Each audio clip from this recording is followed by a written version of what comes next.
What is up? Hold on 1 sec. All right, we're back. Hi. What's going on? Had a bit of a false start there, but that's okay. Get me some G Fuel. Maybe blow my nose 30,000 times. You know how it is.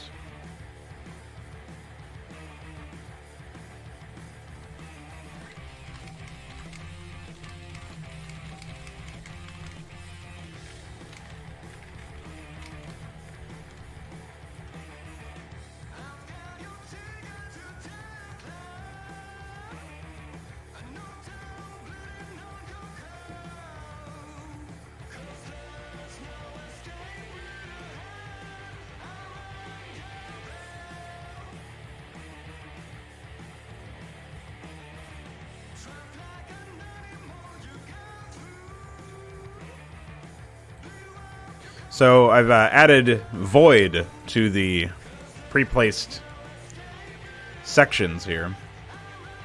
I did miss one structure that I was supposed to add at some point. It's this one.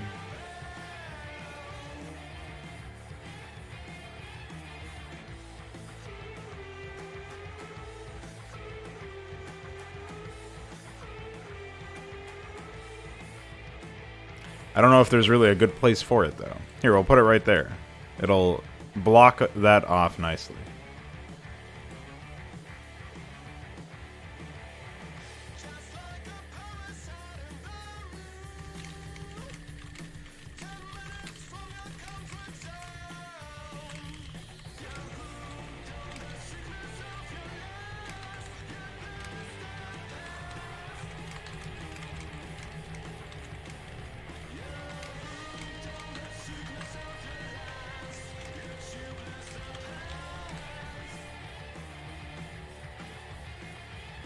And I should probably post in Discord that I'm live.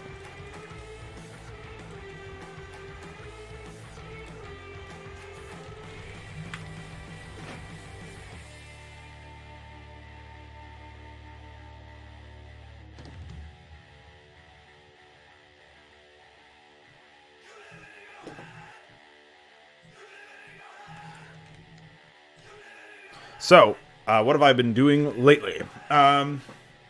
Last night, in the middle of recording, or before recording the podcast that I just did with Mesk, which is available now, I sat through and tried to flesh out some of these lines. Like I did, I wrote out the spammer, the patron, and the moderator. And this morning, I started on the fanboy. None of the other ones have anything yet, but I fleshed out the list, so I know what I have to write. And I also went through the whole experience, I guess, all of the data files, tried to figure out which units would have what kind or what degree of sounds. The Patron is the only really problematic one because it replaces the Scourge unit ID, but the Scourge has 2 sounds for acknowledgements of any class. So it has 2 what sounds when you select it, and 2 order accepted sounds, and 2 pissed sounds. So it's pretty shit. The Dragon Ball is kind of also an issue insofar as they replace the Overlord. They're just a transport in the anime's case, but the way that the Overlord's set up is that it doesn't have anything other than one piss line. So I'll probably just point the piss section of lines to something else rather than worry about anything like that. But that's pretty much those are the only 2 significant concerns. I guess the fact that the fanfiction editor, which replaces the Hydralisk, only has 2 piss lines is also kind of odd. But those lines are not particularly important. It's unlikely you'll ever be in a situation where you can even click enough to get those activated, because ideally you'll be forever engaged in the product. So I view it as strictly optional work. It's just that it doesn't make any sense to not write and record that optional work in the same breath as you write and record the rest, because, like, why have an any sort of distinction there. Doesn't make any sense. So.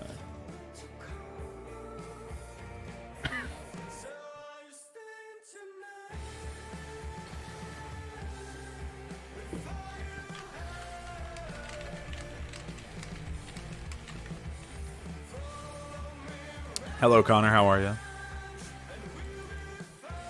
So what I was just doing after I wrote a little bit of lines for the fanboy here is I decided to pivot. Obviously, also yesterday I pre-placed a bunch of these buildings and stuff, trying to figure out where the base layouts would be. And I'm pretty good, thanks for asking. Sore from the gym, I expect? Outside of pre-placing all this shit, I also, this morning, went through and started to hook up all of the hero classes. So, I configured the button sets for the heroes and started to pick out certain things. So.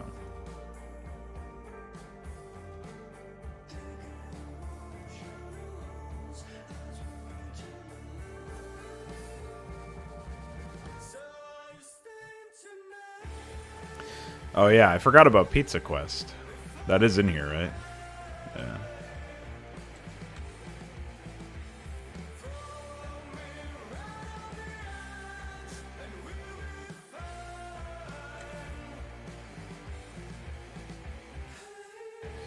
So I don't know what the fuck I'm gonna do for the Coffet.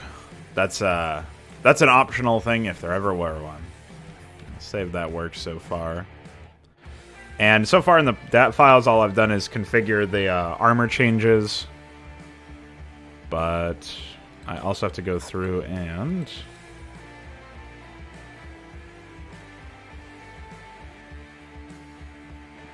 hop in here. We need to remove the hardcode from mind control that removes the unit's shields. So that's going to be something. I really don't get why that balance change was instigated. Like, what about mind control is so fucking important that it should destroy all shields for the unit?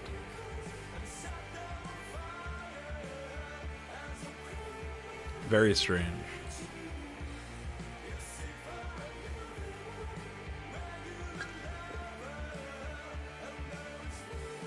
Alright.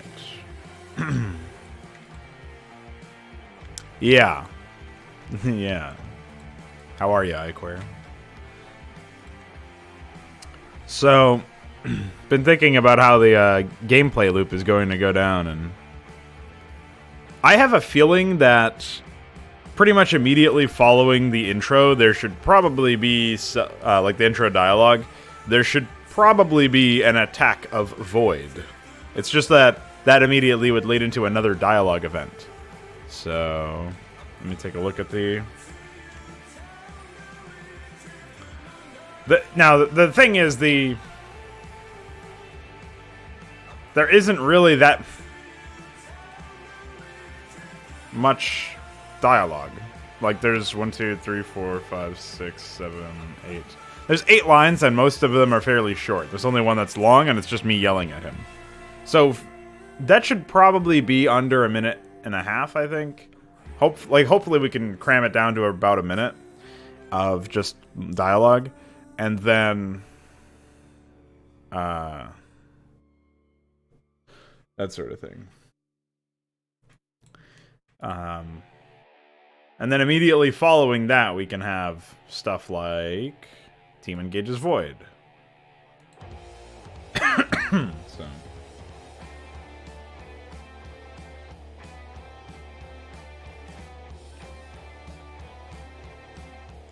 It actually does. It doesn't remove all energy, does it? Is that real? I thought it was only like it only costs 150. Why would it remove all? I don't think it does. I don't think that's a default feature. Oh yeah, I also recolored the Barker for Highway. Yeah, I did a lot recently. Yeah, I saw you were talking about that in my DMs. You mentioned it seems like they're working correctly now.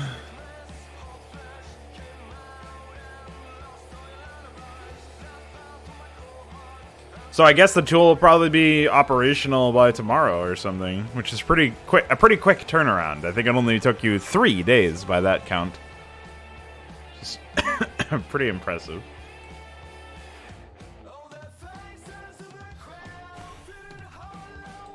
I also started writing the AI, as you can see here. Now, most of this AI is going to be copy-paste between the maps, but the stuff that's going to be different is, like,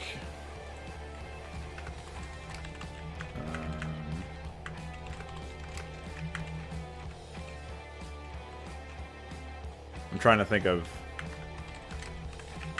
what the structures are called. I think that's it.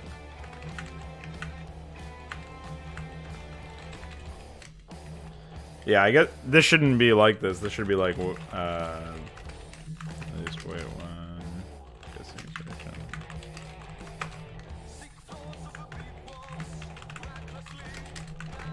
Or I guess I could do something like, no towns, jump, queerness, queer. That makes more sense, I guess.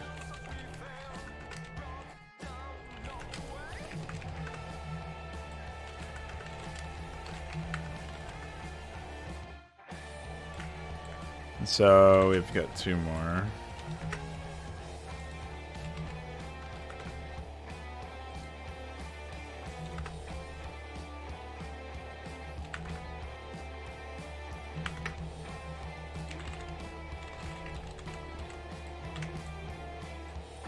Okay. Yeah, so the Void AI, it's going to be kind of procedural. In each map, you'll get the starting locations created, then it'll run some generic functions like defenses, like these. There is going to be a max one. We do max. I'll do that. So we'll just have this stopper.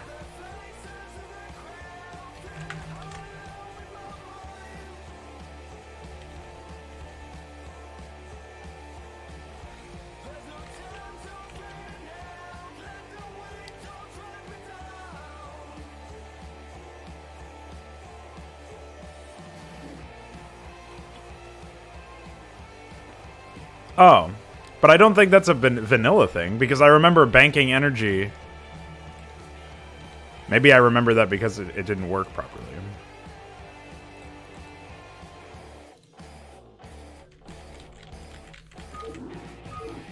Well, you should be able to change your player slot in the briefing, but that's probably impossible. So that's what would be the most useful, I think. Where is my Protoss? Shit. Not enough minerals. Really? Research complete. Must have energy. Of course, there's nothing for me to mind control.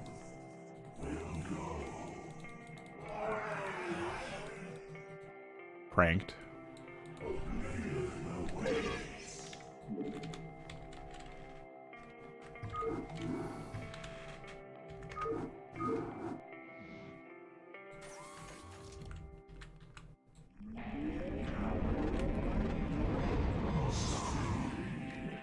Research complete.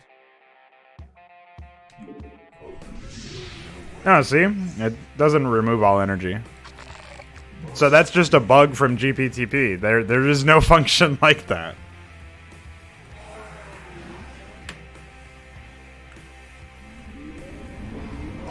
Your forces are under attack.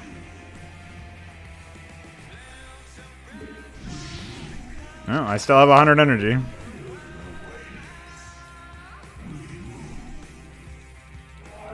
That's just a GPTP thing. Like, they just added that function in. It has nothing to do with the game at all. So, pretty psychotic.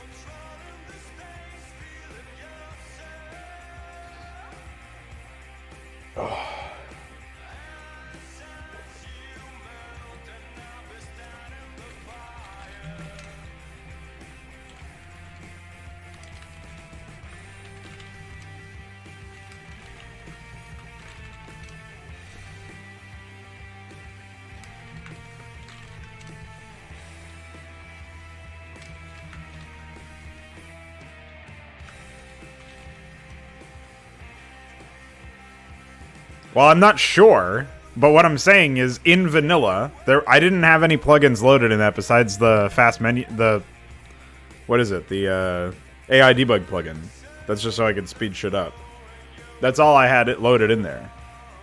So there was no other modding done in that exe.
Oh, that I do not know.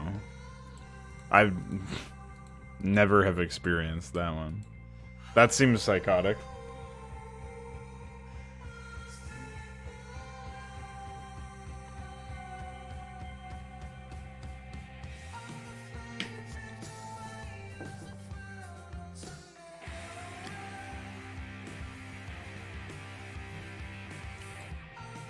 Well, the thing is, it's like...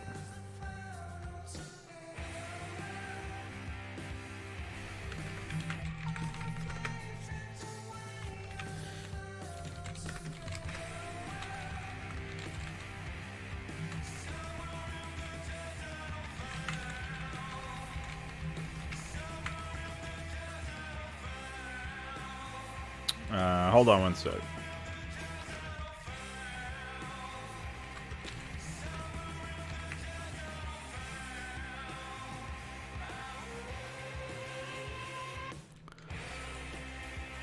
So, I don't remember if there were... Was I mind controlling other Dark Archons? Is that what it was? Because if that's the case, then I guess that's what you were talking about.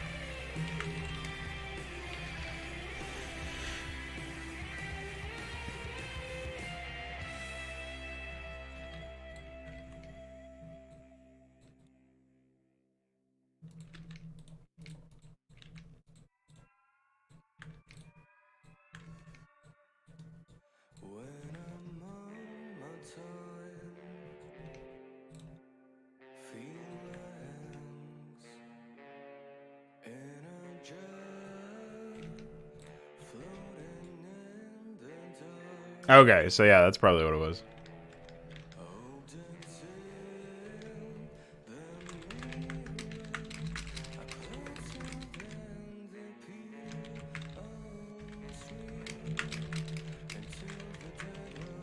One, two, three.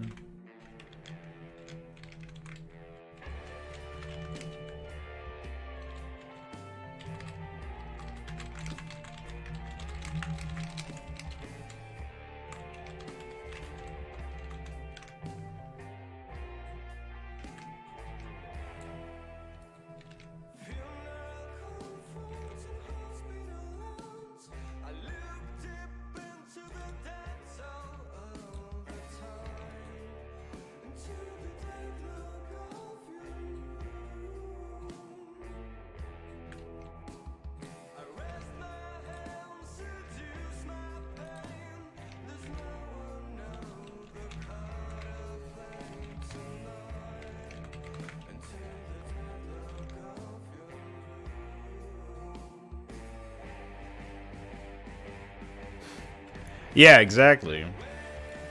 That is what I am doing right now.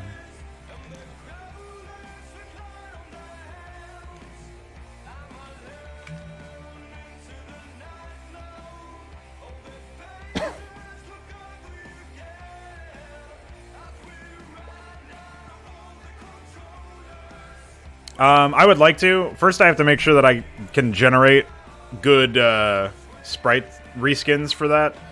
If I can do that, then that's fine. Void AIs are... all of their attacks are procedural, based on what they have, just like the attacks from most considerations. Probably besides the first attack, which was going to be a bit more targeted. But maybe not. I don't know. We'll see. There's no apparent leadership yet. I'm not going to worry too much about that. It's just like a loose connection of retconned mongoloids. And eventually, obviously, when I further develop them and give them their own set of buildings and their own tech tree and everything else, that's when we'll worry about that. Just based on the technical work required to rebuild the EXE so that we can use extended upgrades and extended everything else, I'm probably going to wait for your modding tool, your grafting tool to be finished. At least insofar as like everything besides loading plugins is done, so we can edit button sets and unit info and DAT requirements for everything. I don't think you need to port in EXE edits. Those seem kind of pointless because we're just going to do all that work through plugins. But at least the first 3 tabs of Firegraft, you know, getting these 3 tabs here, units, button sets, and DAT requirements, getting those ported over would be great. And once your tool is complete in that sense, you know, regardless of whether or not you have the plugins tab, that's what I would be using to rebuild my EXE, because then I know it's like I'm not making something that's going to not be compatible with shit in the future, you know?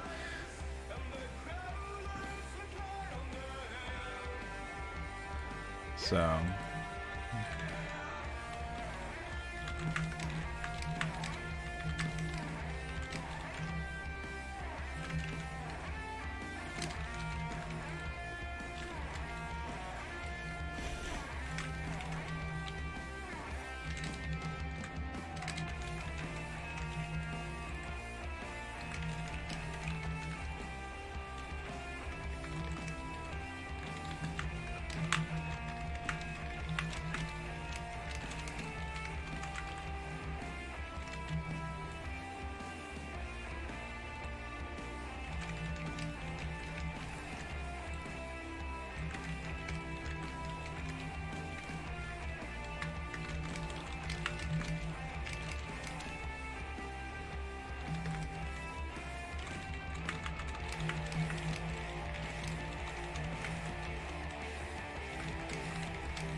Well, if you just want to produce files, that might be better, but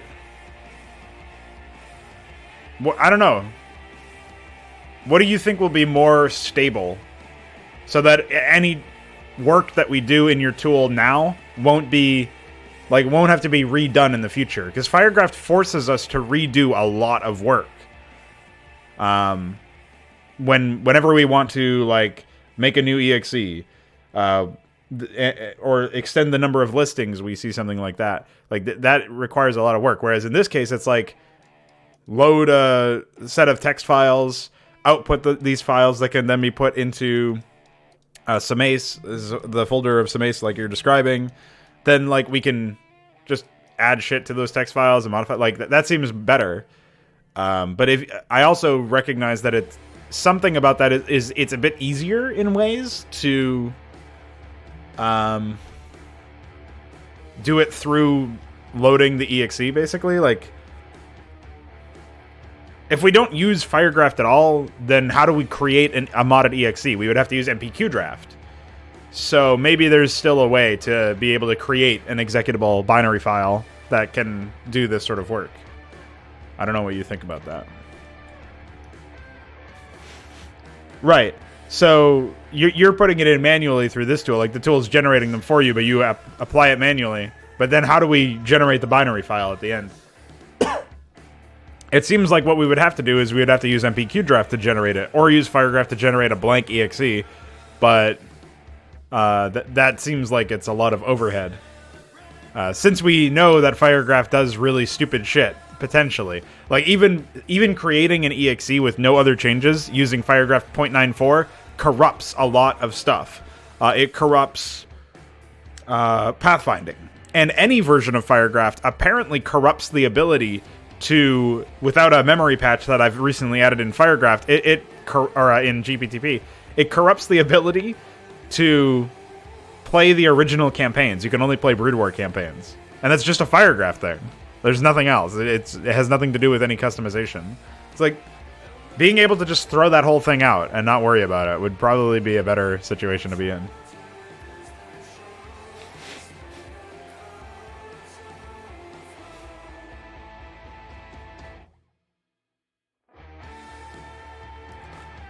Yeah, versioning would be good just as a way to control, like data control or whatever.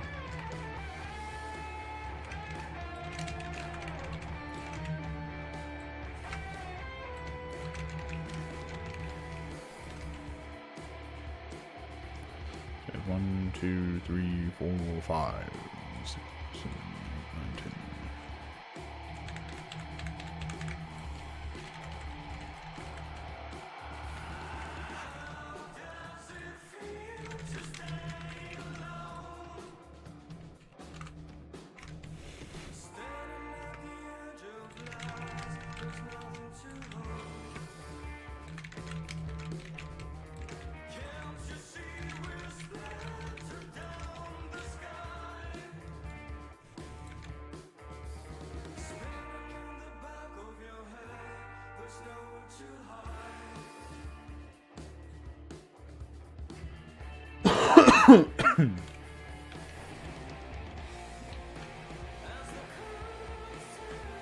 It would be nice to be able to turn mining off for this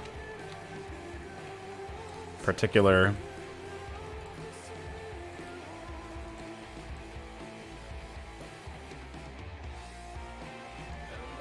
AI.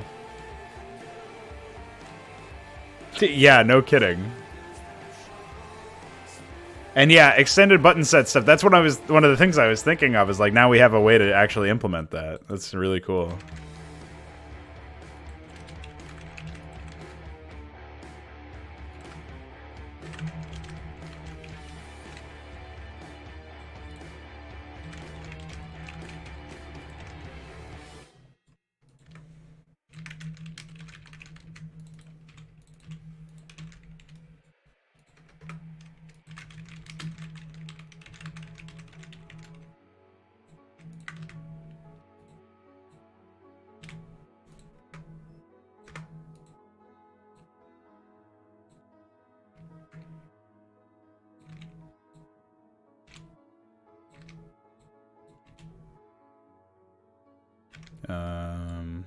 This is the 224, right? Yeah, okay.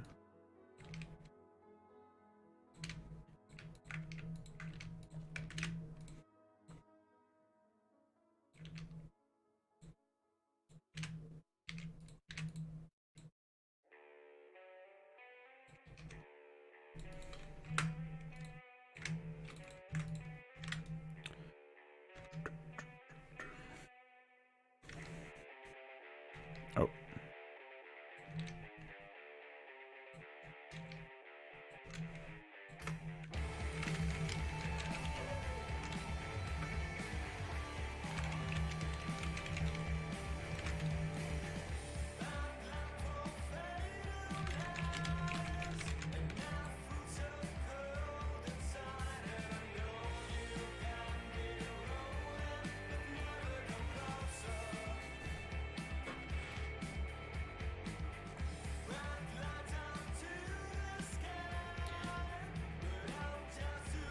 Yeah, New Game State might be a better catch-all name, right?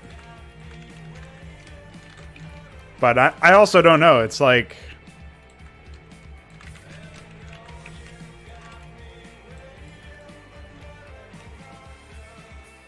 It's hard to nail down exactly what should be done in these cases.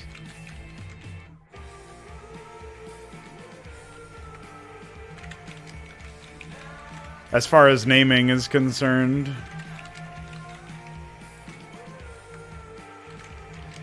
Our version of A's is pretty fucking distinct from Knaves, I guess, so maybe it should be given a new name.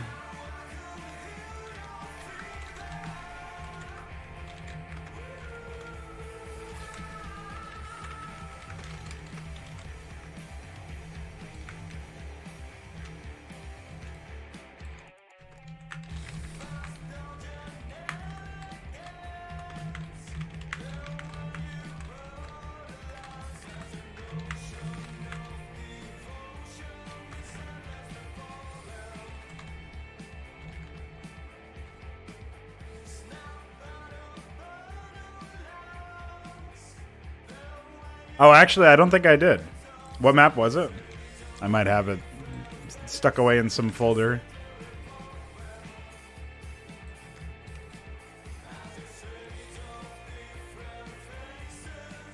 I wanted them to be able to build add-ons and have those add-ons, if they were owned by a Protoss player or something, have those add-ons work in such a way that they wouldn't need to be attached. And so they would be able to build SWAT troopers that way and stuff. But that's like feature creep in a sense where I'm actually not sure if that's feasible. So. Alright. Okay. Bing, bing, bing.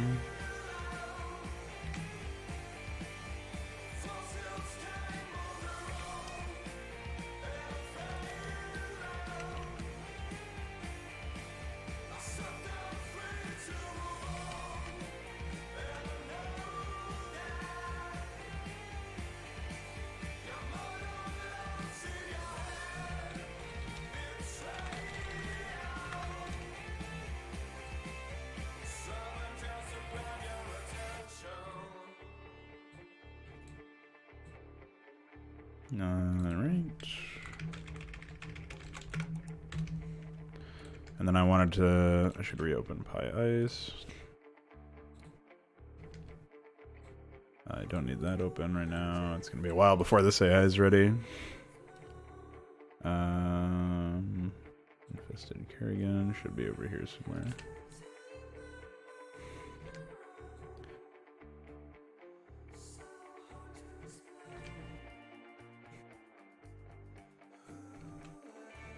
Well, I guess I can just give it rather than worry about this, I can just go into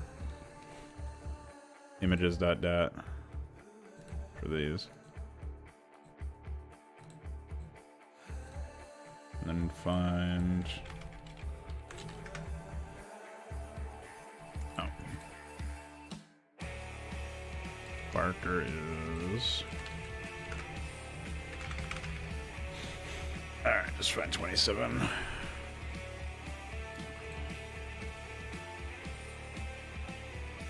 iScript 199. If we find 54, Sonaga Temple. Oh. Well.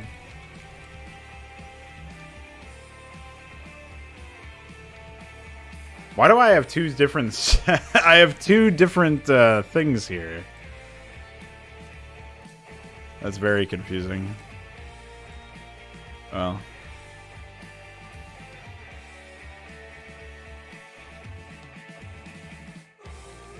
So I actually don't need either of these then.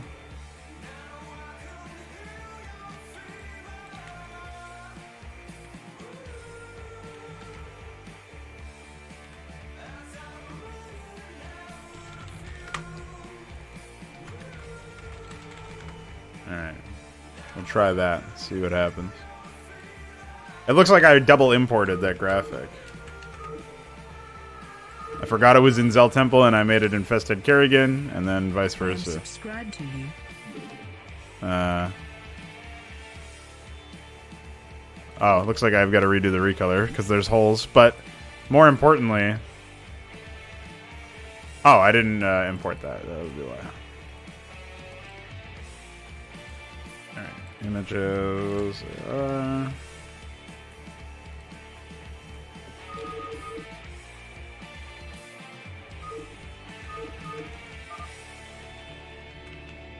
Oh, okay. I thought I may have, maybe it would have been the map. Subscribe to you. So I'm actually not sure what the fuck this is.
What went wrong is I didn't import this file, or I didn't save it after importing it, or before importing it.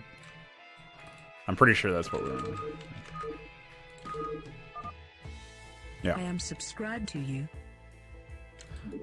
So that's fixed.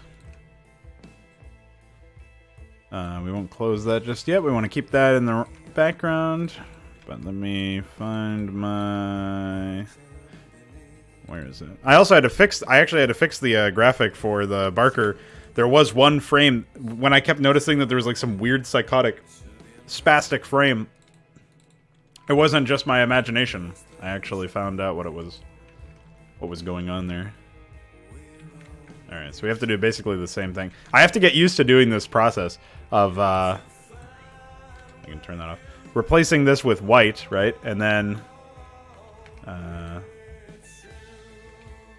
doing this. 400%.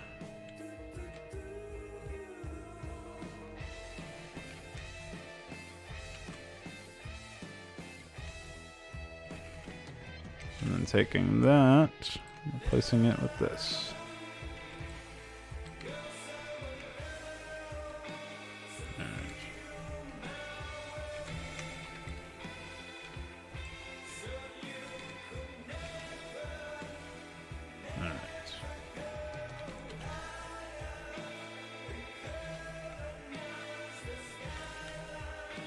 So now this should be fine.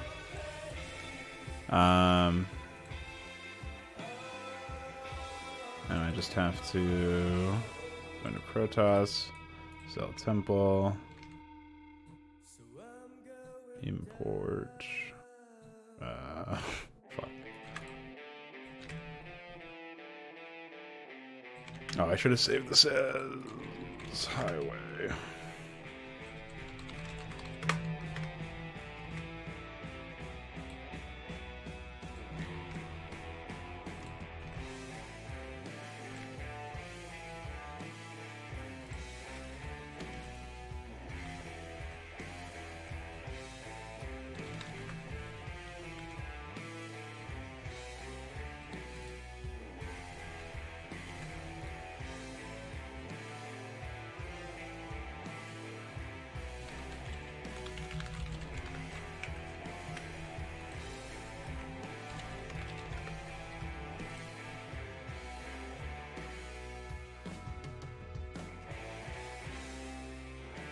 Alright.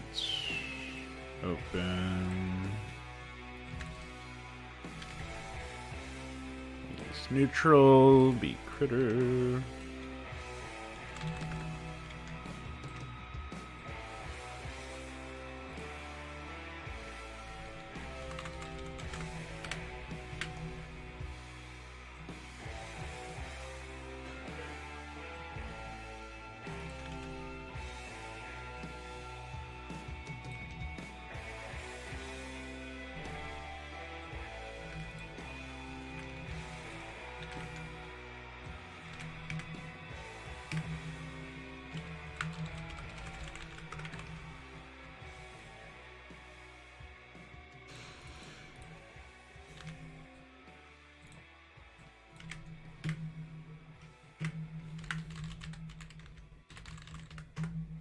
Okay.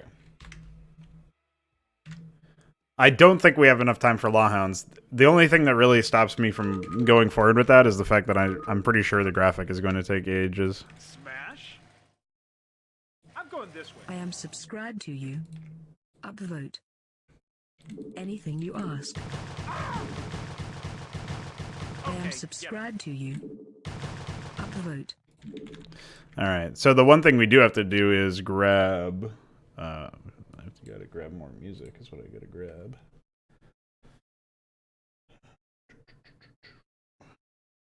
I see nothing good!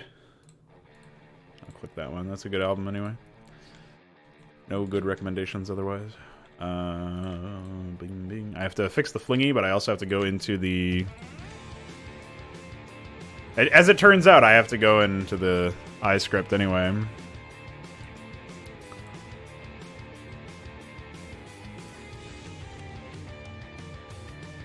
Alright. Save. I should not have closed that. Idiot. It's okay. Doesn't matter. Pie ice. Todborne.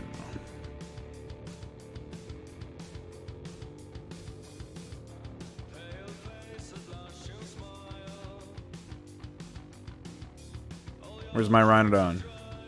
My Rhinodog! Oh.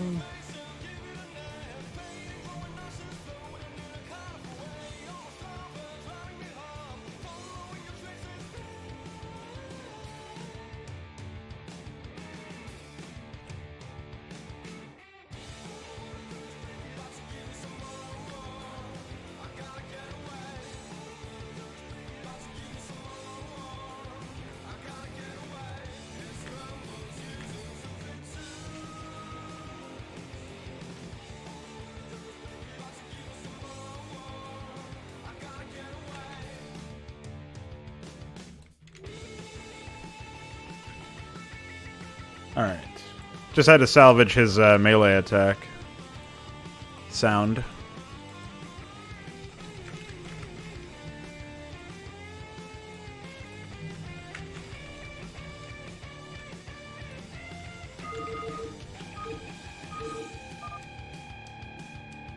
Vote me? What do you mean? Hello. Upvote. Anything you ask. Rate me on Instagram. I am subscribed to you. Psychotic. Alright, let me fix the flingy.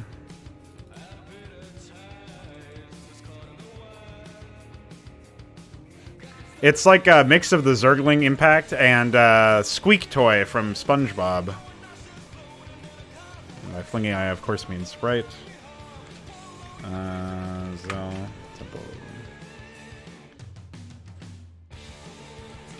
Obviously, I can just compare this to the Rhinodon.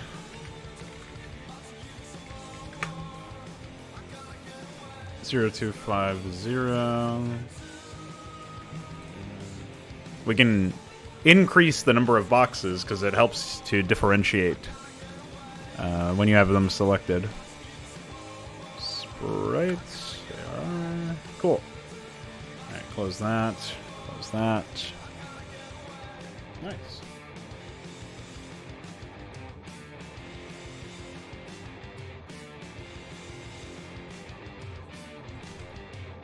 All right. This time I won't. I might have actually. No, I did not. I like how I called it Antioch alternate. That's funny.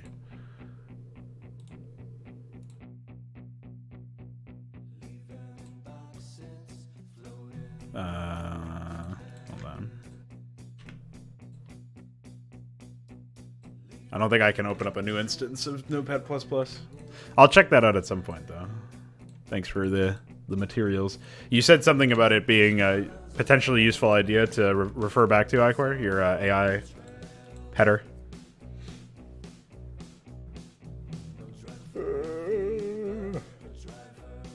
Okay. We've got some stuff to do here with the AI.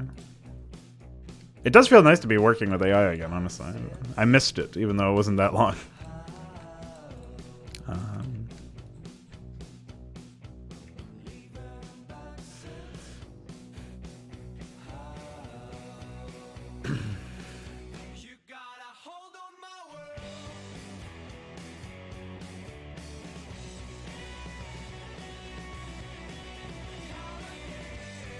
Alright, so we're working on the micro stuff, which is still pretty much like a big deal, obviously. I do want to get some voice acting done later on today, so I might pivot to that sooner rather than later.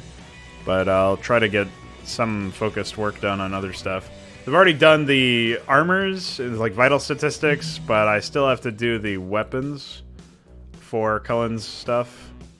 And I wanted to...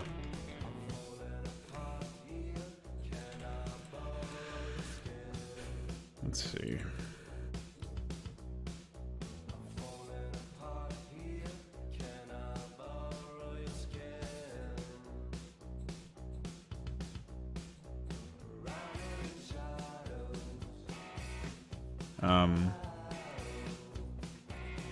This is the complete wrong perspective, and there's no difference in any of these frames. Why are there so many frame sets if there's no fucking content there?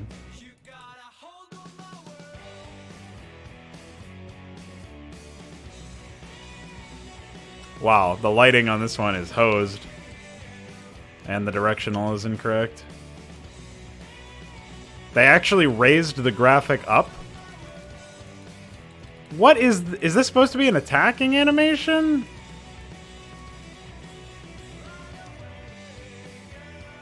Its idle animation is just up by 1 pixel. Look, it just goes up when you go into the attacking animation. What the fuck?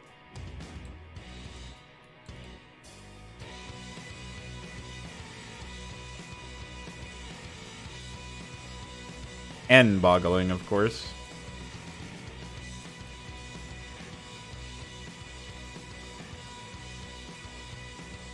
There's not even an attack animation for this.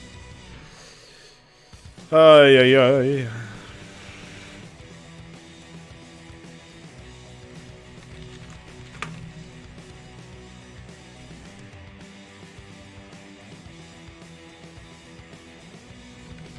I don't think you're allowed to say that.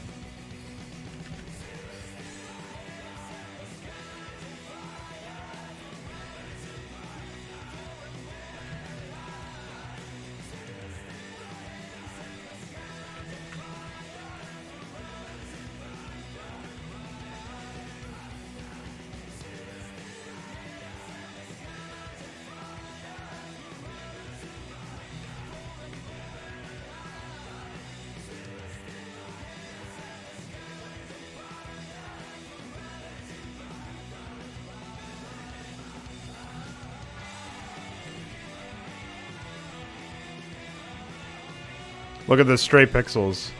Look at all the hard work they put in. Look at the holes in the asset. Man, they had no idea what they were doing. Look at it. It's fucked. Dude, they didn't even do any work.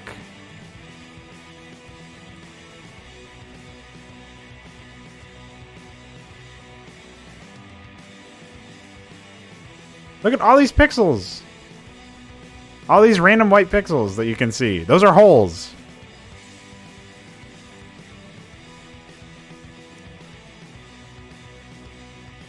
What?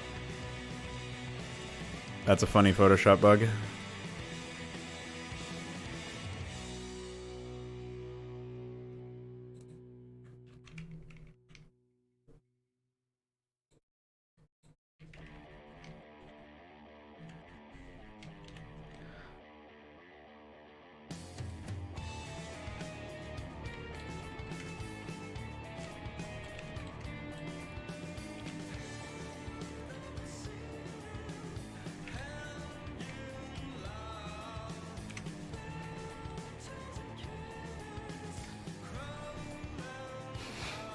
He was saying he'll vote me instead of voiding me, because the stream title is Void Me If You Can.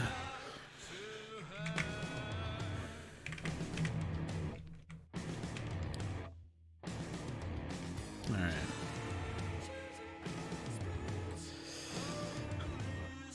Ah, that was my thought too. Oh, hold on. I don't remember how many fucking frames there are here. Hold on. 1, 2, 3, 4, 5, 6, 7, 8.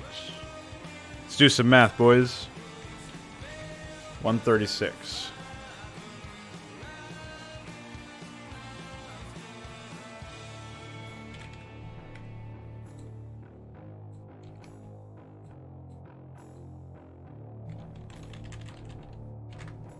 Oh, it's okay. I typoed that, so it doesn't matter that I put A in the background. What a disaster. 3-6.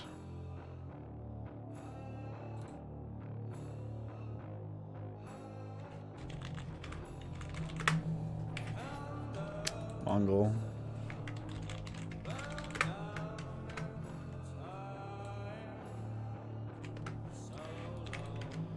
Do, do, do, do.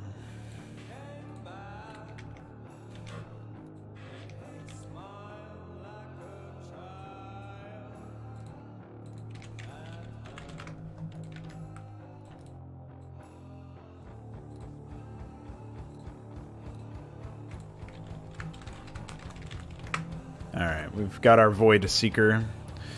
I obviously have to implement some shit associated with it, but that's okay. I obviously have to write an I script for it as well. I guess we can get started on that. Dude, what the fuck? Why is software so broken?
You.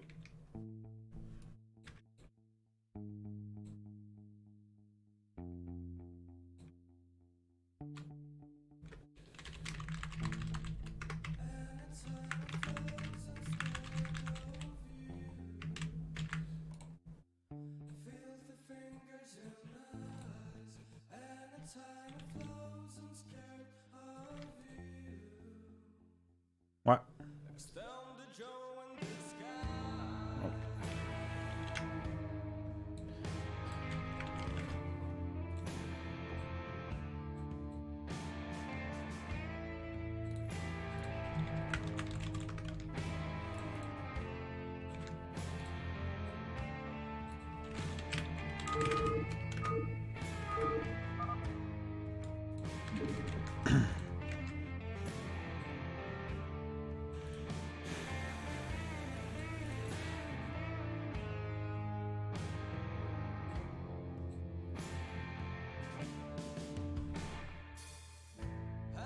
Hey, the fuck? Is the scout unit ID already taken by something else?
I don't understand exactly what happened here, but High Templar is just the Void Walker. The Zealot unit entry was already taken for the Ranger, so I took it for the Void Walker. The Scout is what I'm trying to find in the fucking unit list. It seems to be mysteriously absent. So I have to find it in here. It is called Void Seeker. Oh, it's in a tab called Void Units. That would be why.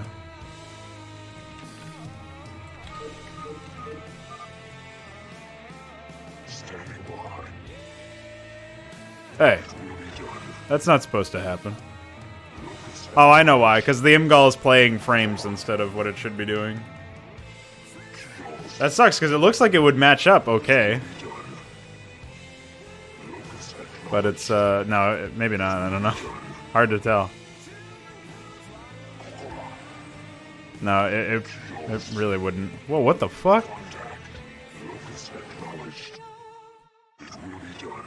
Dude, he attacks fucking donut fields. What the fuck?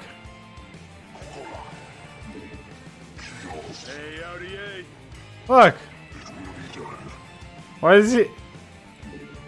What? Yeah, it's the Void Seeker, dude. It doesn't have the beam. But as you can see, it's pretty fucking AIDS. In terms of damage right now, I've got to nerf it.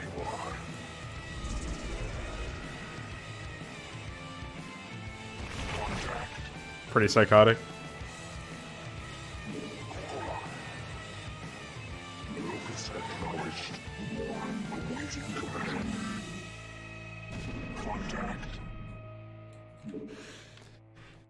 Ay, ay, ay. What a disaster.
I'm not sure what it'll have. I just wanted to throw another Void unit in real quick.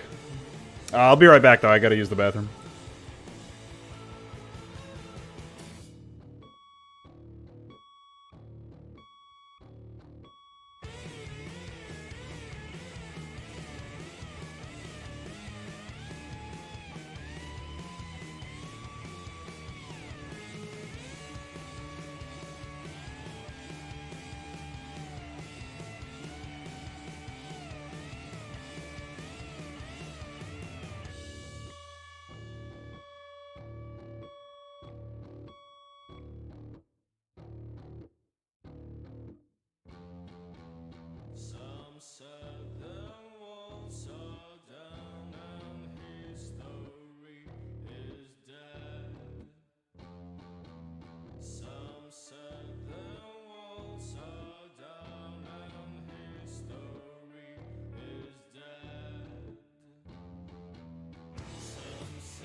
Hi, I'm back.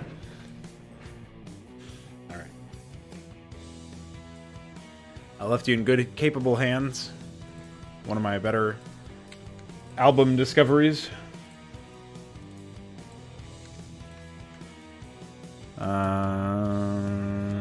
Close that. Oh, I shouldn't have closed that. Fuck, idiot. Well, that's okay.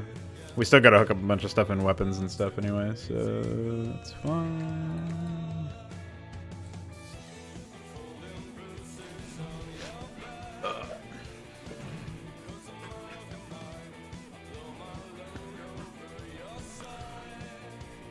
Do, do, do, do.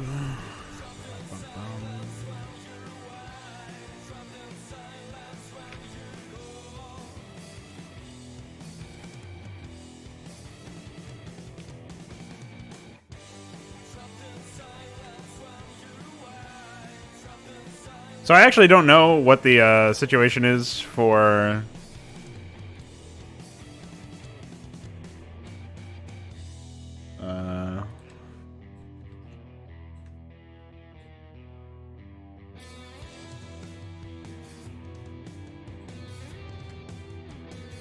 Dude, why is this program so shit?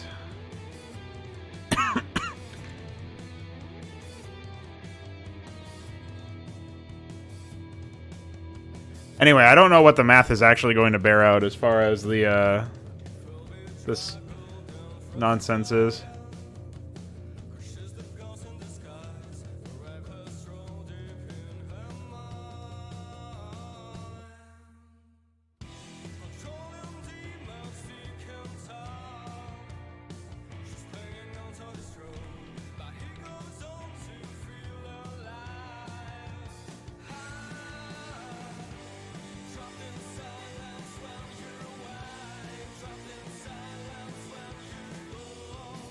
I used to have something else down here in the bottom left, and now I don't know where it is or what it is. Anyway. I have that now.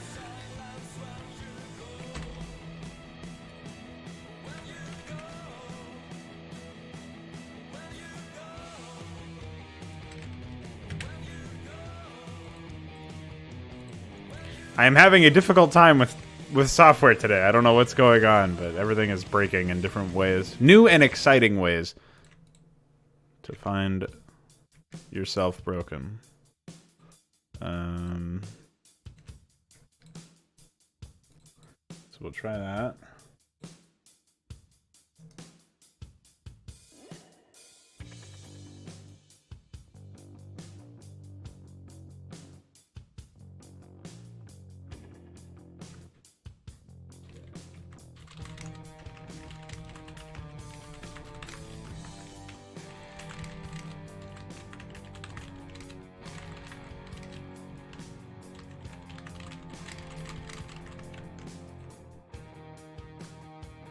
Bum bum bum bum bum.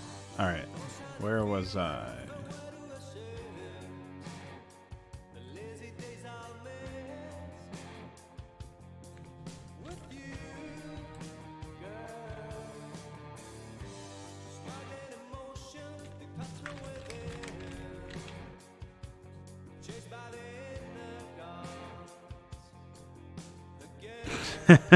Warning! Fucking idiot!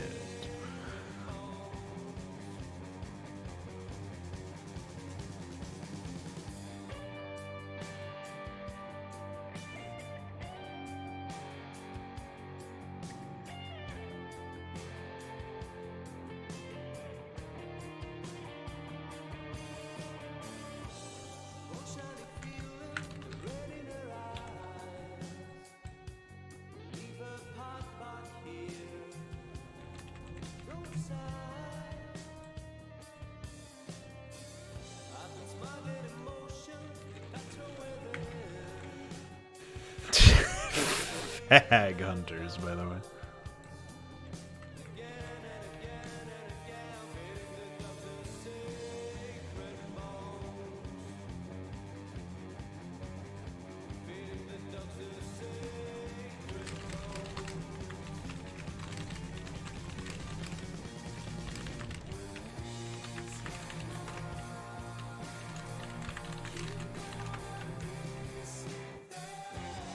I will test that in a moment.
Hey, what the fuck happened over here?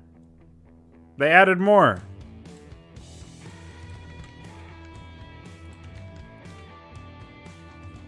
Motherfuckers.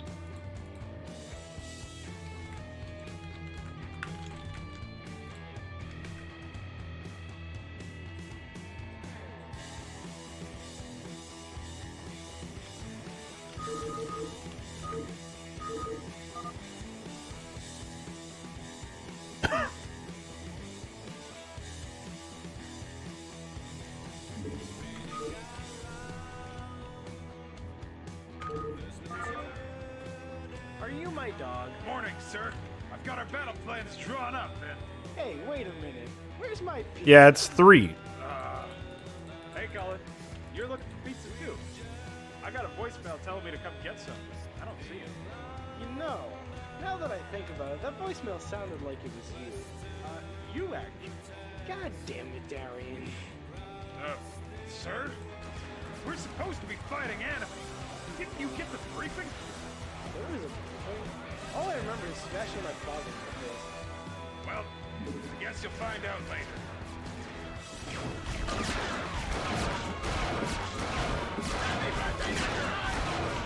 Are you just barking at me? Seems to be working.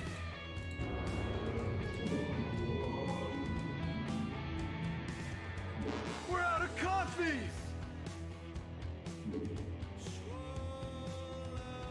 Upgrades I wonder what complete! Ahmed Upgrades complete!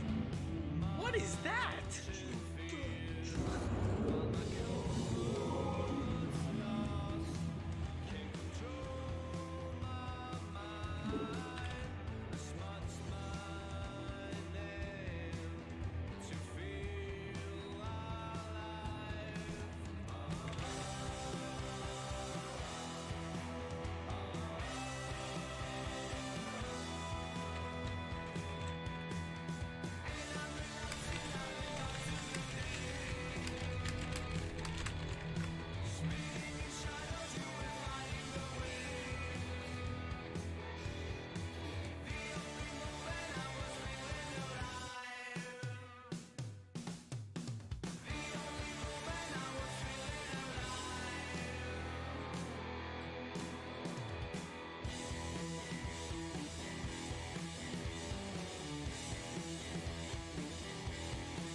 What's an Ori Temple? That's instead of Oriental, Ori Temple.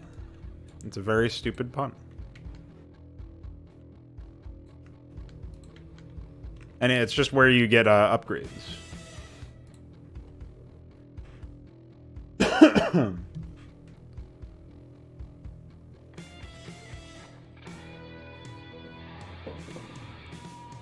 Do I want to make any new command as in AI script command? Yeah, tons. That town persist stuff for custom script would be great. That's something that I would really like for Todborne, but it also seems like it's pretty challenging to do. So, like in a time, like in a pinch, you know what I mean?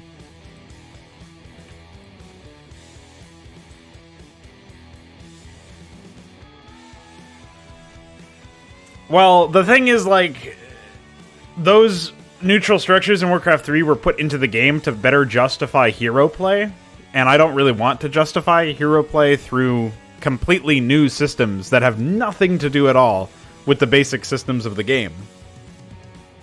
I think a mercenary camp equivalent, a corollary of a mercenary camp in StarCraft, would be something like what you were describing, where you actually have AI on the map, or like pseudo AI that have small outposts, and you hire their services, and they go and attack your enemies, or do whatever you want them to do. Like maybe they guard resources or something. That by itself seems fine to me. That's like using a mechanic of the game. So...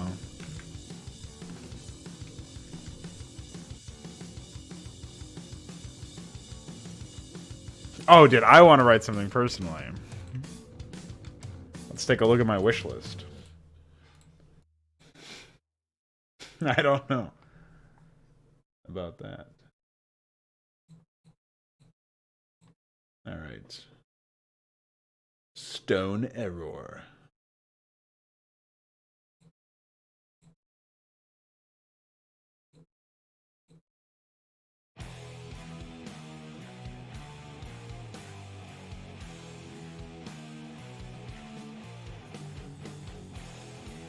I don't have any real desire to do anything right now. But I think after Todborne, maybe, like, I'm trying to find some time where it's reasonable to set dates for this sort of thing. Like, really plan ahead. February is super busy. So I think March, I would like to learn more about Rust and spend time in that. You know what I mean?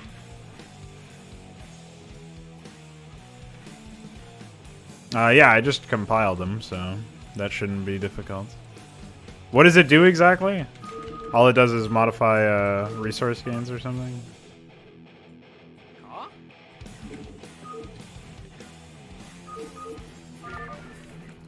Well, I already tested the resources from... No. It looks like sometimes I get 2 and other times I get... Or is it always supposed to be 2? Yeah, it is. It's always supposed to be 2. Hey. Maybe?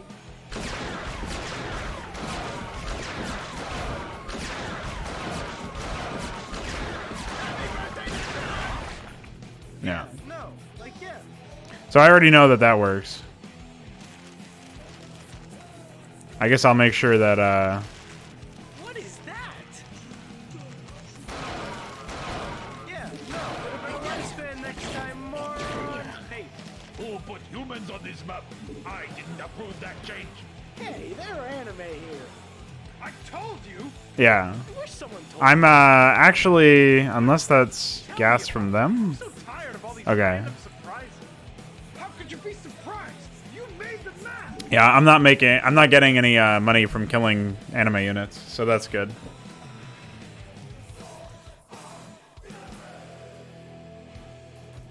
Alright, let's minimize this for now. Now, you wanted to know about resource IDs for various things. I think the first thing that I have to do about that is I have to change...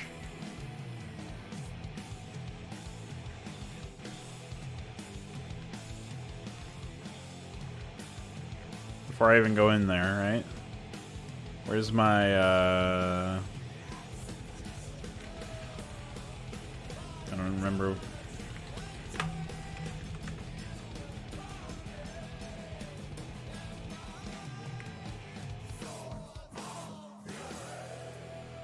Yeah, ECA hit. That sounds about right.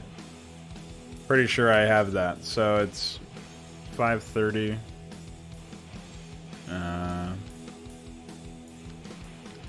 Now I don't remember what graphic we used for these. All right, looks like it was double explosion. 278.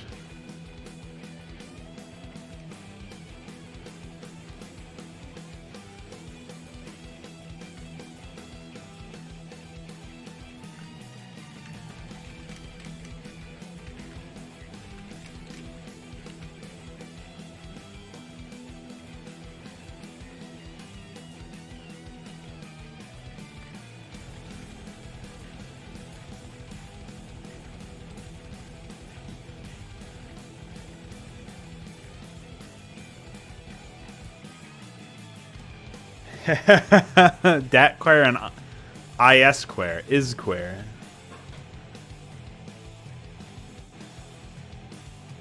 Yeah, I mean, at this point, it's like the mod queer. You got map queer for mapping, graft queer for grafting, and then you'd have mod queer as the modding suite.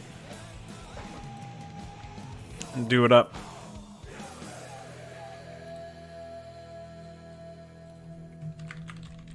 Now, the only question here is whether or not, if I go to 5:30 in this list... Okay, this does not do missile damage. That's what I needed to know.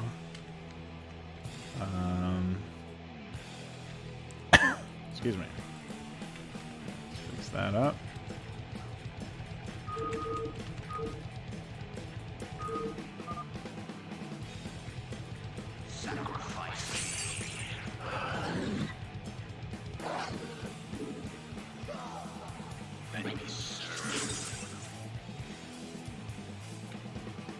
So maybe instead of Imgal, it needs to be Sprawl. So now that means we have to go and find its sprite stat. Oh, hold on.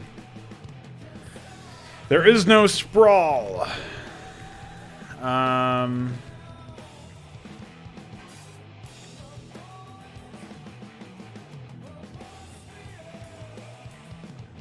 That's 2H.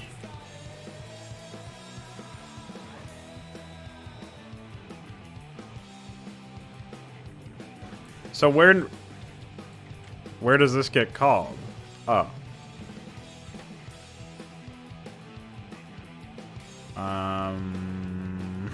What the fuck? I don't know if it's possible. I haven't, I'm sure it is. I just haven't never looked into it. It's probably more effort than it's worth to fuck with this program and all of the other ones.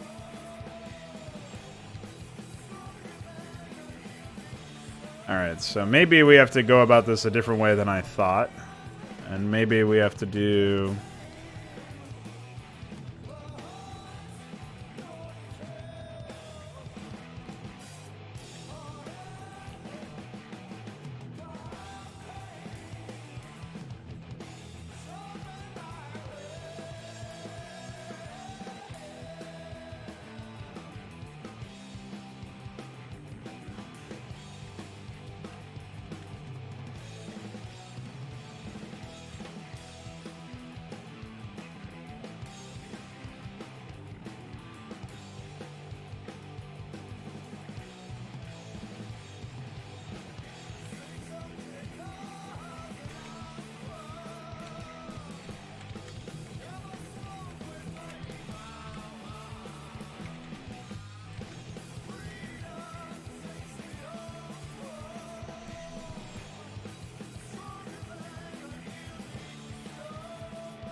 Yeah, we do need a bin editing tool, and we need one that would work with any new changes we make to stuff like the briefing screen too.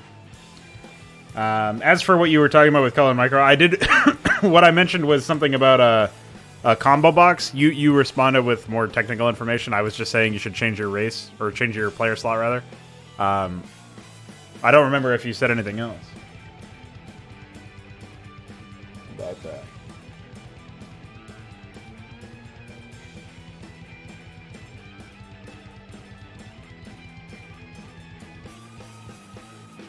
You said store the combo box of value in global data. Was there another question you asked in addition to that? Or was that it?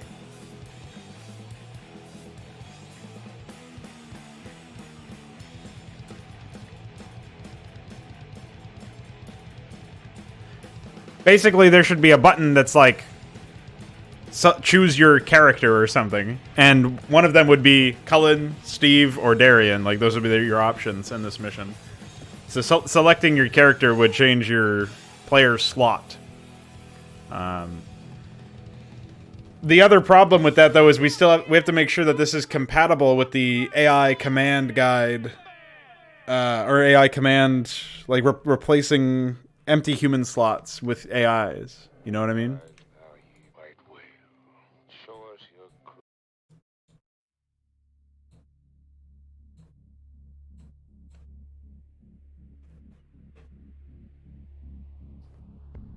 Yeah, but that's what the micro option is. It's just a different player slot. So any difference in that system would be a lot of reversing, like a lot of additional work. So all I do is I have the player. Oh yeah, that reminds me. I have to go and grab some shit from here.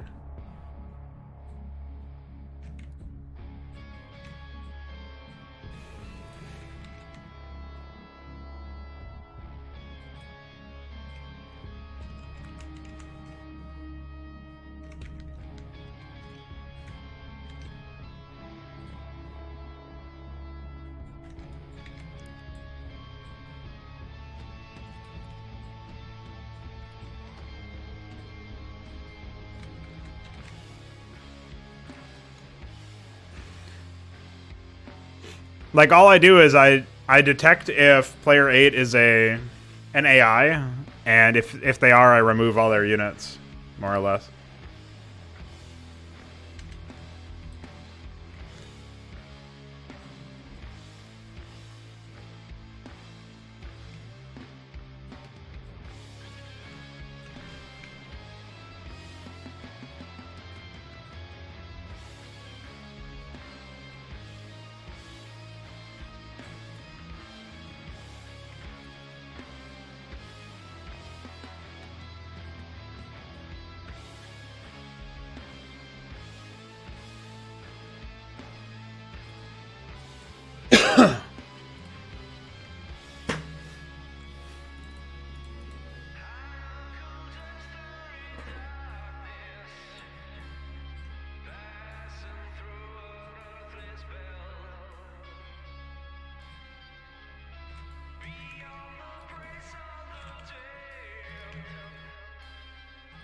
I forget what that purple is called.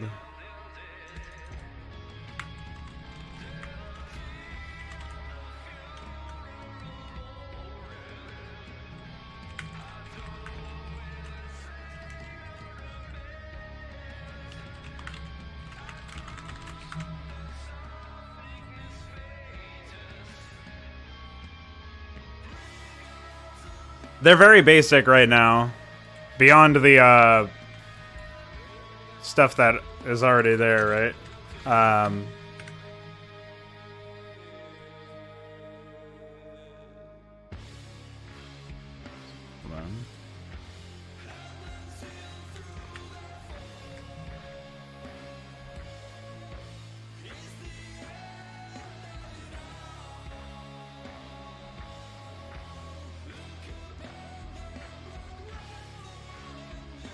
What would it be here? It's like remove all any player.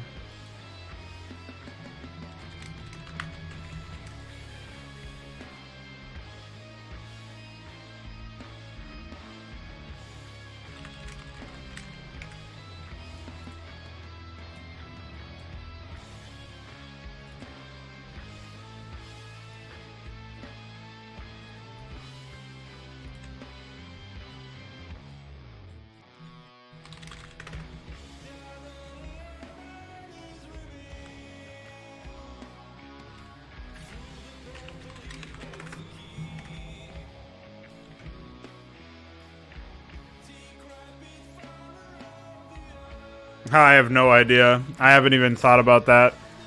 As far as like that attack or whatever, I haven't even considered.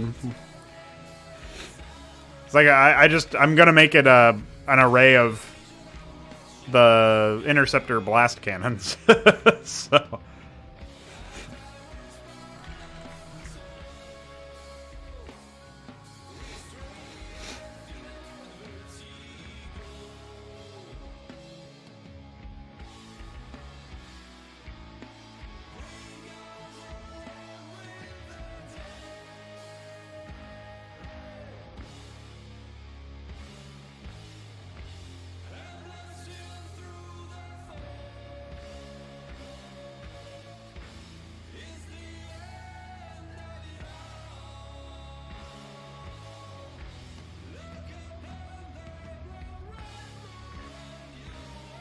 Oh, I missed an Elka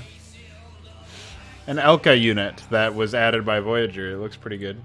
Looks pretty silly. Like, it's definitely a stupid-looking unit, but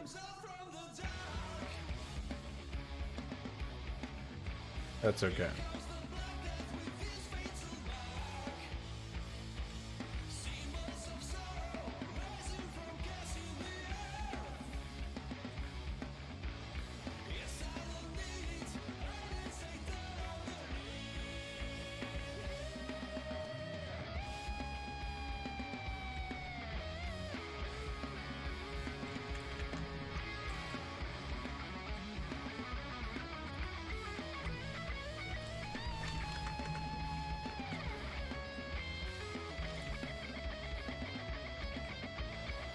Oops.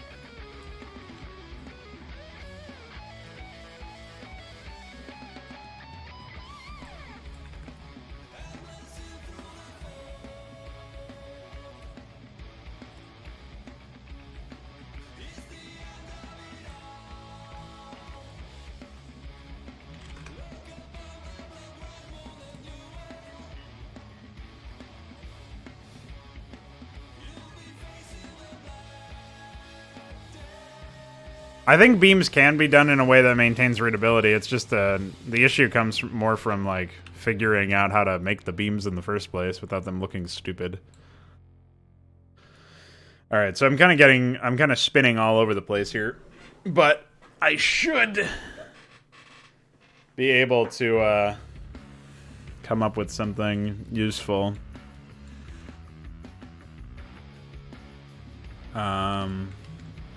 So what I'm trying to do now is I'm trying to find a way to successfully imgall a particular...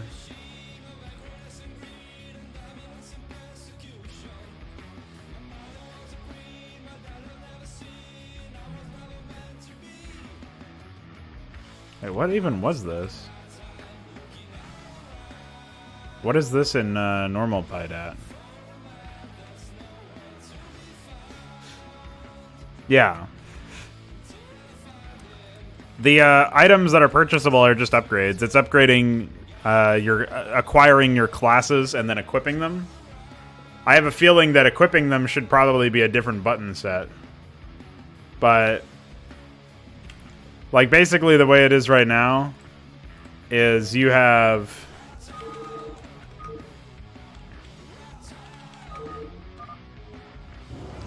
So you have classes, view, equip, and unlock, and then there's going to be like these are the getting the upgrades themselves that give you the classes.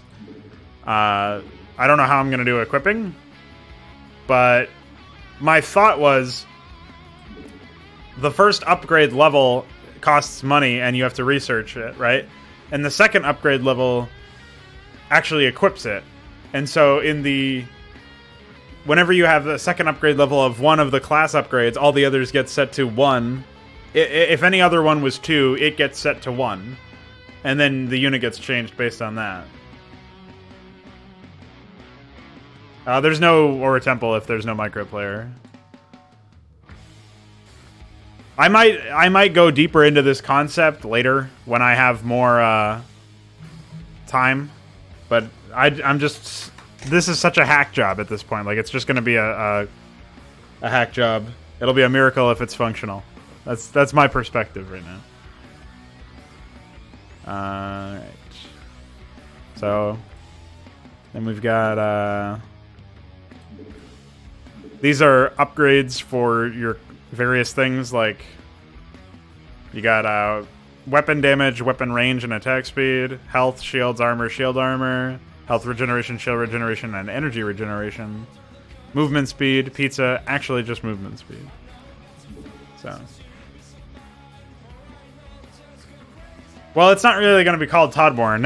It'll be called something else, but it'll be like an actual anime versus it'll be like a campaign where the game state is finished or closer to it, and I'll just like once the mod is done and we're ready to go in that sense, I won't have nearly as many reservations about making content for it.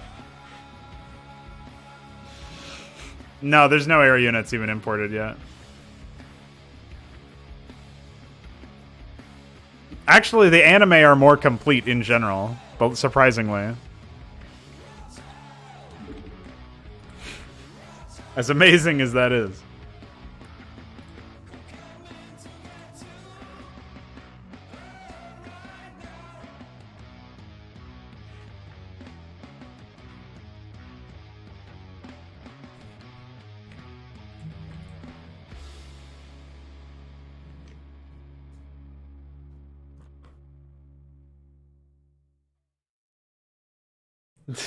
Pretty much. They're gonna have to deal with that.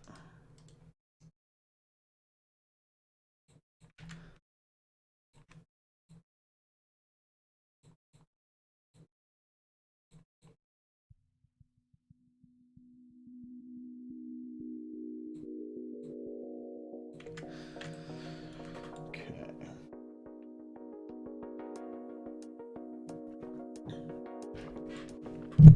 One sec.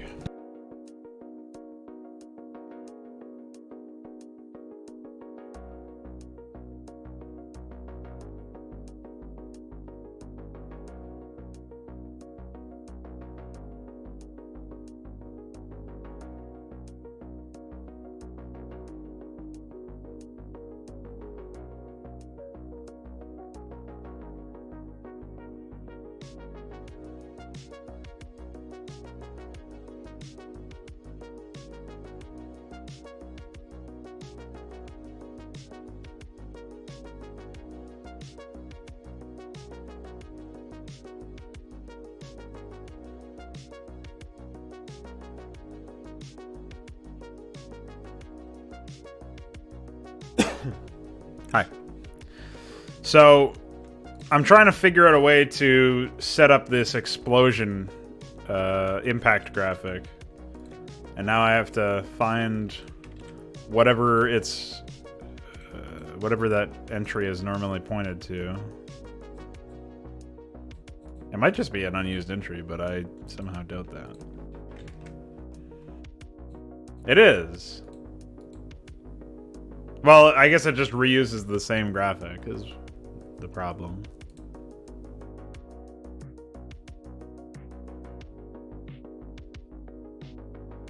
Well, right now I'm trying to get the impact of the activist to set up separately from the Death and Decay overlay thing or underlay, so that the Death and Decay shit can be sprawled over the upgraded version. What's up, Patrick? How are you? So, like, basically this code right here that, first of all, it should be overlay, not underlay. And second of all, the impact of the Molotov should be a different, like, graphic. It should be just, there should be a read for the damage, and then this thing here is, like, separate. So that's like for when the Feeling the Burn upgrade is in play. So we already have the AoE graphic done in that sense.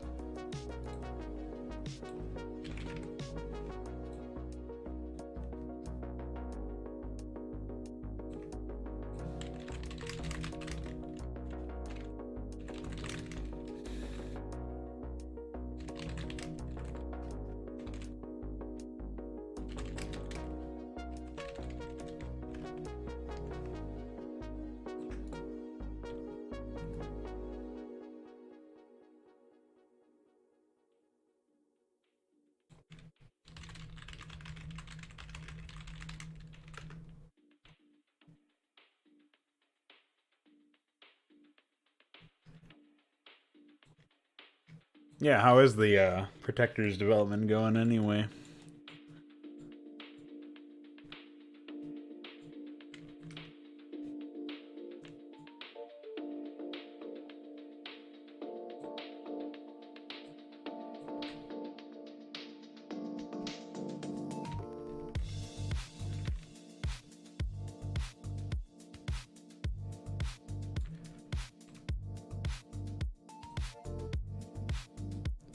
Alright, so we've just finished sending out that information.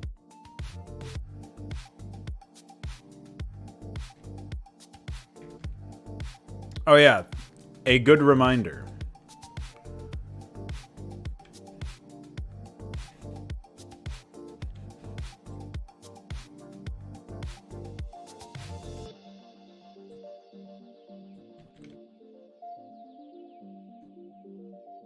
Looks like it just has some play frames.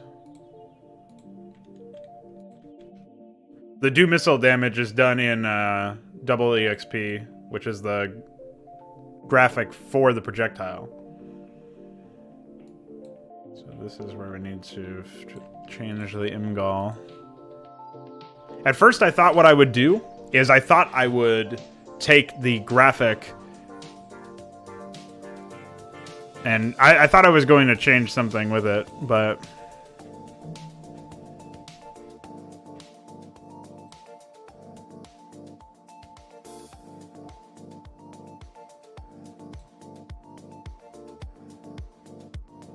it's odd.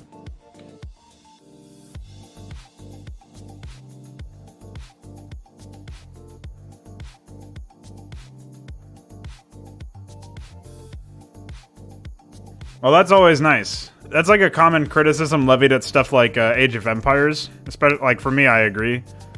On a gameplay sense, I feel they're way too similar, but they also look very similar. And then when they look distinct, it's sometimes more confusing, because they'll have reskins of units that are exactly identical to units that are owned by other civilizations. And yet like, you know what I mean? Like, it just ends up being a confusing mess to look at. So the more you can make stuff look completely distinct, and also like just by virtue of having an actual proper graphic set up too, like just a unique graphic, that's always going to be more appreciated, I think. All right. Wait, what? All right. Well.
There we go.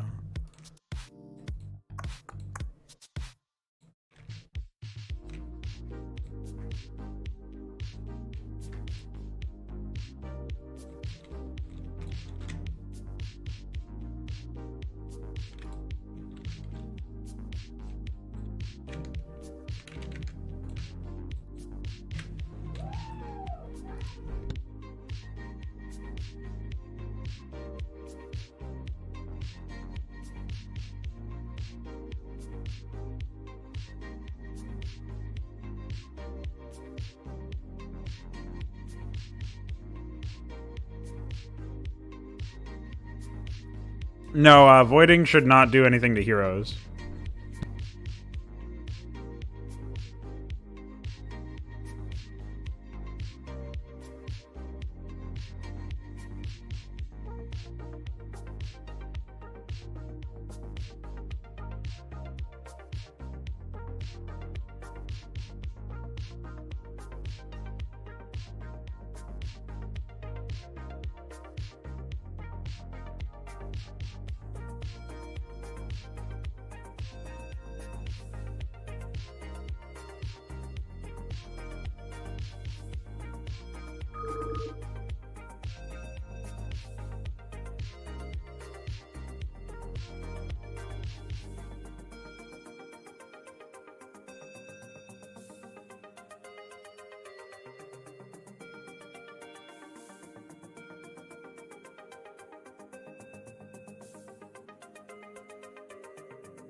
No, it's just my mom sneezing. Apparently, anyway. That's what the follow-up sounded like.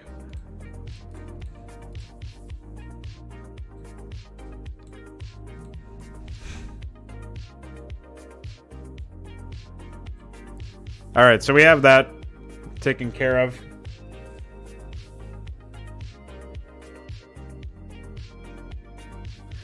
The most, like, the feeling the burn thing is actually pretty psychotic, because if you look at the description of it, we go down here. Attacks set fire to the terrain around the target, dealing 3+1 concussive damage per second to all ground combatants within 1 weapon range. The fire expires 2 seconds after no nearby fires have been lit. So the idea is, like, you saw the attack speed of that thing. You could actually create, like, a wall of fire, in theory, by shooting at the same target. So, especially with large numbers of those units, like, it means that mobility is key, basically, when dealing with those. The other thing that I should probably check out is, in weapons, I should find an unused graphic, or unused weapon entry that I can use for that damage. I figure Icor will probably want that. This looks like...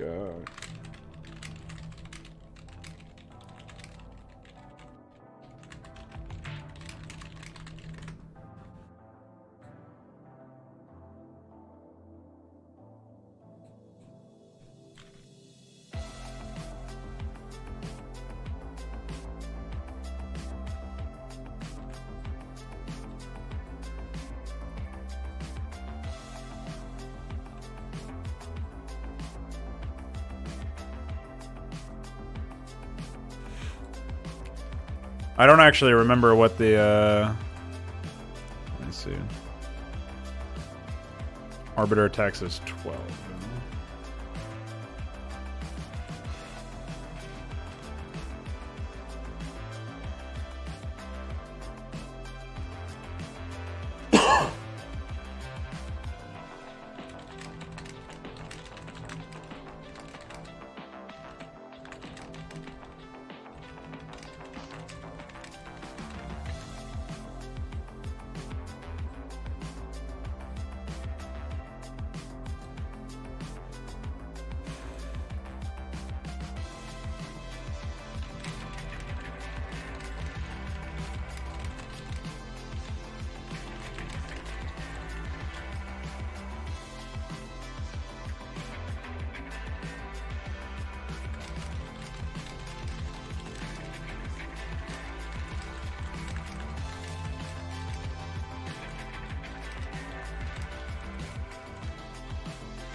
172.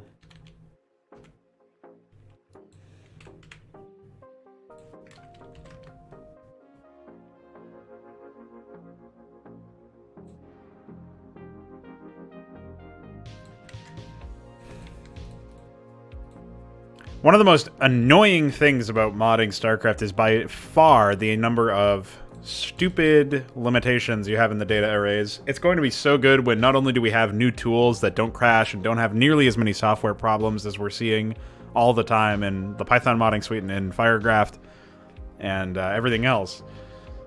It'll be so much better when we just are not fighting the engine every step of the way to try and add new things.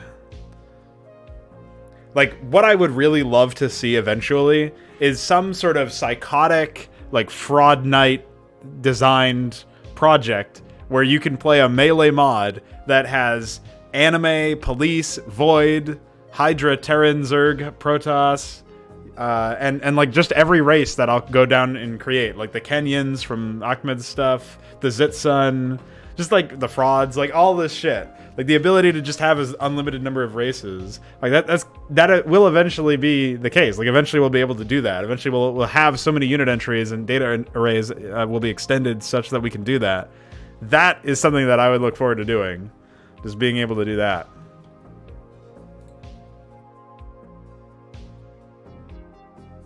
Well, I don't know if he has access to the source code, but I know he has access to.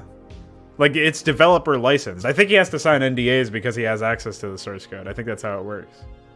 Right, Patrick?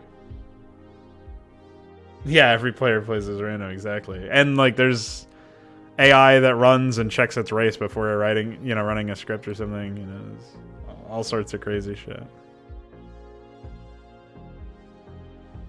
Yeah, it's, like, randomizing between 12 available races.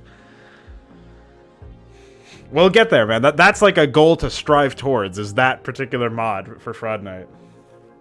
Like, on top of that, we have to think about all the shit we have to do to get there, though. Like, we have to do all the stuff that will just extend the data arrays. Then we have to do the stuff that will make AI and these mod environments work in melee maps in the first place. Like, that's still fucked right now. Then we've got to make some sort of peer-to-peer connection service that will work for everybody so that we don't have the same issues as we have with iCup.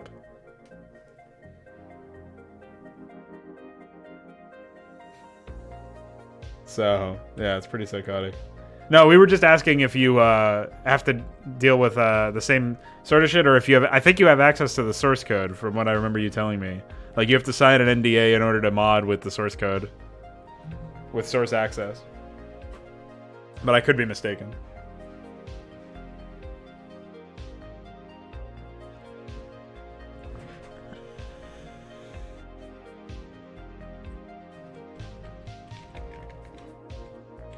I don't even know what I was searching for at this point. Oh yeah, I was gonna search for Feeling the Burn.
Oh, I guess I actually had the idea to make separate Void upgrades. Void Feathers, Void Cloth, Void Talons, Void Tech.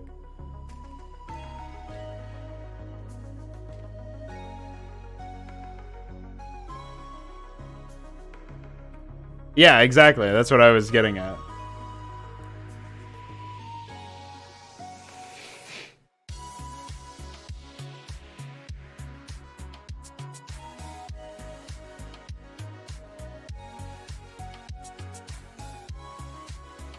Well, only if it's nearby. It occupies like a tiny square. It's literally a 1x1. It's like 32 pixels, right? Or however big. I think the graphic might be too big for this. Fire extinguish it. There should be something like that, actually.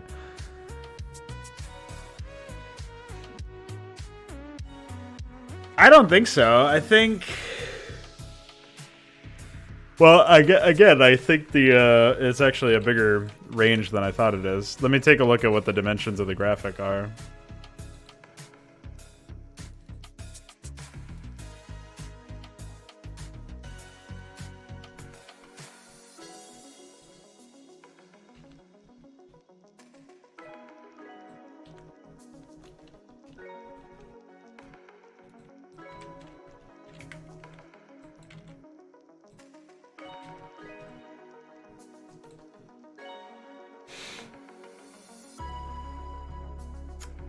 Veek is veeking you. What, is this an Undertale reference? Oh, it's 96. Yeah, we can't have that, I think. Though I do find it kind of embarrassing that this graphic is, it's just copy-pasted, it looks like. Over and over again. Yeah, that's all I have as far as the graphic is concerned.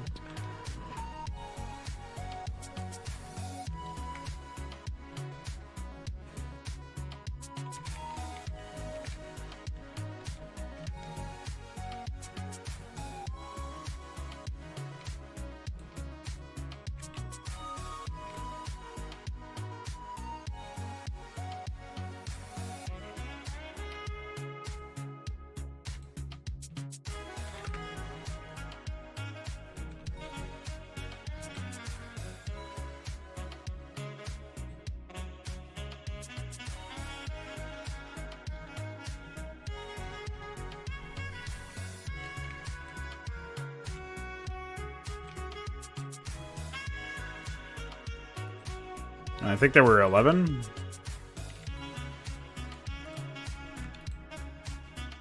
No. How about 10? No.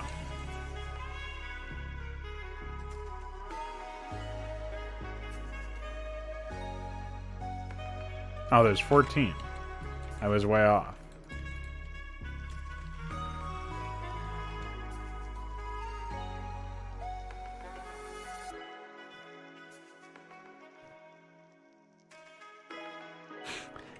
Ice cream trucks putting out fires.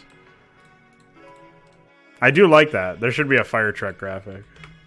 But I don't know any of them, so... Alright, yeah, so it's not going to be one weapon range, it's going to be two weapon range, because it's going to be 64 pixels. That's okay.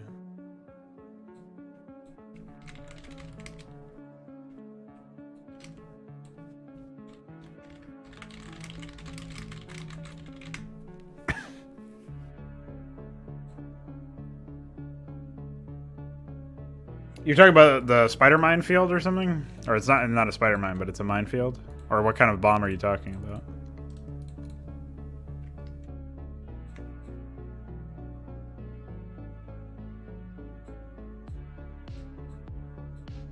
I would go for like finding a placeholder. If you can't find a placeholder, make a placeholder and then hope that you can find some way to replace that later.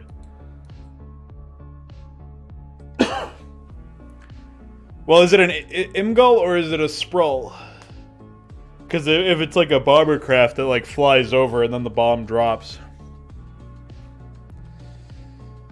I don't know. It's going to look odd no matter what. I think you'd be better off with a projectile of some kind. Because what you would want is like the bomber releases the bomb. And of course, since they're flying at a certain arc, the bomb doesn't just sink straight vertically into the ground. It like has an arc to it when it flies down, right? So it'll be like a curve, and that's something you should probably get from a projectile. But unless the unit has to stand like be stationary when dropping the bomb, which is a little bit different. But in that sense, I would just find like I would find a graphic and then just fuck around with the flingy settings until it looks like a bomb dropping.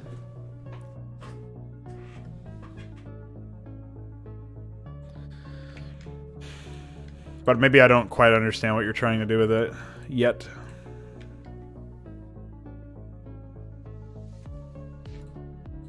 Oh, hold on, I have to go in here and fix that. Gotta delete those. Right.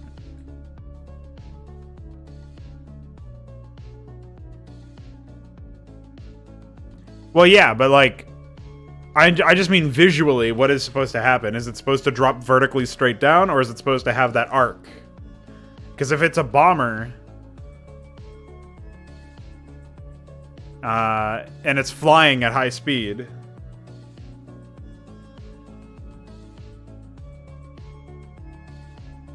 like that's going to be a big deal. It's going to be important to keep the momentum going in that sense.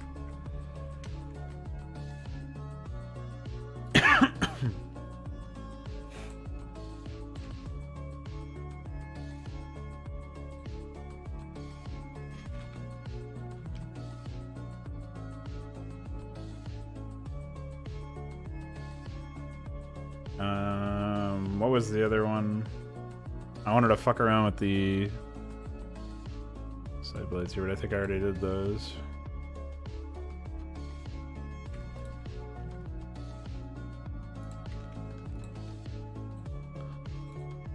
Bing, bing, bing, bing.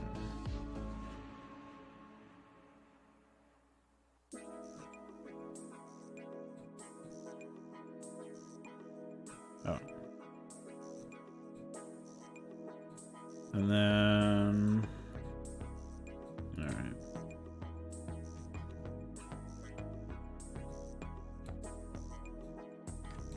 Well, in theory, that should be everything we need for that.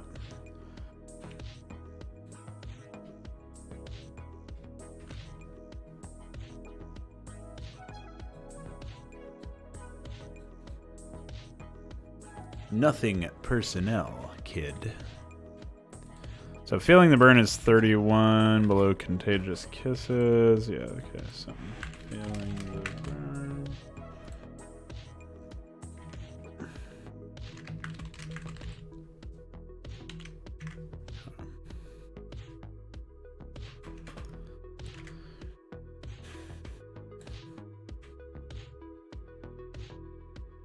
Oh yeah, I've got to figure out what graphic that's going to be.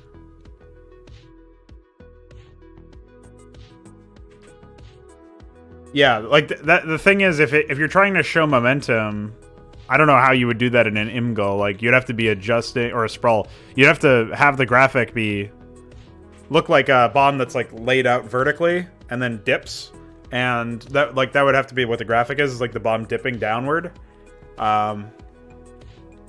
I guess you could get away with it. Like obviously it's from the isometric view, so it's not directly dipping downward like vertically dead eye, as if you're at eye level. You have like the isometric view on it, so you could get away with not even having frame sets and just having a simple set of frames for this, and it would just basically be falling down until it detonated. And so it would have like it would start off nosediving for the first couple of frames, and then after that it would have to enter into some sort of loop of like hitting terminal velocity and be coming straight up and down vertical.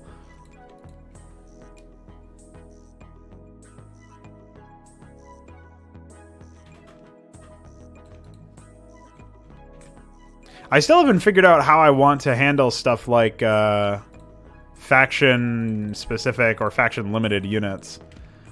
Like, a part of me really wants to include them because... Oops. A part of me really wants to include them just because it makes sense for some factions to have unique tech. But another part of me feels like it's, like, at some point the player and the enemy of the player should have access to a bunch of tools and be more distinguished by how they use those tools. But I'm sure some combination of it will be in order.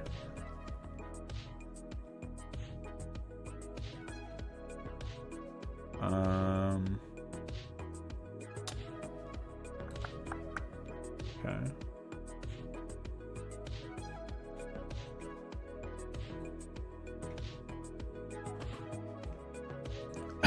Trying to remember what the fuck I was in the middle of doing. Let's add those.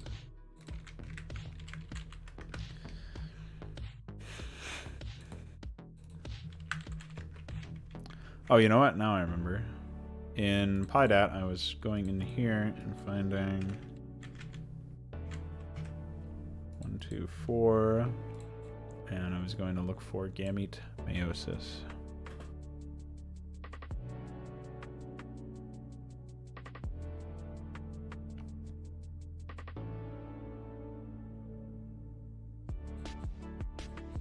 All right, we've done it.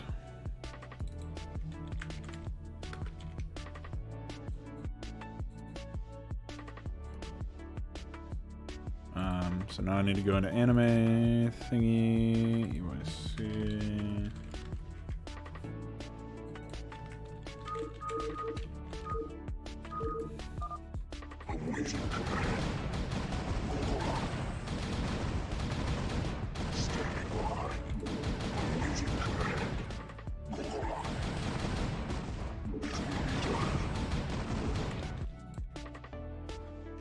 Well, that definitely needs to be taken care of.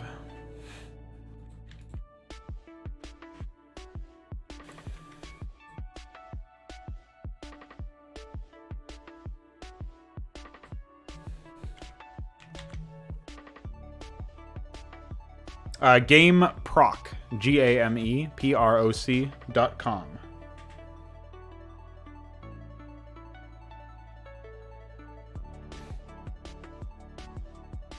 Well, it's more interesting to distinguish them by AI tactics. It's just that our tools right now are not fit for the job. But I think that's a fine goal to go for. So, dual photon. Reminds me of going into here.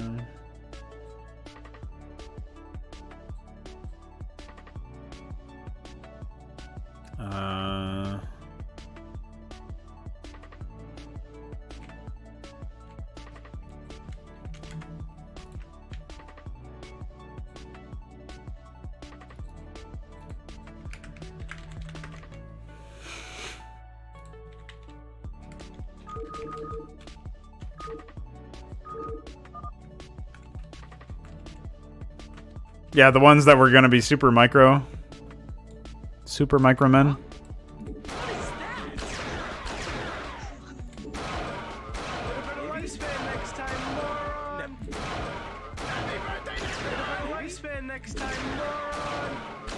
See, this is good from most frames, but then on the left here, unlike the straight vertical frames,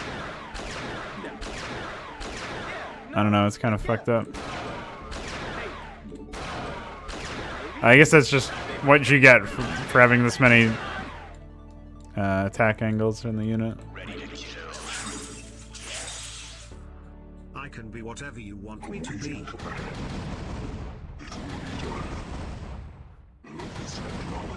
Dude, why do they do that? It's so crazy. I'm not sure why they get a carte blanche to just attack without having to face the unit. That seems odd.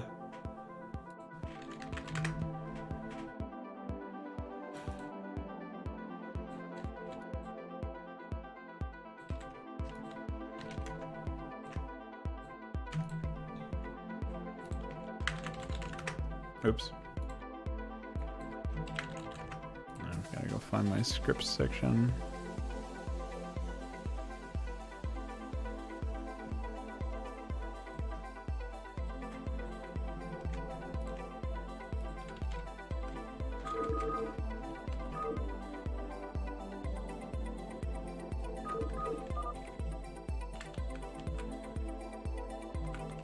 I don't know about Voiders charging up.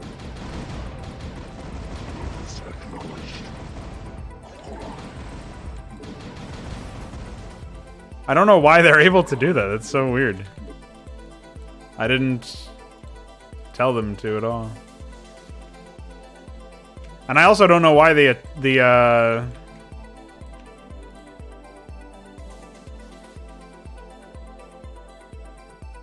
I'm not sure why the cooldown isn't affecting them. It definitely should be. What the fuck? Something in their iScript must be hilariously wrong.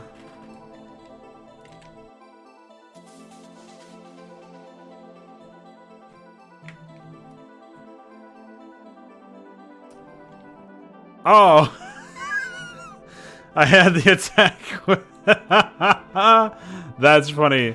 So the local thread also had attack with one. That's why they were able to attack while moving.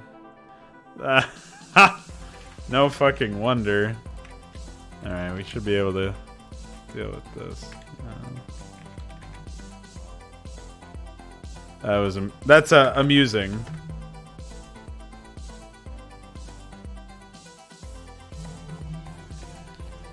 I do actually get into that in the latest episode a little bit, but it's not very focused of a conversation on it, so I can answer it in more detail.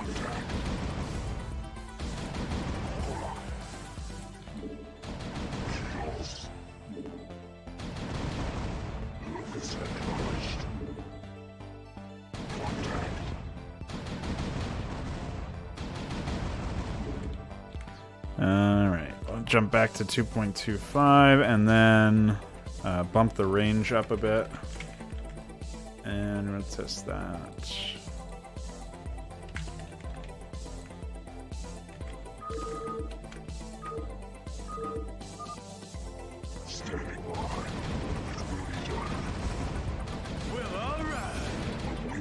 I can be whatever you want me to be.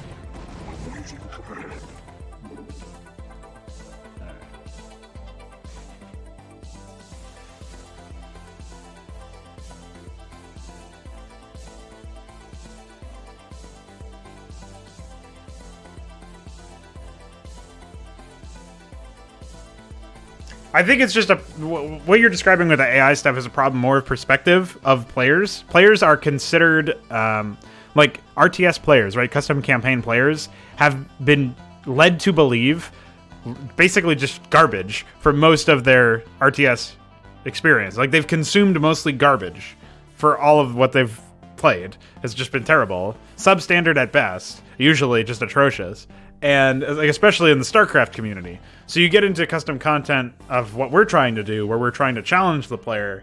The first challenge for them is like adapting their mindset to consider the enemy an actual player that is present on the map, as opposed to considering them just a challenge to overcome or a hurdle, an obstacle to surpass. Like they are that, but they're also more than that. They have their own sort of personality that they express through gameplay. So once players get out of the mindset of just treating their opponent as a barrier to destroy and tear down, and they treat them more like a player who also wants their own things out of the map and is following their own task list, then I think that can they'll bridge the connection, and I think they'll be forced to consider that, especially in retrospect, after they've beaten a mission and overcome an enemy or a team of enemies.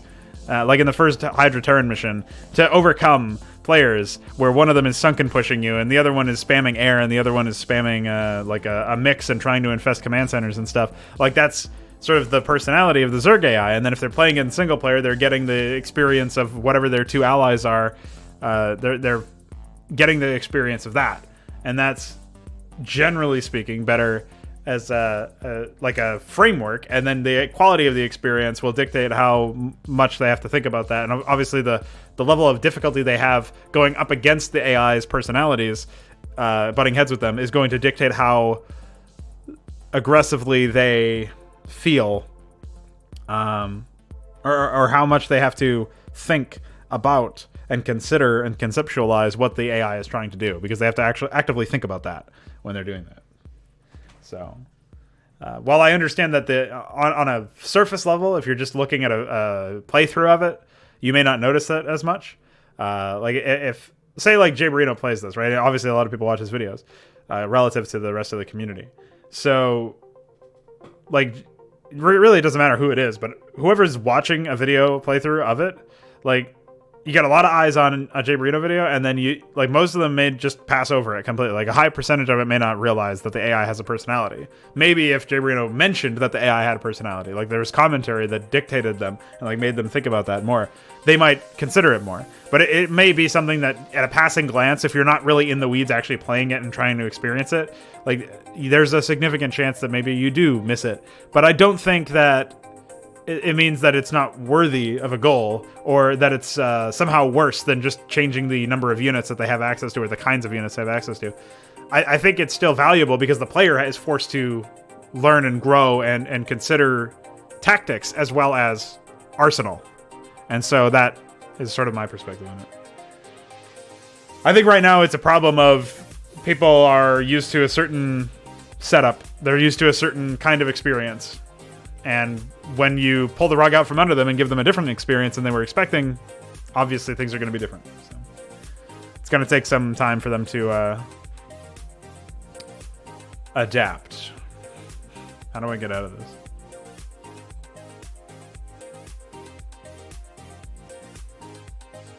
Here we go.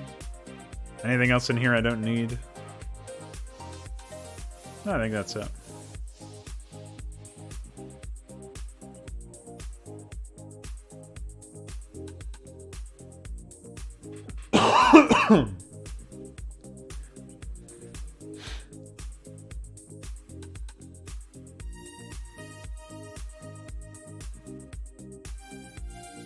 How does it not show the faction's characteristics? I mean, like they are different commanders, but that means that they have different personalities, and so they express their personalities.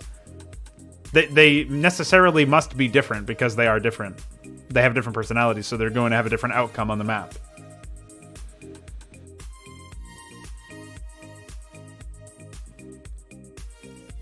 And they will use different units than each other, but not because they're disallowed the other, just because they have a preference.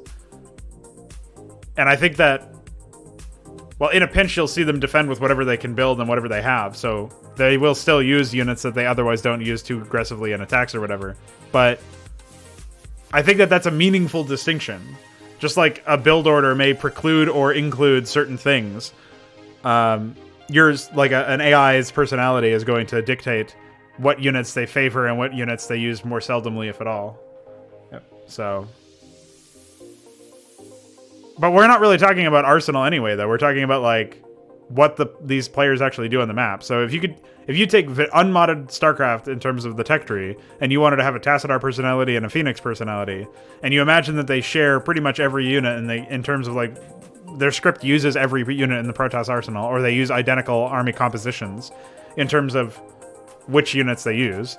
They would use different numbers of each unit. They would use different units better or worse than one another. So like Phoenix may Reaver drop better, whereas Tassadar will Psystorm better. They would use, they would specify specific examples, I guess, of like how they would do, like how they would take bases and stuff. And so even if they are the same faction, they're expressing different personality traits. So I think maybe what you're arguing is if you want to have sub-factions, then those sub-factions need to have a tech tree difference. Yeah, I suppose that's true, because when we're talking about a commander opting into a personality, like having a personality that opts into or gives them a predilection for certain strategies, then that commander is going to play with any given faction differently than any other commander. And then you have to wonder, like, okay, in addition to this, like we have two different categories of things that can be, of levers to pull for change. And one is a personality of a commander, and the other is the characteristics of a faction. So I guess I can see what you're saying now. I wasn't, I thought we were both talking about the same thing, but we kind of talked past each other until I just realized that, so. Anyway, so you were asking me about how do I set my goals up and how do I organize them? For example, how do I order tasks like writing an AI or making a tile set? So, obviously we all know that AI is a state machine, more or less. Now it can multi-thread stuff, So it's more layered than a very, very basic state machine. But it's not object-oriented programming. And so even if it were, though, it's kind of like a state machine in a sense. The similar kind of concept. So let me just make sure I'm using the right terminology here.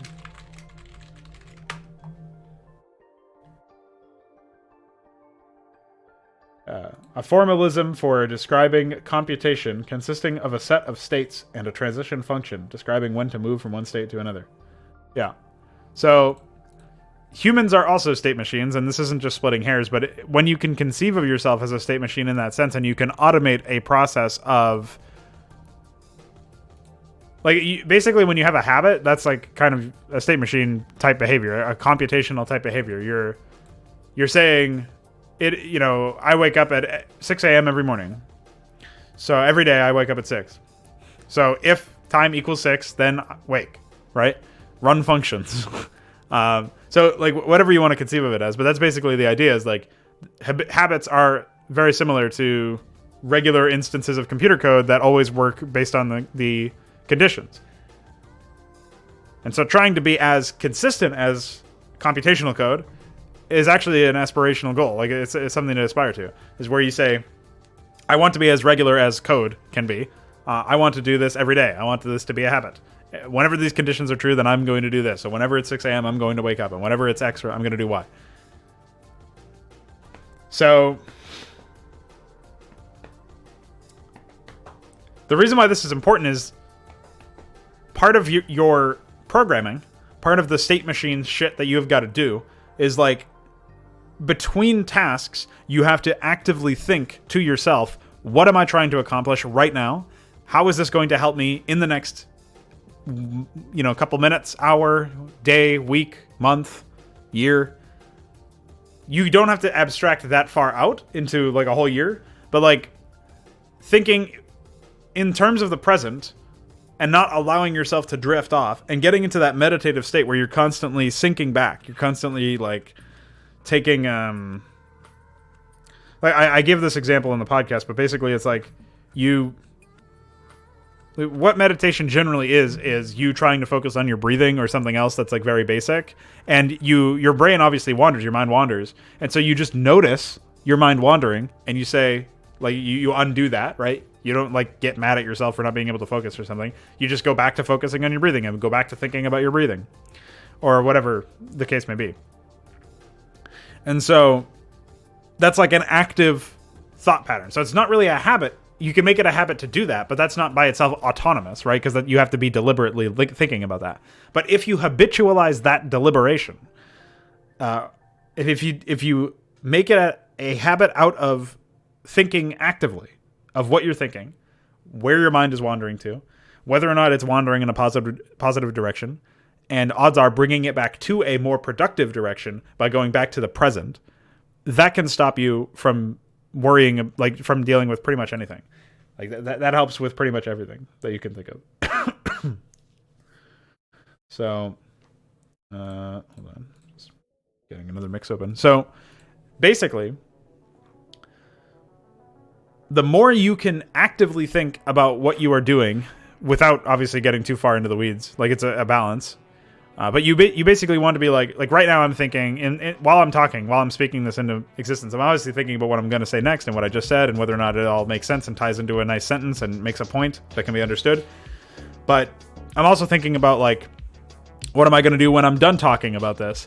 What am I going to do that's related to Todborne? What am I going to do that's modding? What am I going to do to continue? And then I'm sort of thinking like I smell some food that my mother just made, so I'm also thinking like, what am I going to eat after this? I don't even know what she made yet, so I have to go out and check at some point and grab some food. And like I wonder what she made. I'm kind of hungry. I would like to eat at some point, so I got to check the time. And so like I'm thinking about all this stuff. I'm making it more formalized because when you think about something without articulating it, it doesn't really feel like a thought. It's more like this sub thought or like this.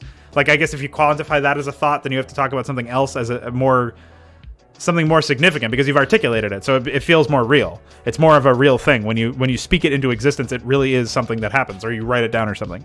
And so getting into the habit of noticing and thinking more deeply and more actively about what you are actually thinking about, because a lot of this stuff is subconscious. So getting to the point where you can consciously recognize when you are drifting in your you're drifting in your focus, and then bringing it back to a focused state. It sounds like maybe most people hear this and they think, I don't really have this problem. Like, this isn't an issue for me. It's not a problem. But you would be surprised how much more productive you can be just by actively thinking about that. And so that is a big part of my state machine, is whenever I'm working on something, say a line of code, right? So say I wanted to write this AI yesterday. I started writing this AI yesterday. And so I started with a blank page, right? And so like filling up the canvas with all these lines of code, I didn't think about every line of code at once. I thought about what I needed to do for that line, and then that function that line was a part of, and then that task that function was going to help the AI do. So like what the purpose of this function, the purpose of the code, and then the AI overall, right? I was thinking of like how this is going to slot into the AI's functionality as a holistic script, and then I was thinking of how that was going to help communicate the personality of the AI and the purpose of the AI in a gameplay sense. And I was thinking of, all of these different steps, right? Just from one line of code all the way back to why am I even putting this AI into the game at all, and like justifying that, like finding a way to justify that, obviously. So I've been thinking about the whole AI script, but I've abstracted it just from one line. And so I've like, that's the mental step, is you write, what line do I need to write right now? And what line do I need to write next? And how do I make this make sense in the function? And, going back and forth and basically doing that a lot. That is something that's super important. If you can discipline yourself into constantly thinking about what you're doing right now and what the purpose of it is, and what this is going to lead you into doing later, like what your next task is going to be after that line of code is done, that function of code is done, that AI script is done, that AI script, that the whole maps AI is done. Like, you can abstract this across any degree of scale, but the bottom line is it all comes back to what you're working on right now.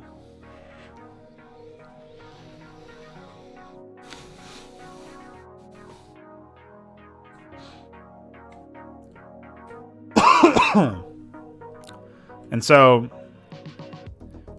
I find that especially when you're dealing with menial stuff or stuff that isn't necessarily creative, like a lot of this stuff is rote memorization, stuff that I already know about. Like, I know that I have to write start area town, then set free ID, and then start town when I do create scripts, and like I already know all of these materials. So like, it's not something I have to develop a new system for. I don't have to go in and develop a new system for attacking, because I've already developed that. So I just copy and paste a bunch of shit, and like, that's how I write it. So when you're dealing with stuff where you're not actively thinking of how to solve a problem, you're just producing content. That is or you're producing an element of a project. That's where the state machine stuff comes in handy. When you have to be more creative, you do have to let your mind wander more, and you have to consider, a bit more of a broad spectrum approach.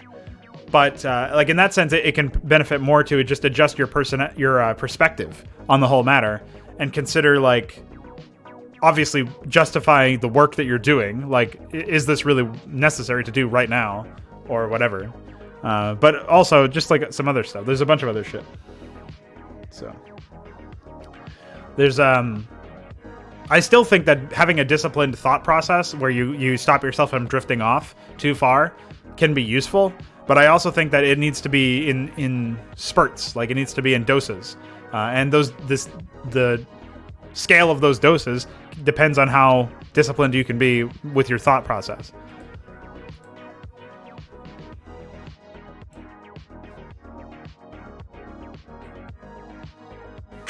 So I hope that answered your question in some way, or at least gave you more context.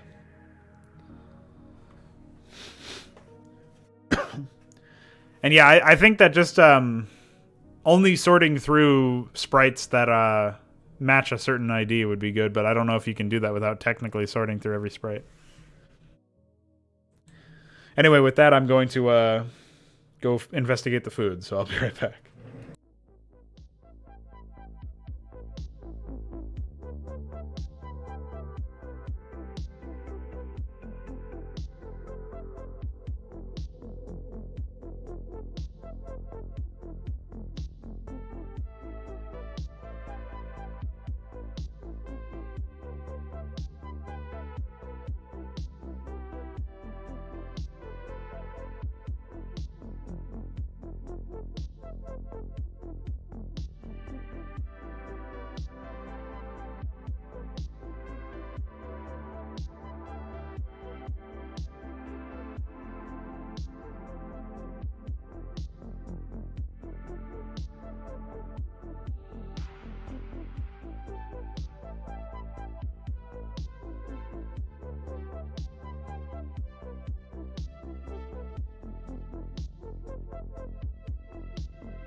Hi, guys.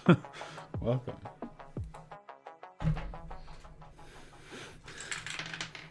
Welcome me back. Sorry, I was laughing at iQuere's comment.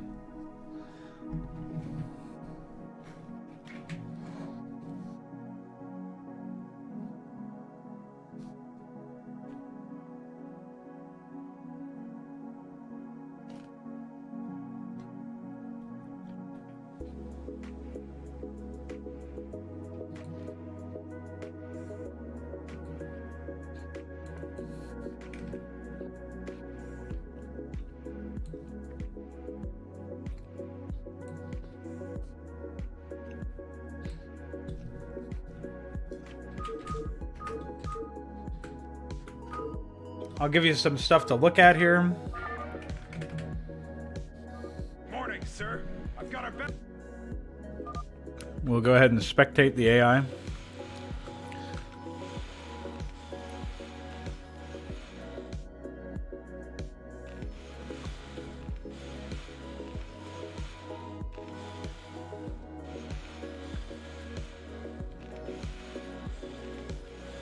Oh yeah, certain terrain parts that can't be set on fire.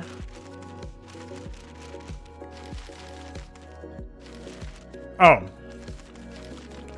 You mean flammable? Yeah, that could work too.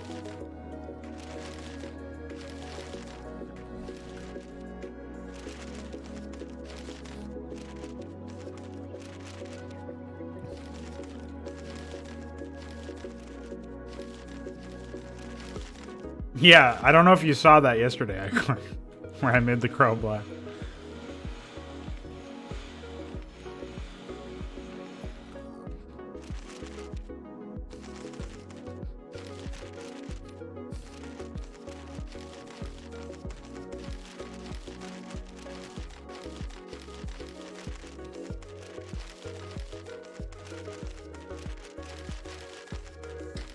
Yeah, let's make some oil.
I would like to see that.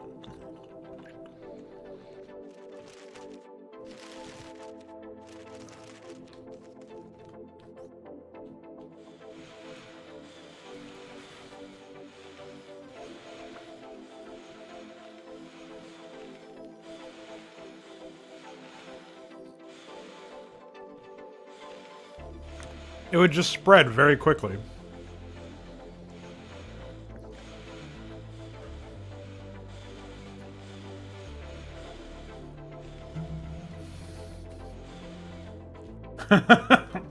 Yeah.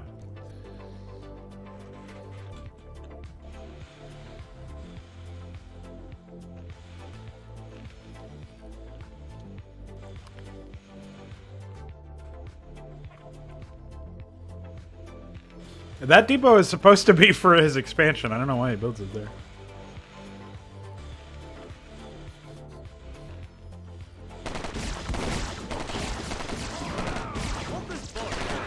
Who put humans on this map? I didn't approve that change. Hey, they're anime here. I told you! I wish someone told me about this before now. But tell me about it. I'm so tired of all these random surprises. How could you be surprised? You made the map! Hey, Cullen, do you think there's any enemies on this map? Probably not.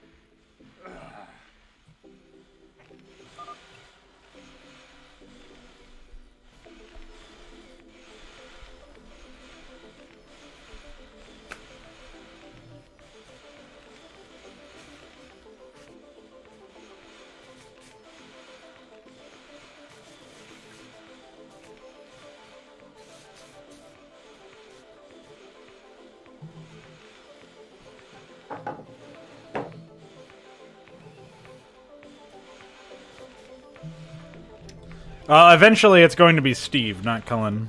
I just haven't gotten around to replacing, like, making a Steve unit ID. Steve is just Raynor, like, he's a classical Marine. He's like a holdover from Starcraft 1. He's gonna be the only Starcraft 1 unit in the entire game.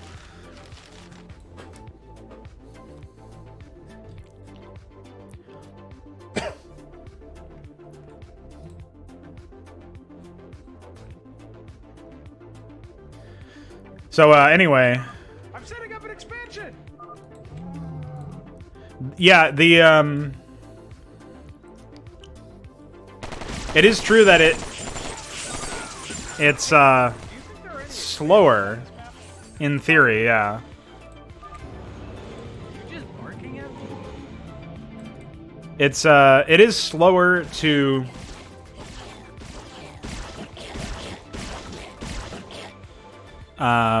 articulate your subthoughts. It's a focusing mechanism, though. You don't need to do it all the time.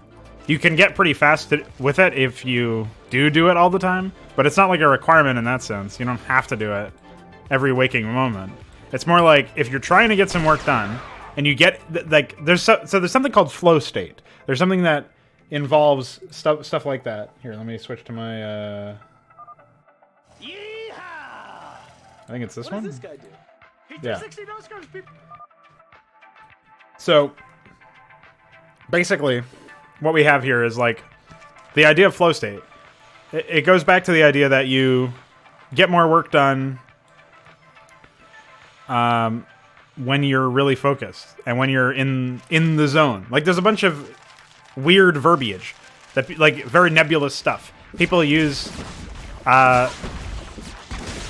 they say specific things, they use specific examples or whatever. Even more? Or I'll just Control S. I stop getting distracted. Basically, that like people say they use certain words or phrases to describe something that, in theory, is fairly like straightforward, but feels elusive at the same time. Like when people describe getting in the zone, it makes it sound like something that anybody can do, and anybody can do it, but like it makes it sound like something that's much simpler than it actually is. When you would think. Excuse me. One more. All right. Cool. So you would think that based on your experience struggling to get focused and to remain focused, that you wouldn't need to like you feel like it's an external thing usually. This is what I find. I find that it feels external when in fact it is internal. And what I mean by that is an issue that you could have is that you lack motivation, right?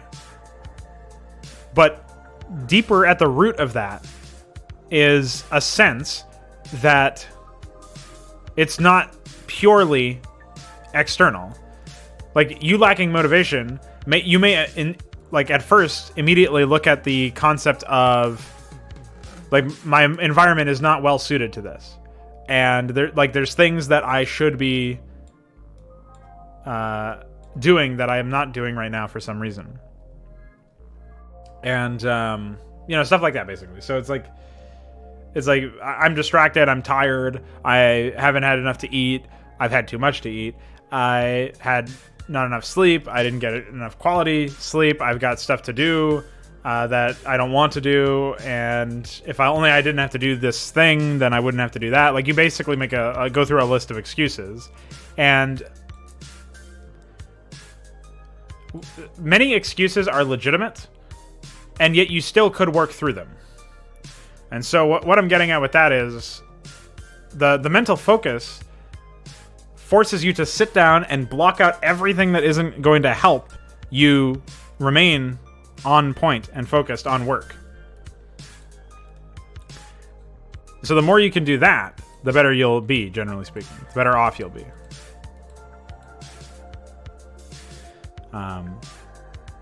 So that's what I would say. Like that's the argument of it. Is you might think it's slower. You might think it's a new skill that you then have to learn somehow, and you're like, I don't feel like that's like in and of itself. It's a kind of an environmental stressor. Where you don't feel like it's necessarily conducive to getting work done. It's like learning a new skill just so that you can focus seems like overkill to some people.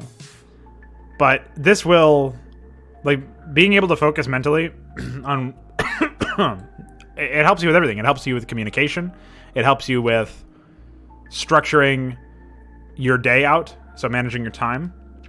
It helps you with so many different things. And just because you might be in a situation where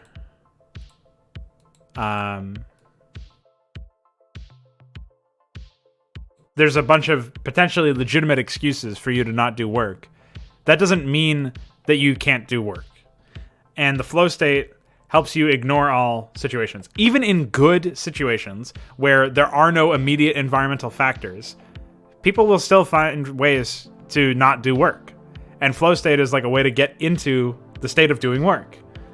And it's a way to do so. There's ways to get into flow state, right? If flow state is the state of not allowing excuses to stop you from doing work, thinking actively, articulating your sub-thoughts, making sure that you are focused with what you're saying, and not allowing yourself to drift too much, are ways to stay in the present and get into flow state quicker. And so you're maximizing your time based on that. So again, like, habitualizing that is part of discipline.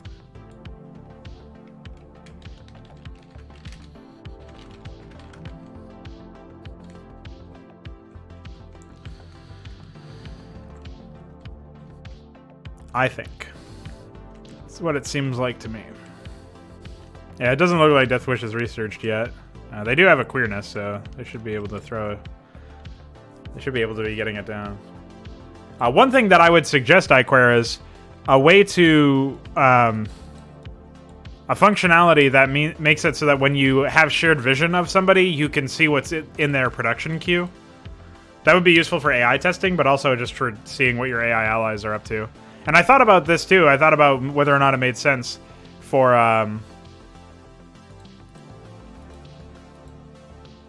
oh, I just saw it happen, actually. I just saw Death Wish go down.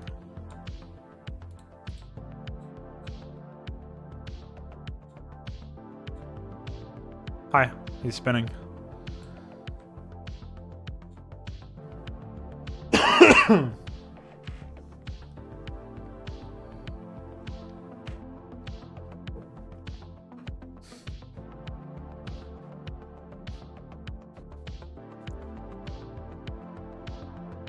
One thing I'm noticing is I'm getting a lot more minerals than I am, or donuts than I am coffee.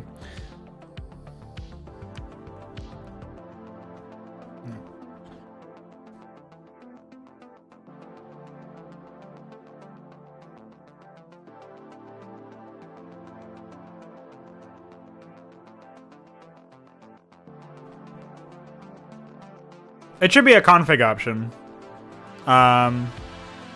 It should just be like part of the Hydra new game state.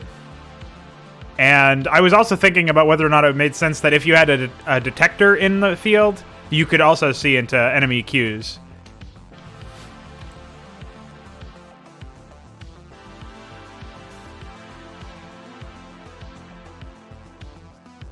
Well, what do you mean? Like, the gas structures actually behave differently?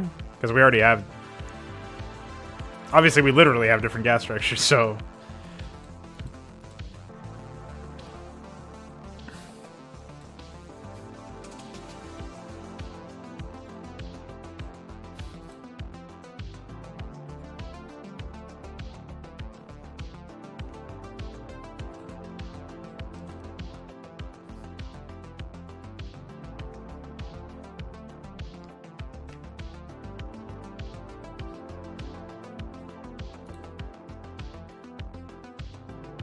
Well, as far like behave differently for mining purposes, I'm not sure.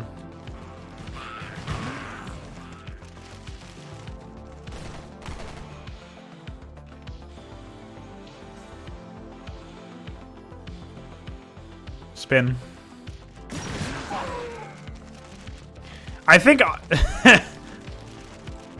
I honestly I have a feeling that the nothing personnel ability should probably be buffed in some way, because it really does stop the fanfiction editor from doing any damage.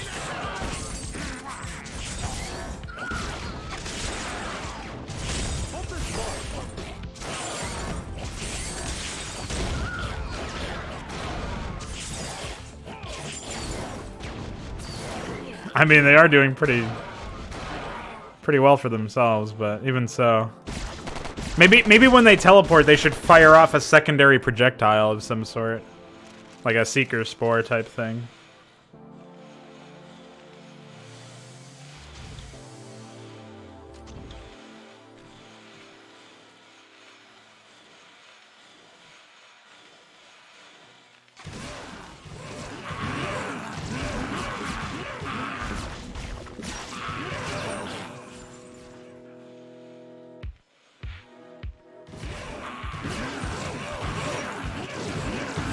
What's up, Wook?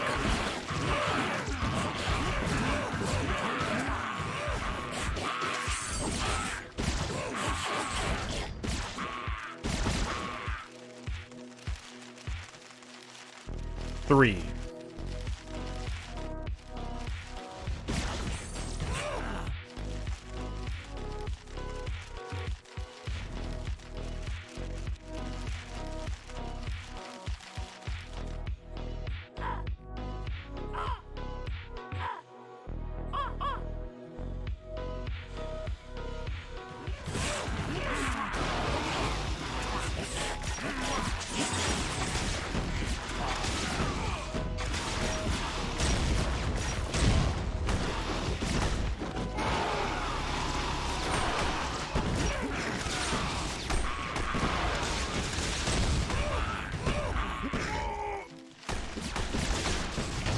You're talking about the fanboys?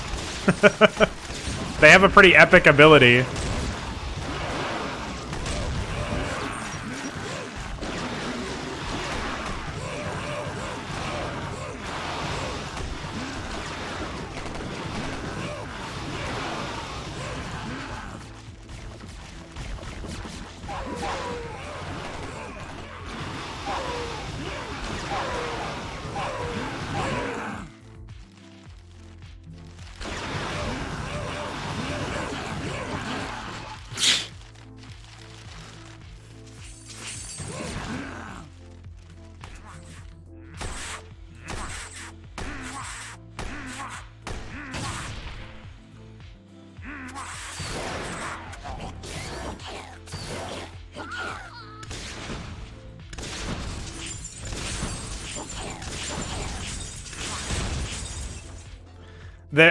It's just a behavior where if once they take fatal damage, they regain 20 HP and run suicidally into the nearest unit and blow up.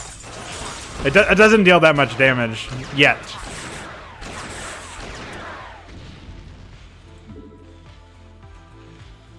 But I'm sure it will.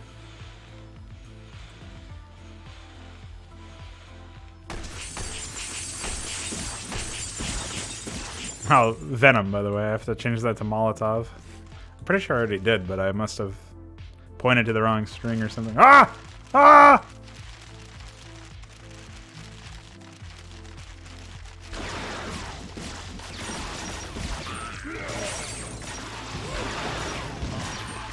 Well, the Beta Avengers did something very different. Good luck trying to follow this. Holy fuck.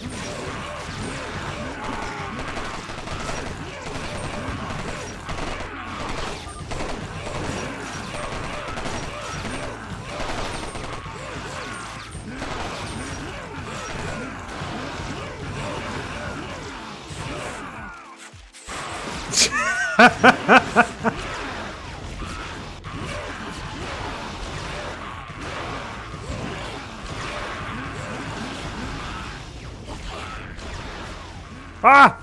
He's Jesus. Dude, this fucking ocean of conga line of spam. It's pretty good.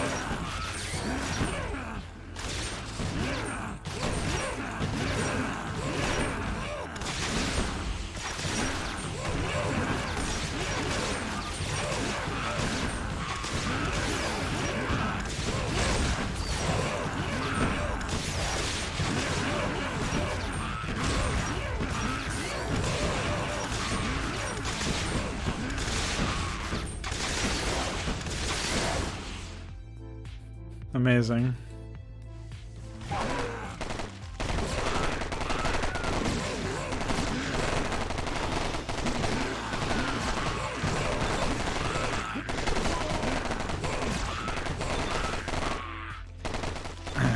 I have a similar kind of ability in Hydra where the scouts have an upgrade called Last Orders, where when they take fatal damage, they regain health similar to the fanboy in this, and they crash into the nearest ground unit, dealing AoE explosive damage.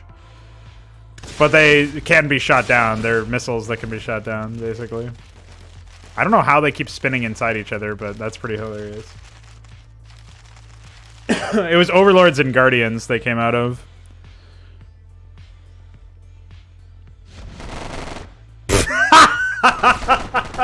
Holy shit, that guy got fucking destroyed. He teleported directly into death. That's what he did.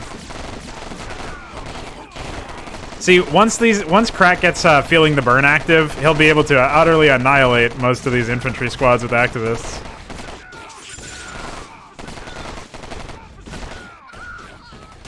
Bullied. He's still doing some pretty good damage, actually. He might even be able to actually push these Mongols back.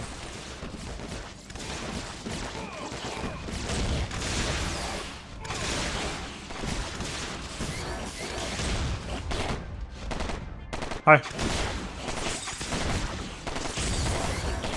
I like to imagine that the fanfiction editors just, like, confuse the fuck out of the units that they're teleporting around. Actually, maybe that could be it. Maybe that could be the benefit to Nothing Personnel. Maybe you get, like, after each teleport, every time the unit teleports, they regain, like, 10 health or something.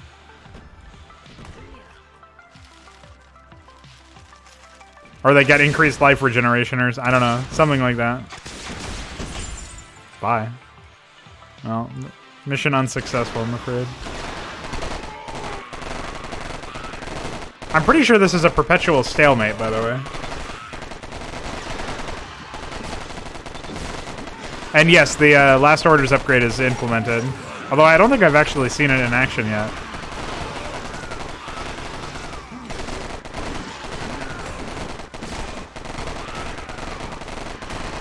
It looks like they're still not charging into enemies for some reason on death.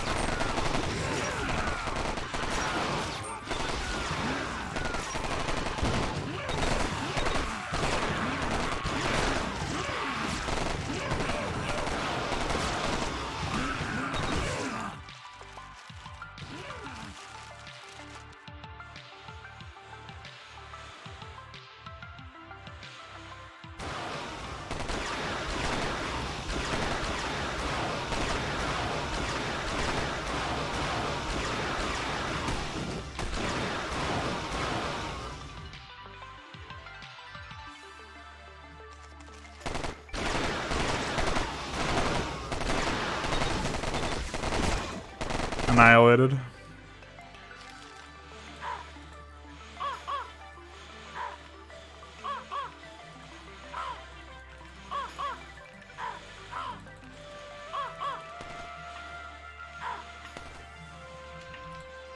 I should be able to hotkey other people's units, man.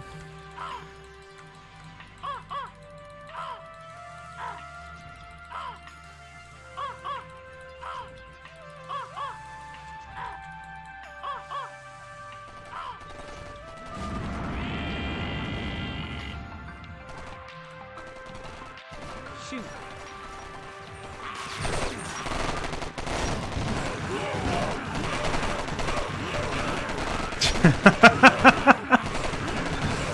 Psychosis overload.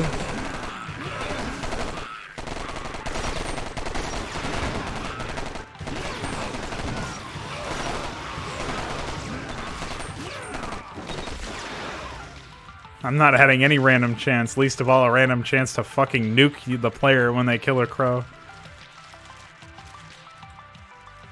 Holy 27 kills! What the fuck?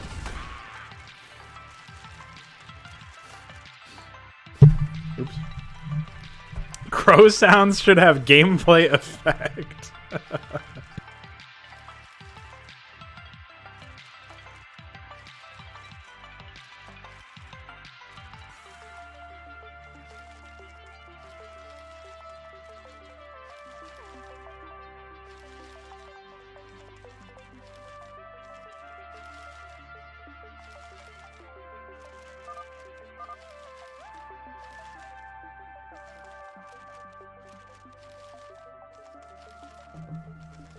What I think could happen is crow sounds could deal like 2 damage to units within sight range.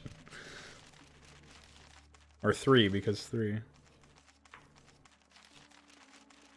I could get behind that.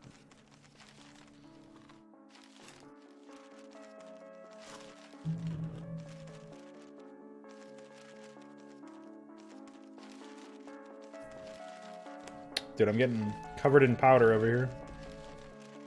Looking like a real cokehead.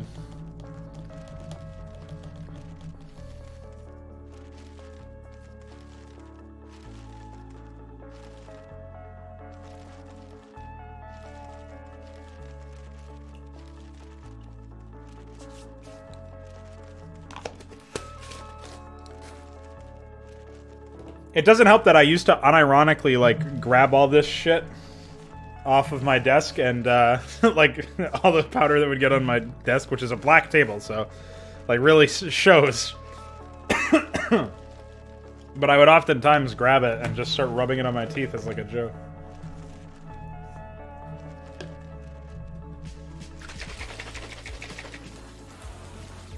Well, you have a 1 in 256 chance of, missing any attack, so...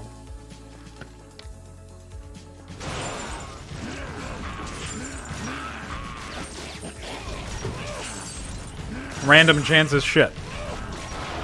I don't think this mission can ever end, by the way. Holy money, look at his money! I wonder why he's not attacking with anything. I mean, he is attacking with stuff, but not much.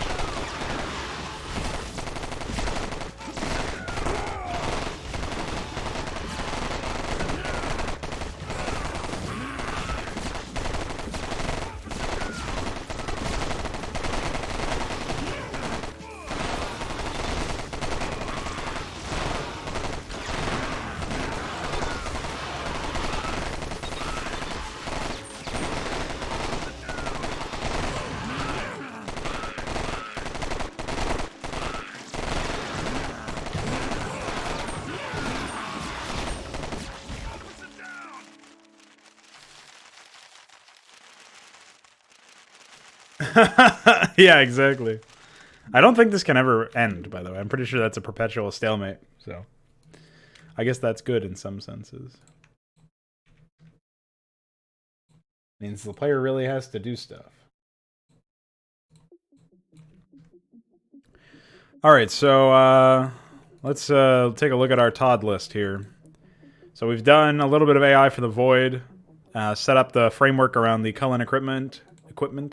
The microsystems was just in reference to the resources, which we've taken care of. So we can avoid that. We can void that. Started to do some unit responses. I got some time. I can do some voice acting. Get some of that going. Which means, of course, I have to turn my microphone down. So you're now hearing me in epic quality. There's a speed upgrade for Boko. I don't know if you can hear me at all. There's a speed upgrade for him. That's it.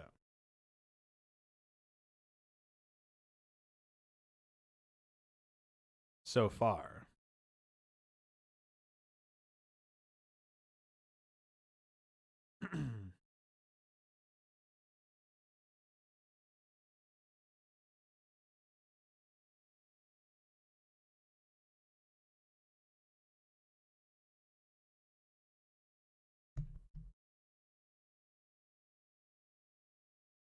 And that's how I accidentally checked the chicken into the void. No, I said chicken. No, I said chicken. Redo that line, please. Thanks. It's your birthday, idiot! Come on, we've got to go do what we always do on your birthday. Get suited up. Crack and Mongo aren't going to void themselves.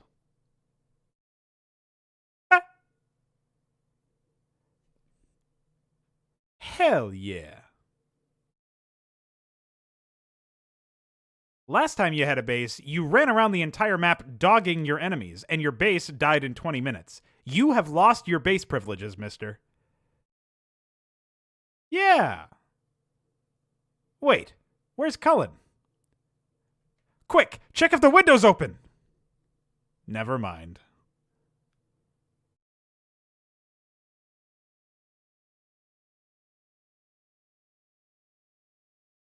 Hey, what are these Void doing here? I'm not even done working on that race. Oh no, they've retconned themselves into the map. It must be where the Void are coming from.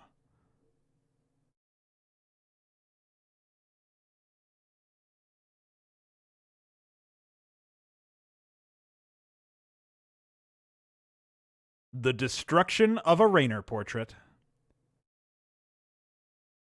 I've been smashed! No, I'm smashed. There's at least one more map in this disaster of a birthday present, so let's hurry back to the briefing room. Yes.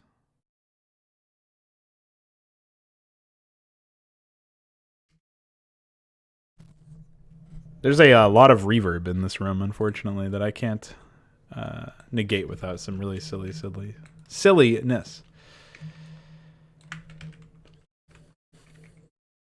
All right, capture this noise reduction. All right, leave that for what it is.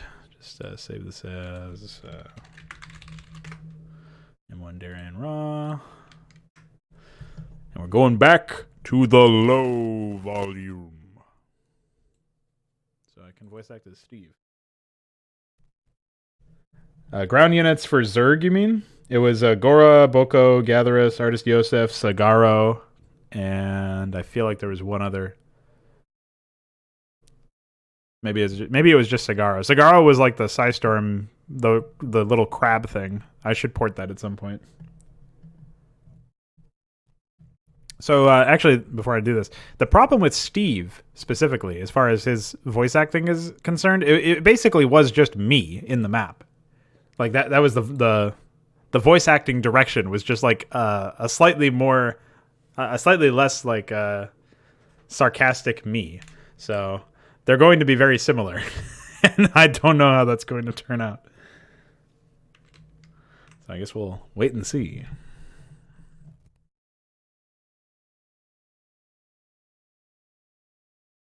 That story gets better every time you tell it. Wow, did you get more brain cells for your birthday? Yes, sir. I'm all set up over here. I don't know. Maybe he's watching us on his phone? What? Let's smash some anime. That's just wrong, man. Let's destroy them all! I know a guy who needs a kidney. I do believe that was the last of the Void structures. Aw, man. Guys, my base can't make it. Go on without me.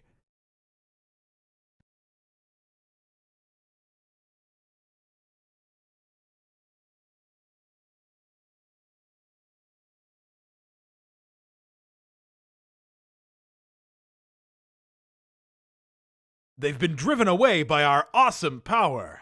And by dogs. Is he always this dog-like? Is he always this dog-like?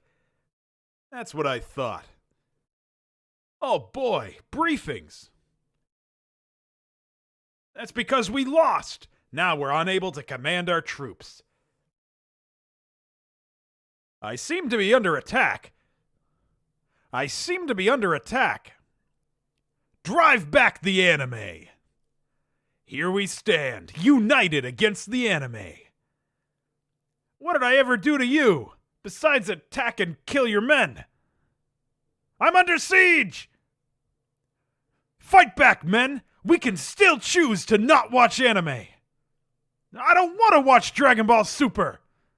Stop spinning and start shooting! Help? Target locked. Men, strike here. Right there, right there! Time to take these anime out. Not to dinner or anything. Get your ammo on this location. This is dispatch. We have a 6942 at this address. All units, please respond. Seek and destroy any anime here. Seek and destroy any anime here. Seek and destroy any anime here. And away we go. Strike hard and strike fast. Weapons free, boys. Begin the attack. Go, go, go! Get your asses into gear. Another squad dispatched.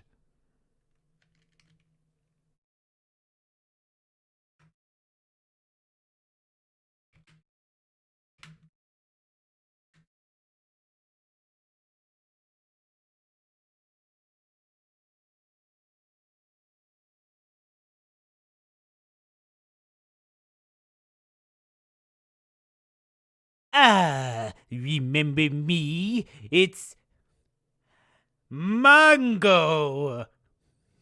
You, actually. I can't believe you killed all my production structures. Again. You try laughing while clapping while doing this Mongol accent. Oh.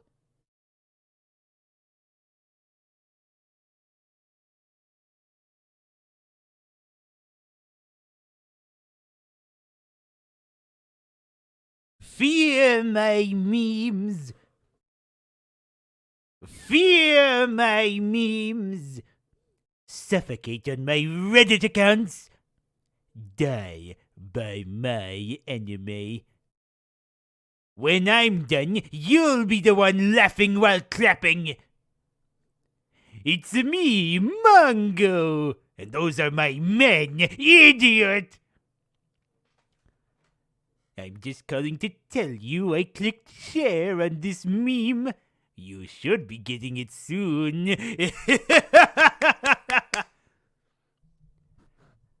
Gamers, rise up!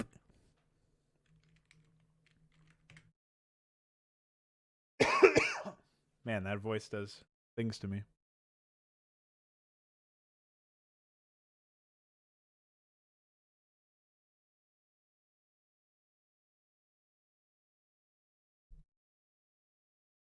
Pink Things return! Cracks fanfiction, punch them! Crack is sure, crack is not, crack this time! Die! What? Crack lose? Crack, crack? Crack come back! Crack not forget this!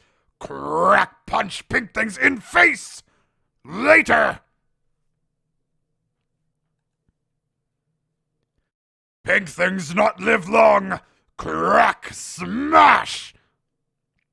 Crack crush you! Here comes Crack's clan! Crack attack! By the way, Crack give Pink Things latest fanfiction! Smash Crack's enemies now! Die, Pinky!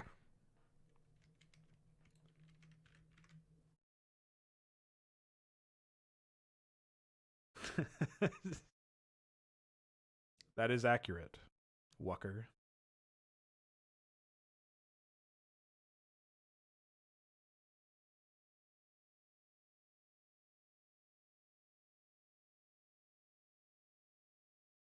Did he say punch them? Okay, thank you.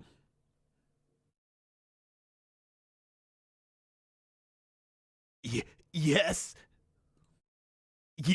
Yes. Yes. Yes.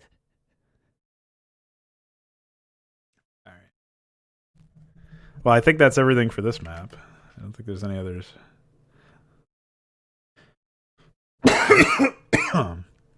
Thank goodness. I could not do Crack's voice anymore. Alright, let's get this shit processed. Did he say punch them?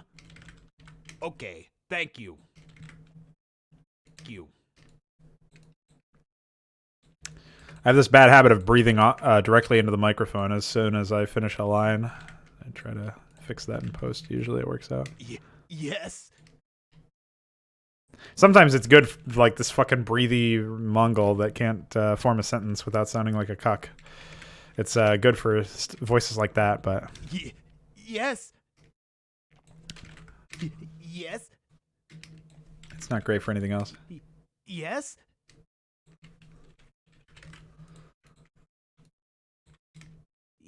Yes?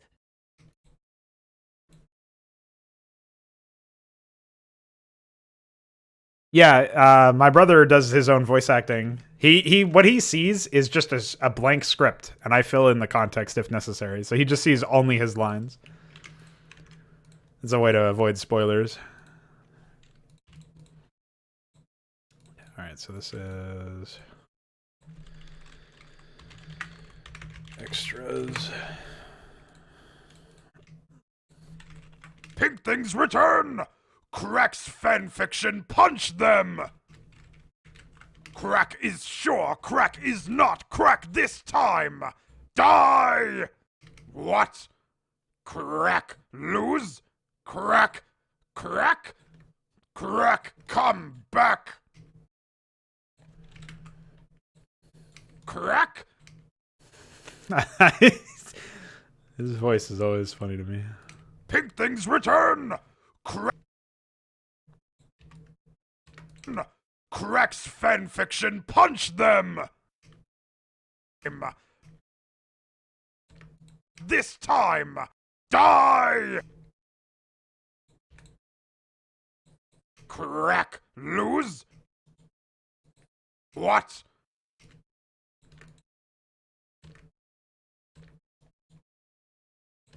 Crack? Crack come back! Crack not forget this! Crack punch Pink Things in face! Later!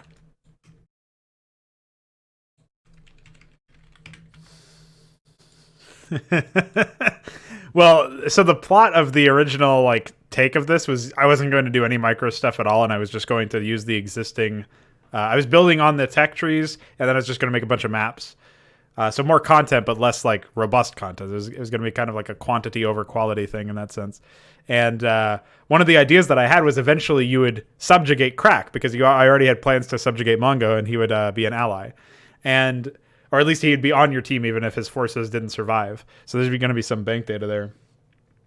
And so the idea anyway was something like that, where eventually Crack would be like an very annoyed ally. And so I'm sure there's plenty of times where Cullen could have called him ass crack or something. Pink Things not live long! Crack! Crack smash! Crack crush you! There is some serious fucking reverb in this room, though. Here comes Crack's clan! Crack attack! By the way...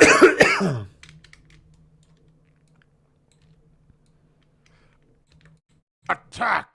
By the way...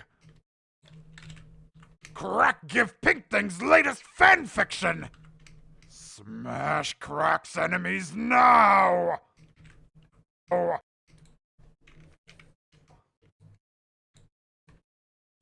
Some very intense reverb. I gotta get that fixed. Die, Pinky!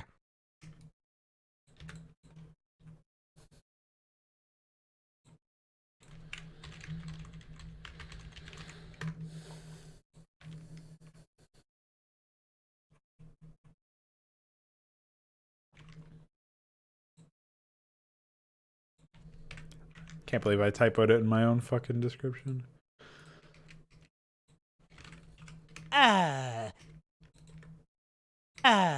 Remember me? It's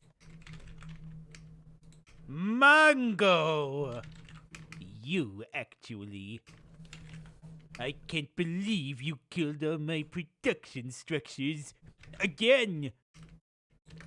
You try laughing while clapping while doing this Mongol accent. Fear my memes.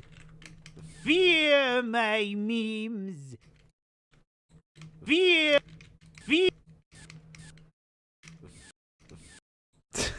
I don't know what to do with that one. I'll edit that in post. Suffocate. Suffocate on my Reddit accounts. Die by my enemy. When I'm done, you'll be the one laughing while clapping. It's me, Mongo. And those are my men, idiot. What a fucking guy. I'm just calling to tell you I clicked share on this meme. You should be getting it soon. Gamers, rise up! He sounds so fucking pathetic. Gamers, rise up! I love it. That came out great.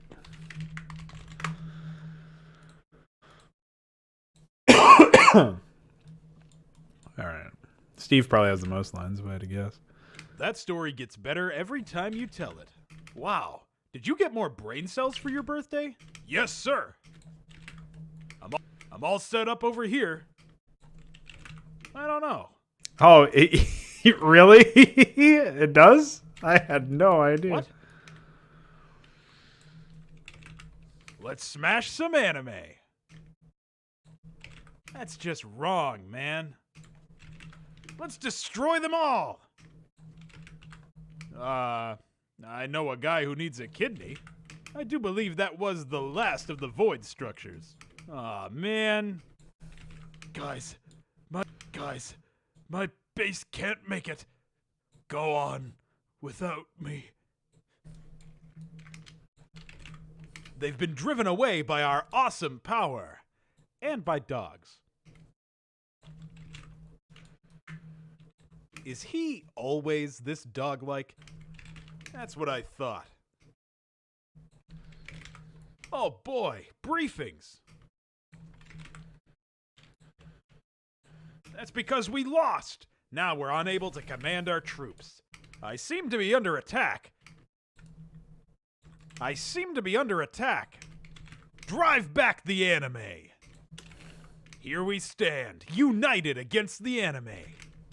What did I ever do to you, besides attack and kill your men? I'm under siege!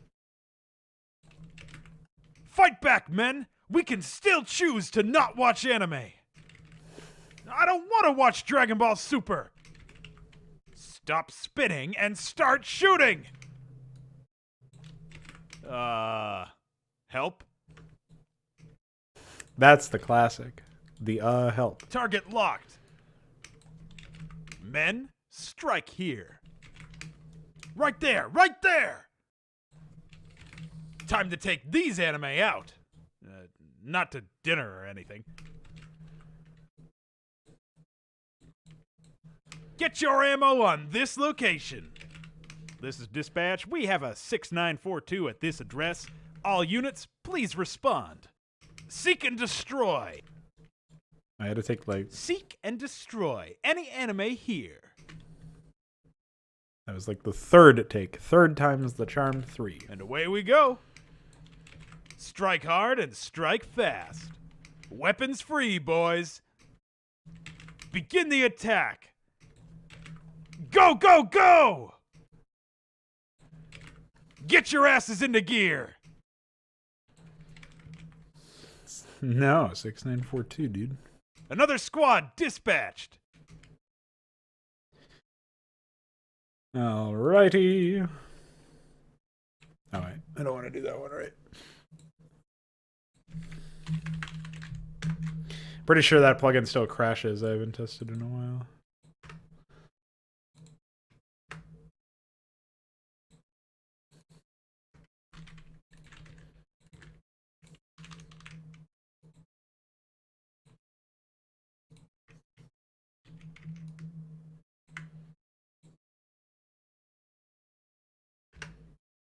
That's because we lost. Now seem to be under attack.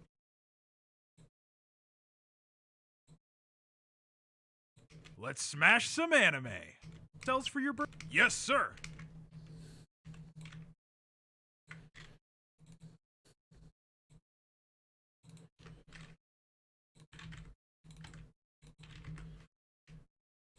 That story gets better every time you tell it. Wow, did you get more brain cells for your birthday? Yes, sir. I'm all set up over here. I don't know. Maybe he's watching us on his phone? What? Let's smash some anime. That's just wrong, man. Let's destroy them all.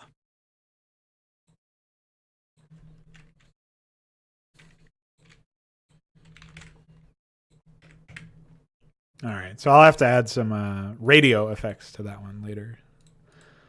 It's not too difficult, though.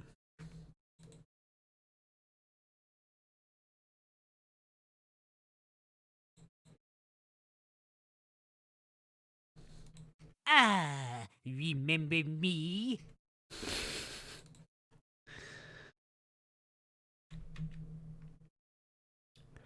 Who could forget? You actually. Ah, remember me?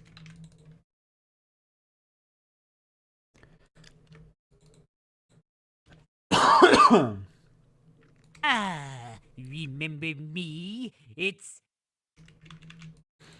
I forget what pitch I had to actually use for this one. I think it was half down. Ah, remember me? I guess not. It must have been more.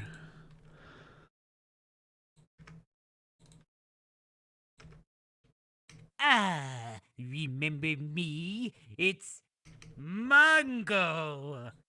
Fear my memes.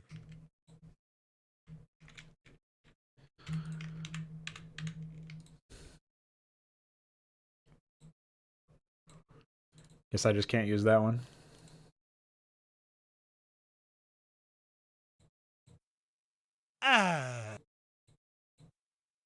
Ah, remember me? It's Mongo. You actually.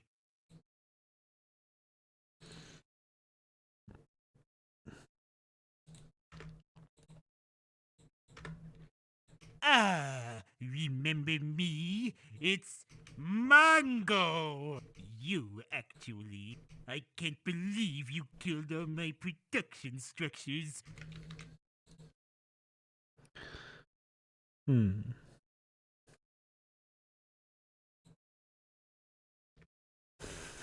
I have a feeling this will be way worse. Ah, remember me? It's Mongo. You actually. I can't believe you killed all my production structures. Again. You try laughing while clapping while doing this Mongo accent. Oh. Fear my memes. That's not terrible. It's also not what I want.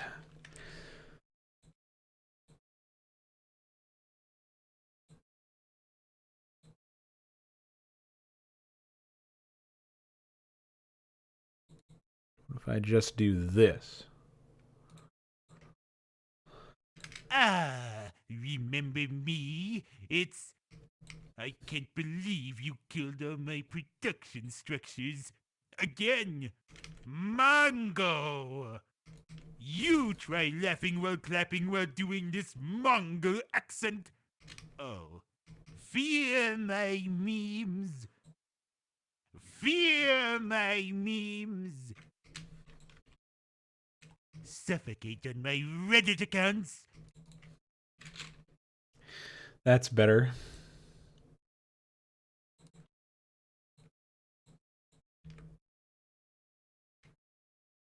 Fear my memes.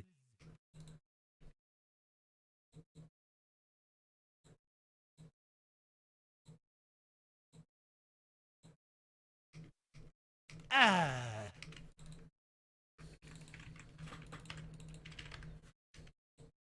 Ah, remember me? It's Mango! You, actually. I can't believe you killed all my protection structures. Again!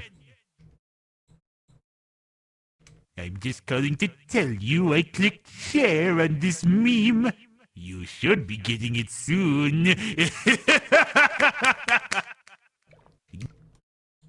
That's scary. Gamers, rise up!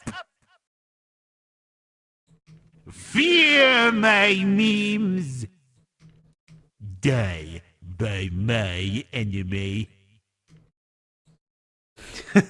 Oh. You try laughing while clapping while doing this Mongol accent. I don't know about the echo. I like it in some places, but it's like might be a little too noisy.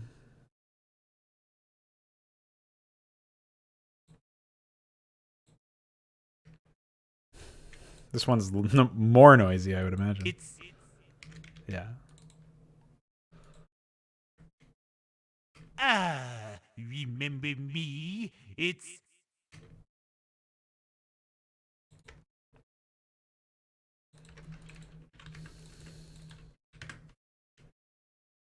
Mango!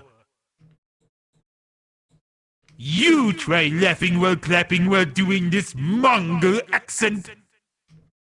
I'm just calling to tell you I clicked share on this meme. This is fucked over from Mike Rumble. Share. Share. Share. I clicked share on this meme. I'm just calling to tell you I clicked share on this meme. You should be getting it soon. Yeah, that's better. We'll use that.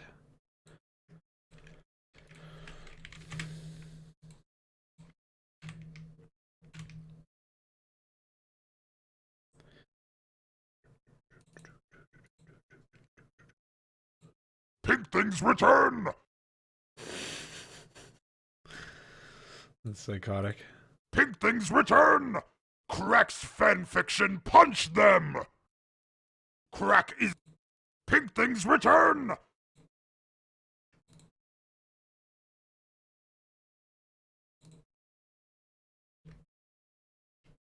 Pink things return! Crack's fanfiction, punch them! Crack is sure, crack is not, crack this time! Die! Crack is sure, crack is not, crack this time! Die! Alright. Maybe that'll do it.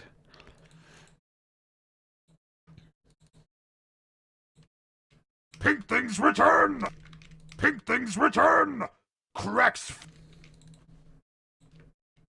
Pink things return! Crack's fanfiction, punch them!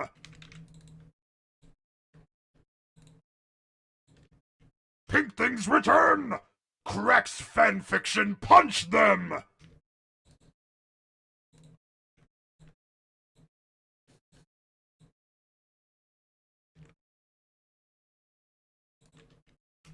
Pink things return!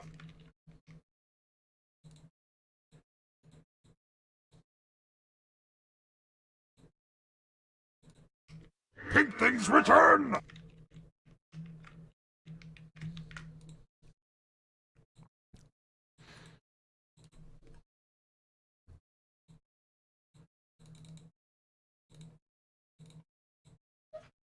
Pink things return! Crack's fanfiction, punch them!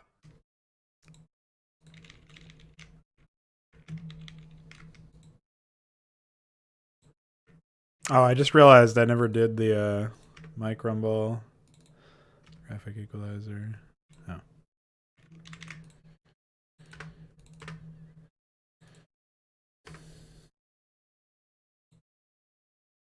Okay. Should be a bit more reasonable now. Pink things return! Cracks fanfiction, punch them!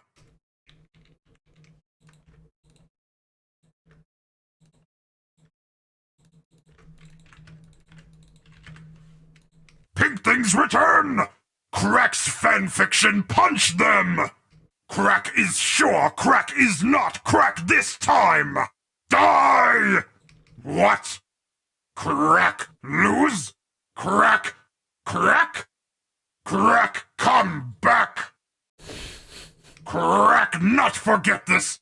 Crack punch pink things in face! Later! Pink things not live long! Crack smash! Crack crush you! Here comes Crack's clan! Crack attack! By the way, Crack give pink things latest fanfiction! Smash Crack's enemies now! Die, Pinky! I almost wonder if we even need the second pass of the echo.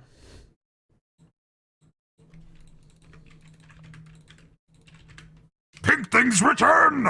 Crack's fanfiction, punch them! Die, Pinky! Maybe we do. But maybe we only need the C instead of the B and the C. You feel me? Pink things return! Crack's fanfiction, punch them! Crack is sure, crack is not! Yeah, so in the original script, there's a dialogue event where when you attack Crack's expansion, Crack says, "Why pink things attack Crack's expansion? Crack need that!" And the response that Cullen gives is, "I guess you could say there's a crack in your defenses." Like it's a big pun. And Crack just doesn't get it. And he says, "Why you say this thing to Crack? Crack have no crack in armor." It's pretty retarded.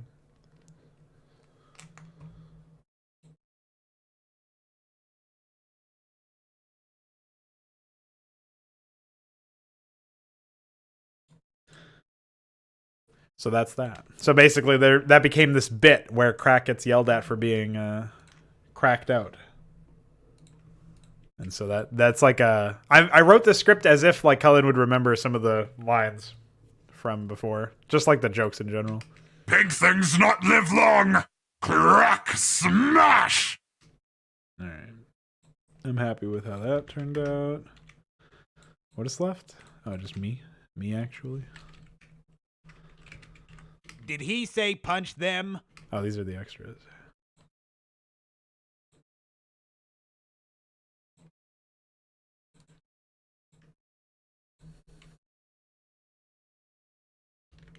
Did he say punch them? Okay, thank you.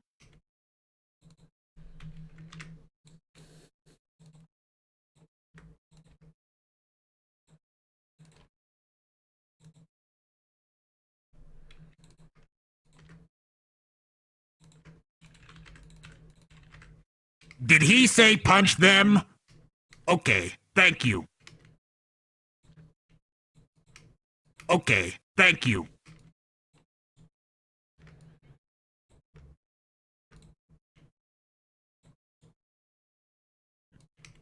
Yes?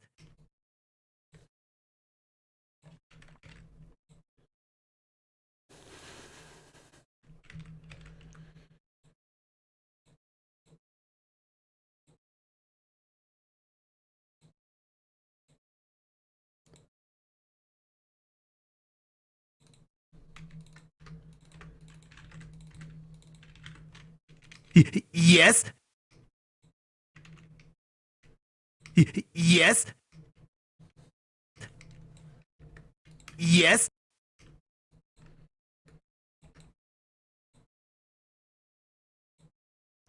Oh, I know what this looks like.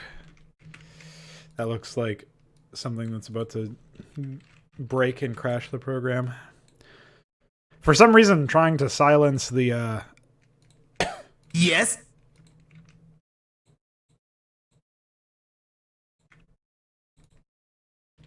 Yes.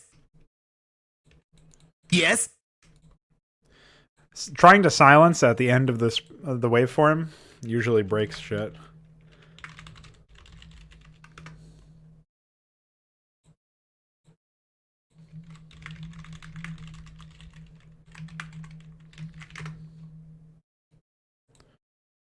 All right. And we'll save this as.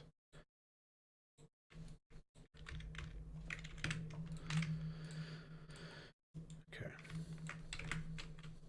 And that's how I accidentally checked the chicken into the void.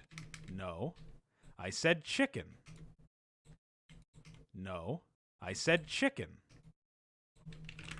No, I said chicken. Redo that line, please. Redo that line, please. Thanks. It's your birthday, idiot! Come on, we've got to go do what we always do on your birthday. Get suited up. Crack and Mongo aren't going to void themselves. Hell yeah. Last time you had a base, you ran around the entire map dogging your enemies, and your base died in 20 minutes. You have lost your base privileges, mister. Yeah. Wait, where's Cullen? Quick, check if the window's open. Never mind. Hey, what are these Void doing here? I'm not even done working on that race. Oh no, they've retconned themselves into the map. It must be where the Void are coming from. The destruction of a Rainer portrait. I've been smashed! No, I'm smashed. There's at least one more map in this disaster of a birthday present, so let's hurry back to the briefing room. Yes. Okay. You like the bark? I don't think it was my best bark, but that's okay. If we don't feel like using that, we can always use another.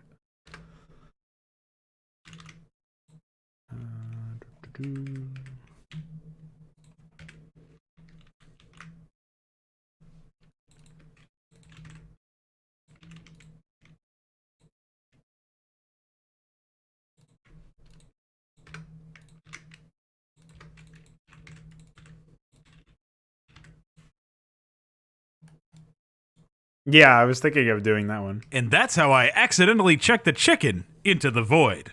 No, I said chicken.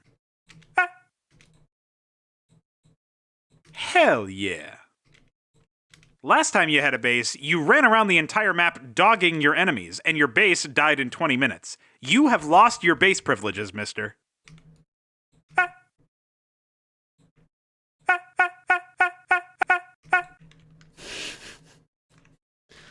What a dumbass sound.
Hell yeah.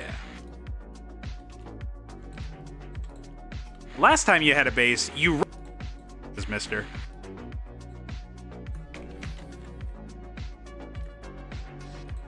Yeah. Wait, where's Cullen? Quick, check if the window's open. Never mind. Hey, what are these Void doing here? That race. Oh no! Goes into the map. It must be where the Void are coming from. The destruction of a Rainer portrait. I've been smashed!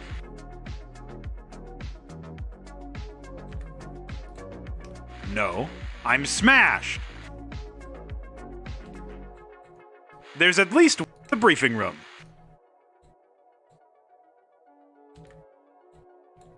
Yes.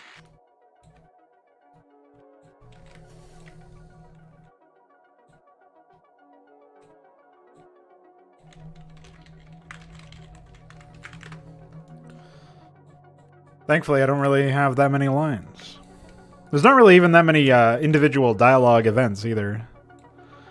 So, works out.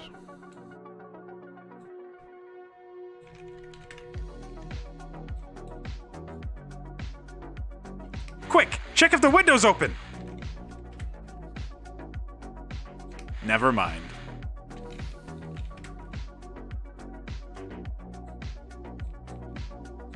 That window thing is an inside joke. I'll probably talk about it more after the project is done. Suffice it to say, there was a window-related incident. But he'll get it. I've been smashed!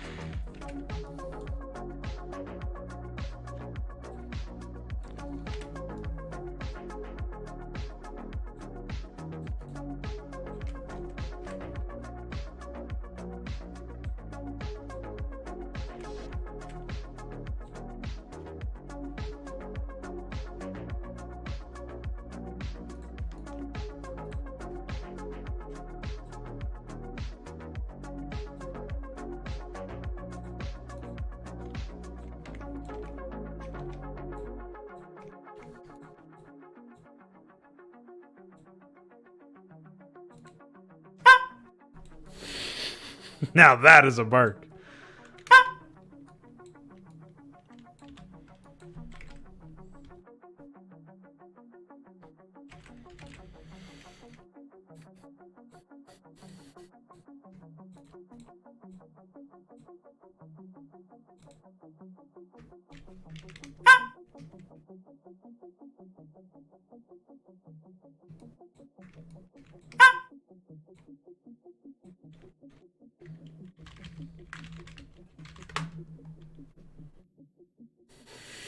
It's almost too annoying to put in my fucking map.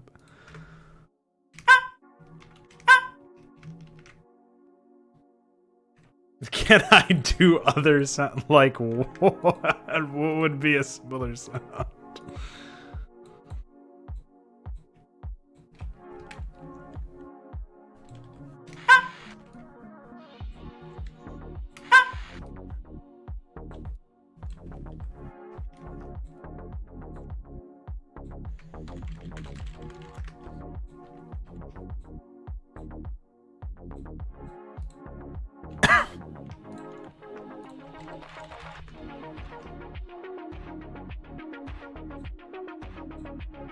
It shouldn't have been in use in a multi-track session. That doesn't even make sense.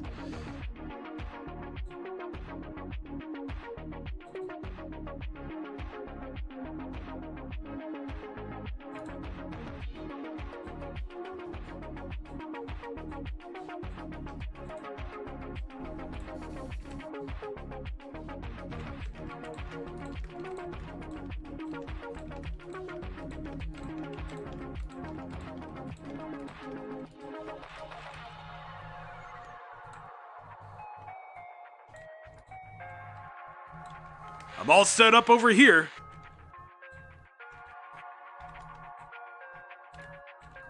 I don't know.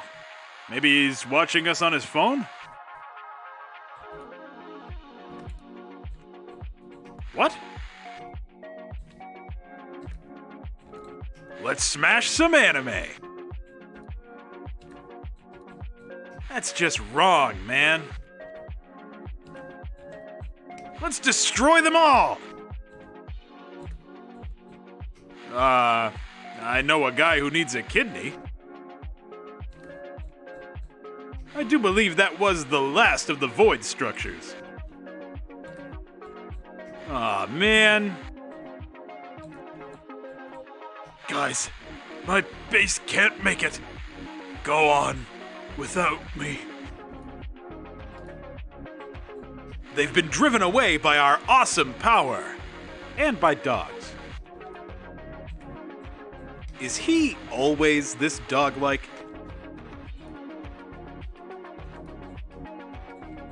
That's what I thought.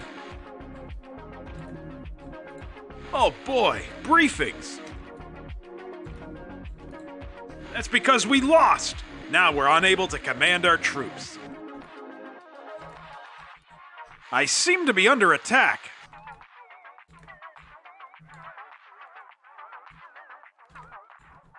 Drive back the anime.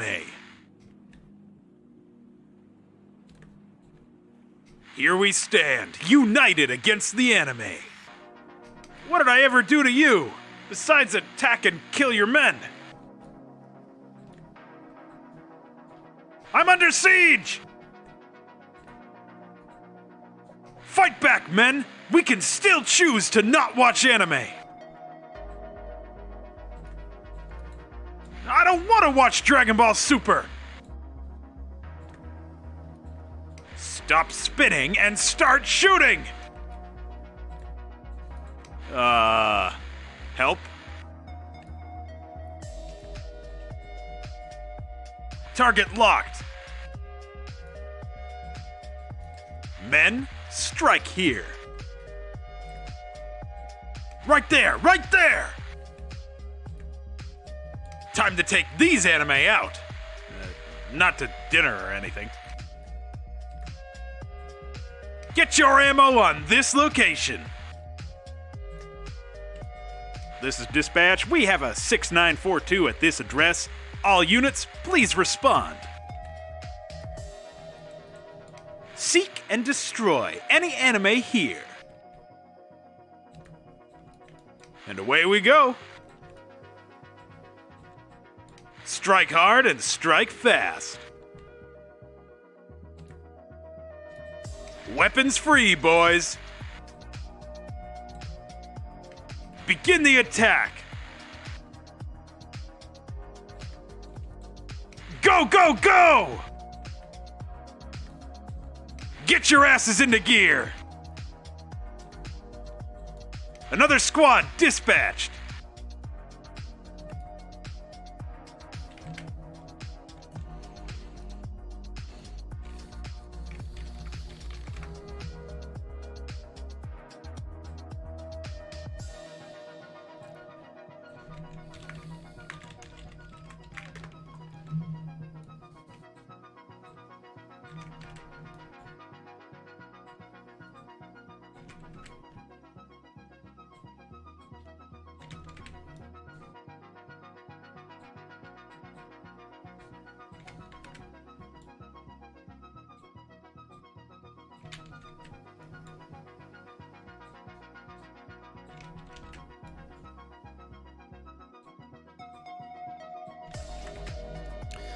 So after this, the main deal is to get these sounds into the map and trigger them. So I'll probably be slowly doing some of that.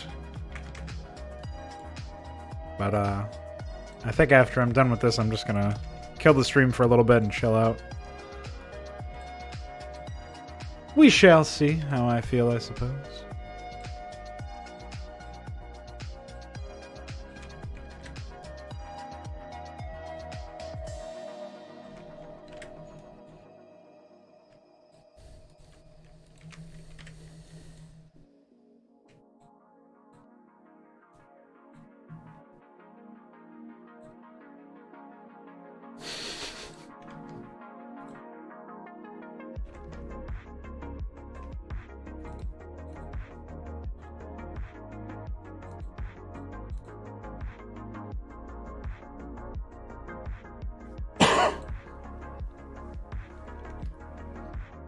Okay, so we have AI, ATK General, AI, ATK Target. How did I do it for Stormborn? That's probably the system that makes the most sense.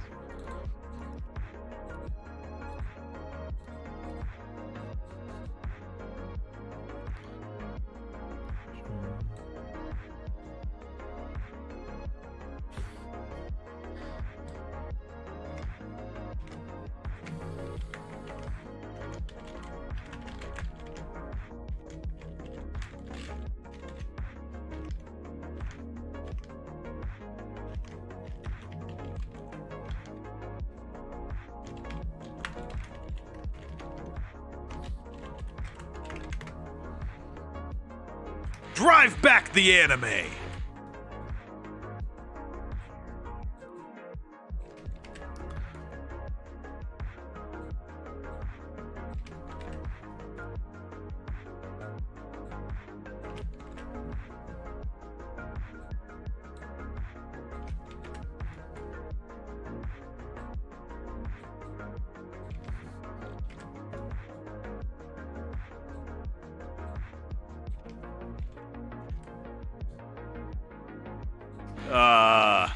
Help?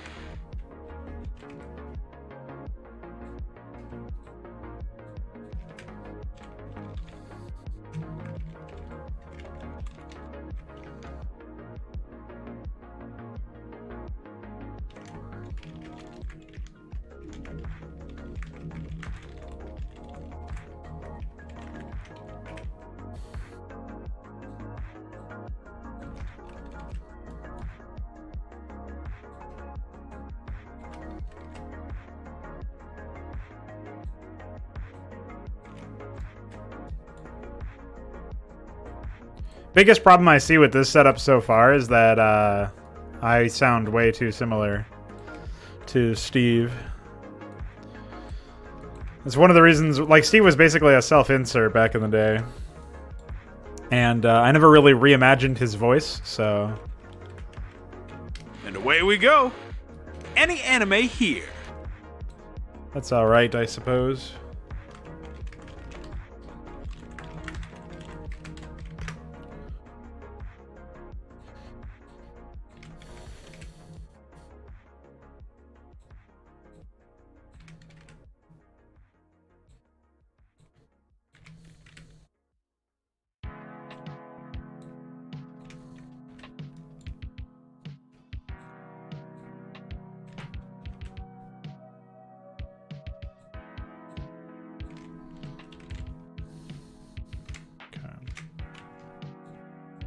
I think that does it for that.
Okay. So I've got those AI transmissions. At some point, I've got to do the other ones for map 2 because there's some new ones. Mostly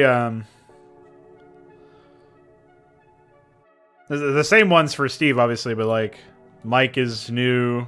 Oops. Mongo has new ones for that, I think, because he's not addressing you specifically. Oh, Steve, like, eventually what I'll do is when I have Steve in a project, I'll just develop a better, like, a more robust voice profile for him that feels more significantly departed from mine. But I threw him in here at the last second, so I don't think it's that big of a deal. But at the same time, he only had like 30 some odd lines, I think, that I just recorded. Something like 20.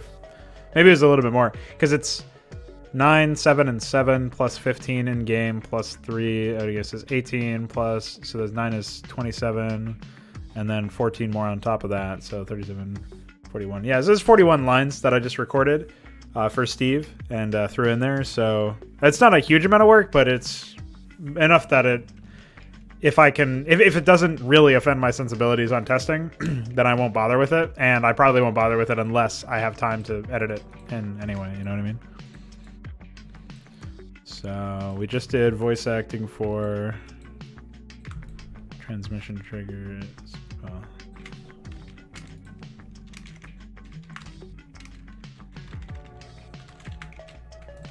So we've got to do transmission triggers for map 1. Now we just have to do voice acting for map 2.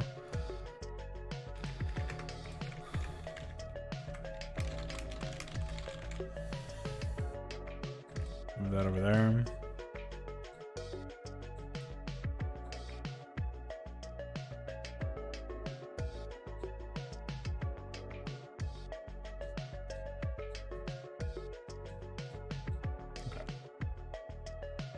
Cough it. Yeah. That's the secret crow class, but I don't know if I'll have time to implement it. So it's in brackets.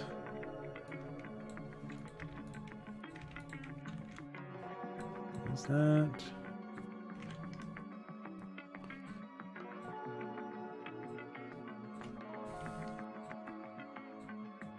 Anyway, feeling pretty good about all that.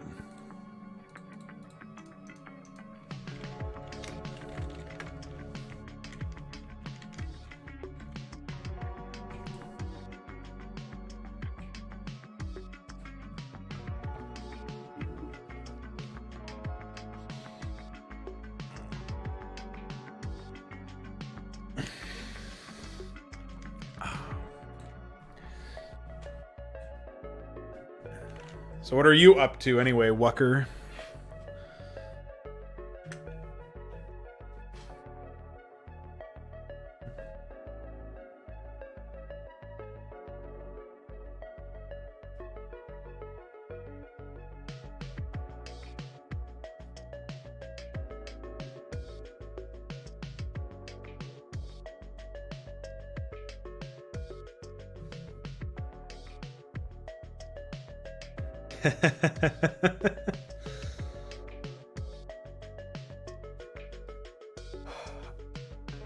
Being productive, are you?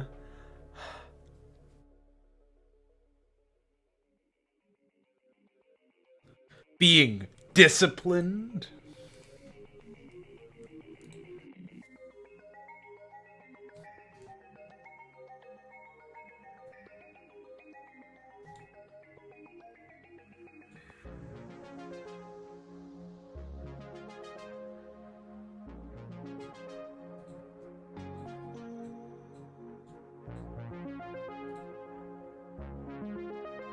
Oh, okay. Oh, yeah, because you had to reinstall or something? I don't know what happened to you, to your computer.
Oh, okay. So you had to start from some sort of scratch.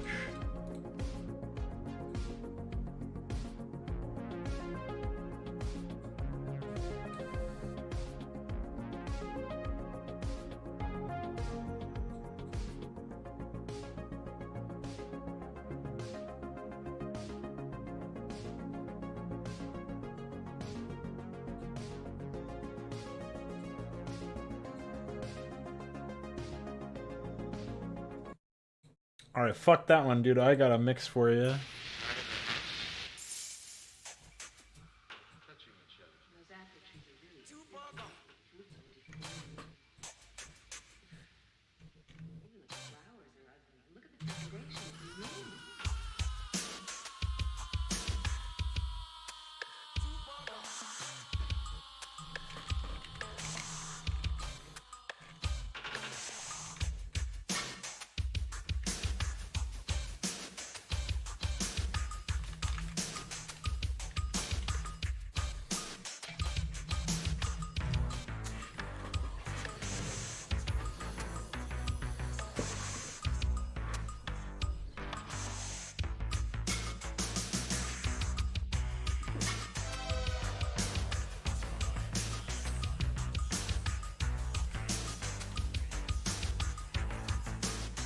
We're getting funked, boys.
I'm definitely finding it difficult to remain focused right now, I'll tell you that much.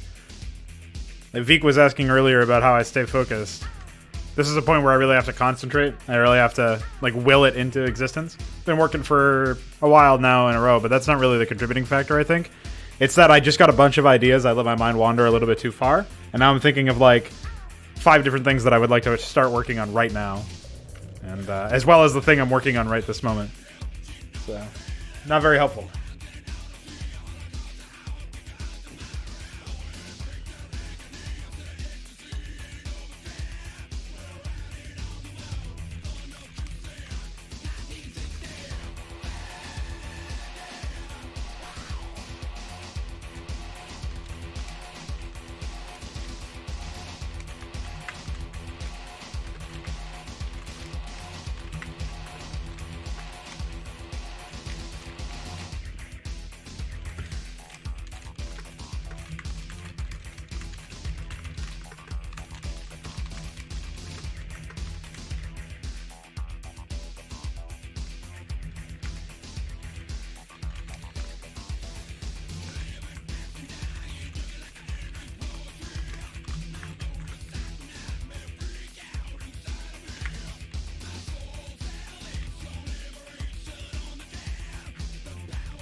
5.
Actually, I think the system that I'm working on here is way better than doing this random shit, right? So it should be more like...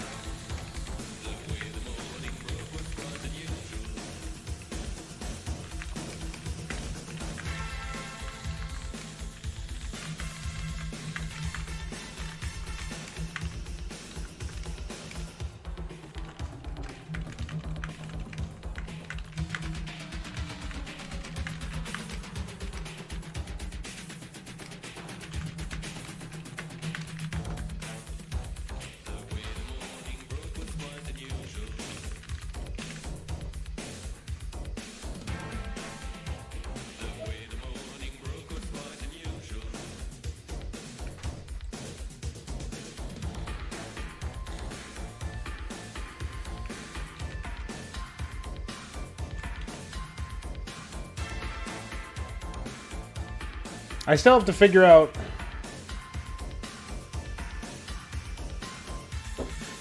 what exactly... There's got to be some system that will cycle through things safely without doing some psychotic death adding thing.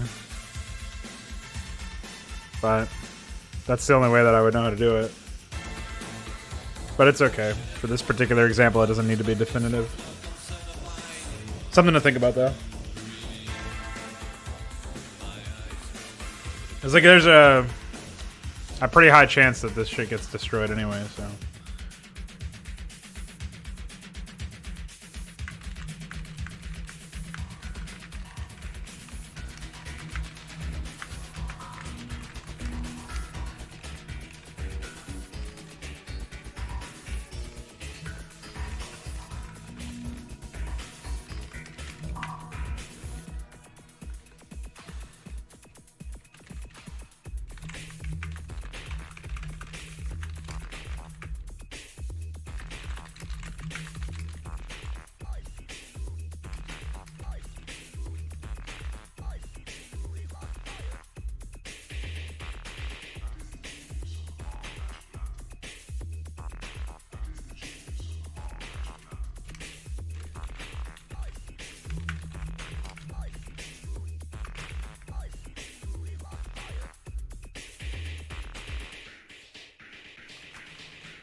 Well, I guess I won't know what death titles are clear for this one, but it's like...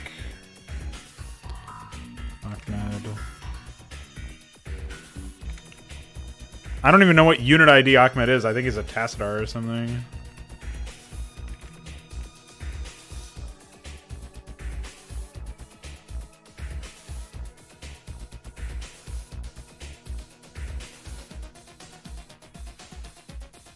$87? Oh, there is.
Alright.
I can't wait till we have object-oriented programming or something resembling it in this, because this is such an asinine way to design shit.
Human transmission. Human transmission. Human transmission. Human transmission. Alright. So since we know A is up here, fanfiction, Slack group 2, subforum 3, Twitter account 4, kissing station 1, craft store 1.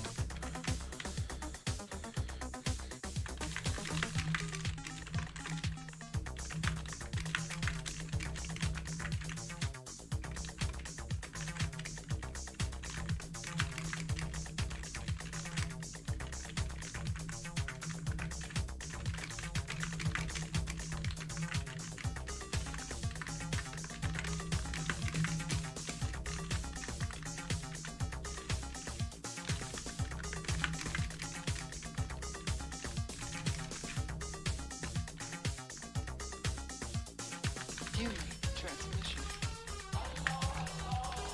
Human transmission. Human transmission. Human transmission.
That was a surprise.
Because this guy's my...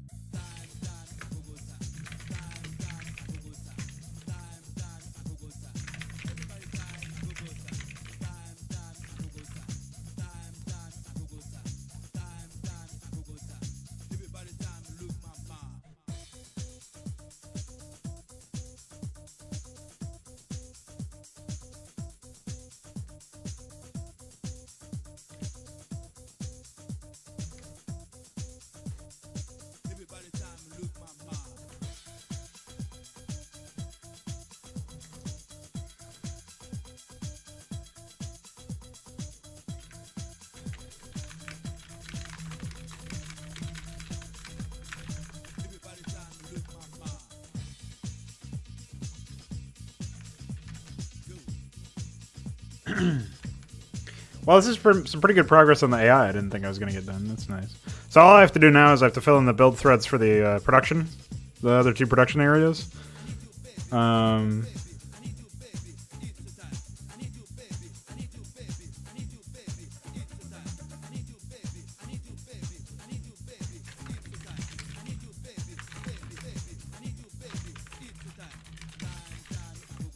Oh, I'll go through the whole list in a second. Let me just finish these smaller areas. These are easier.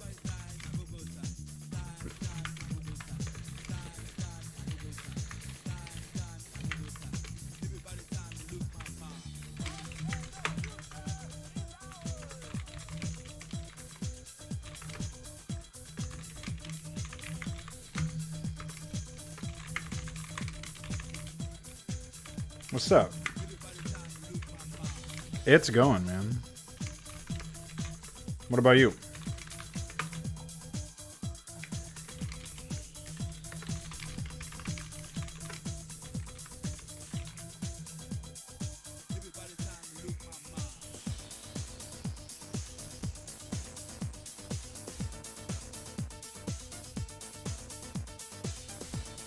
How's it looking? It's way too bright. I see it. Well, was the process of exporting the animation into a frame set difficult? Or was it kind of automated? Like something that you can automate anyway?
Well, something that you might be able to make use of is PyGRP can import it in an angle. Here, I'll show you what I mean. It probably still won't be useful, but maybe you can immediately see some way that you can use this to your advantage.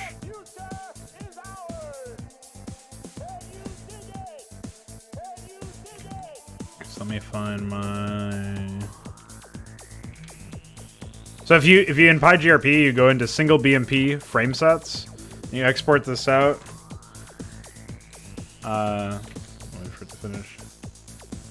So you'll notice how in this particular assembly, it's like frame 1. Every north-facing frame is arranged south, like laterally, vertically, and then every northeast-facing frame is the next set. And so on and so forth. And it goes all the way until you have 17 frames. So I don't know if you can export your frame set like this, but it would basically be exporting each animation, like the first frame of each animation. If you can export it vertically, then you can just use this system. You can lay out your final BMP as a giant composite or atlas of all of the various frames, and so you could do it laterally that way. That might be more useful.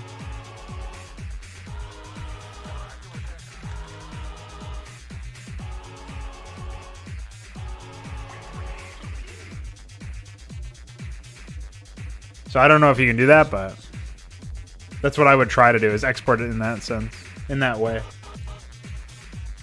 because you're going to do a lot of fine-tuning like that.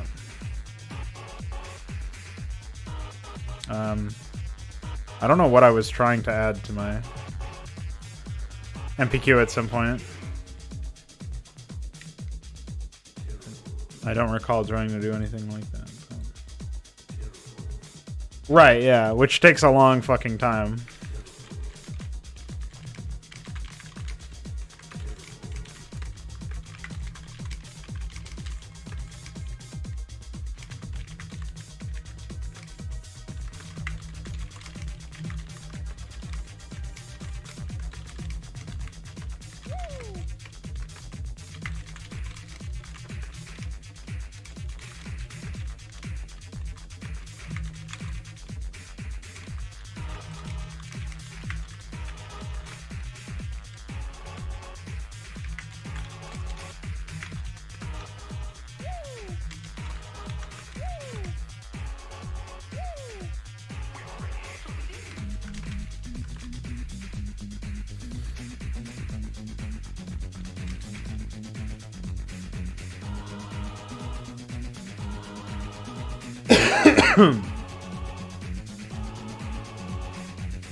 Well, I think technically this AI should be functional now, but I need to do,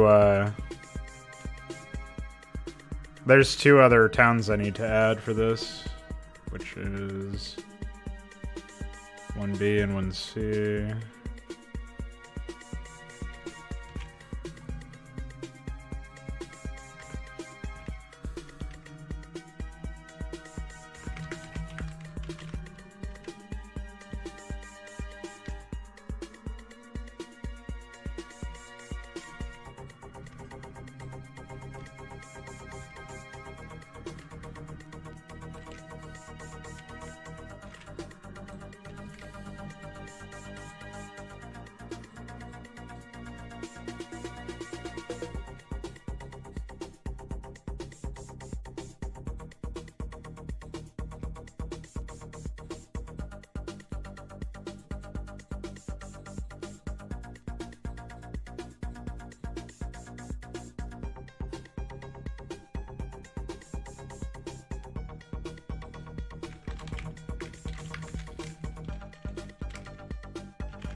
Alright.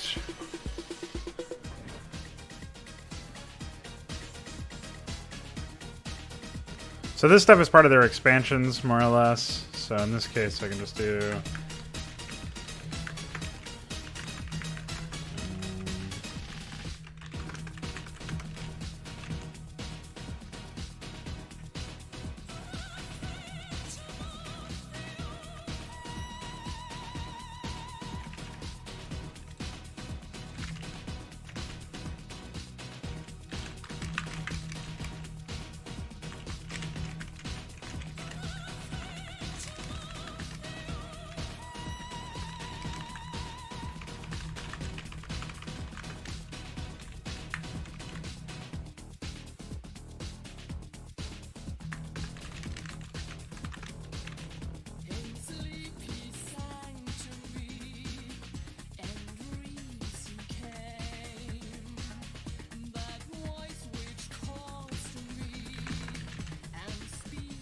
Twitter.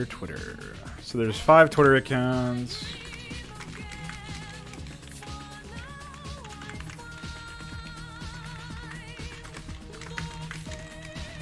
Kissing station. Is there a kissing station for this one? Yeah, it is, right here. And there's Fanfiction Lounge, 2 Slack groups, 2 subforums, 2 craft stores.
This is a very oddball mix, to be honest. I was not expecting it to be this weird. I guess I never finished this one. I don't recall this at all.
Alright.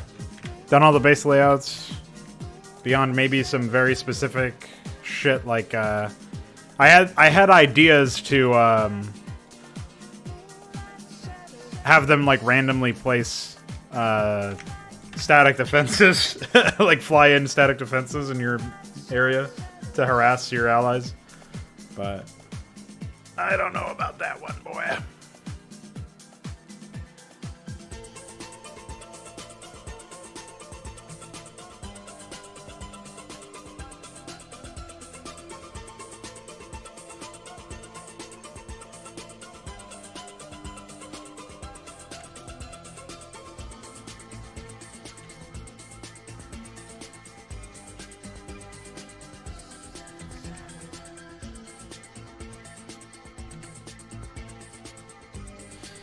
So, I presume I will also have some small outposts that are constructed by these other towns. Like, I could do, like, a small post of, like, 2 Twitter accounts, a craft store, and another couple fanfiction.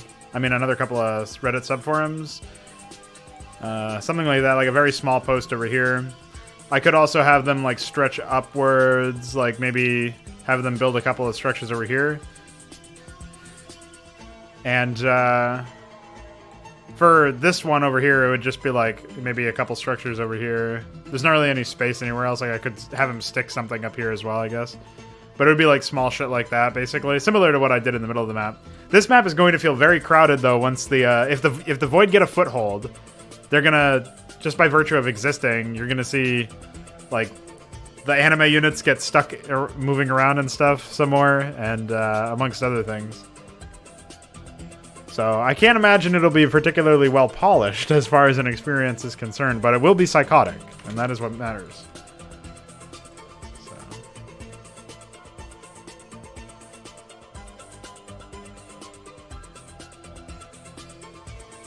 So what I have to do as far as the AI is concerned is I have to write in the build threads for these Void, and then I have to write in guards, which right now are just going to be very basic shit. Like, I already know what I want to do for this one.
So that's basically what their guard threat is going to be.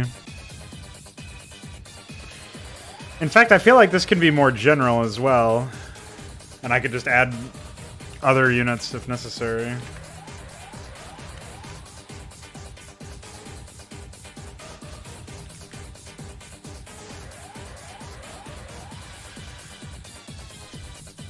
But yeah, considering these are the only things I have left to do, it kind of feels dumb to not do them right now. But I will have to leave after that. Maybe I'll fire up a test to see if we can see anything in action. But in theory, I could just do that right now.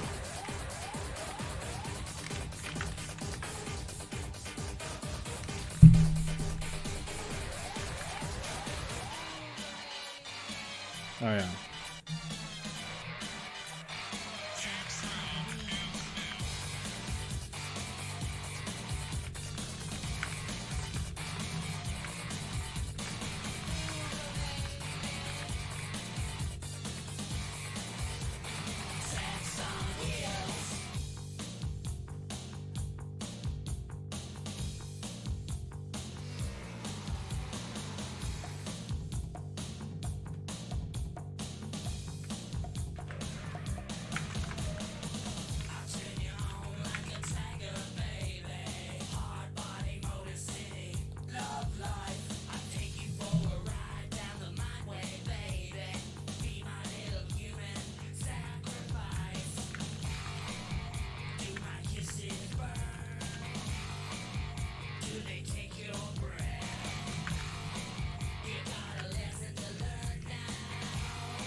What the fuck is that sound, man?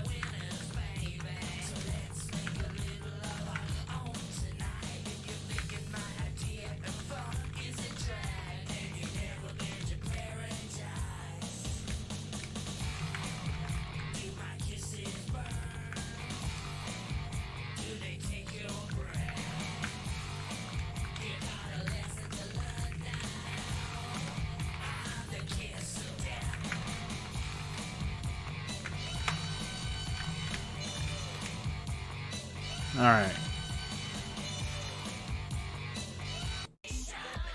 Go ahead and not annihilate my ears, please.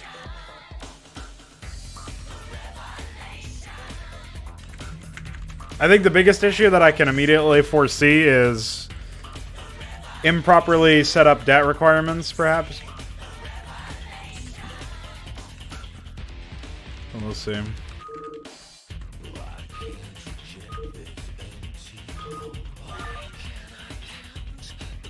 Morning, sir.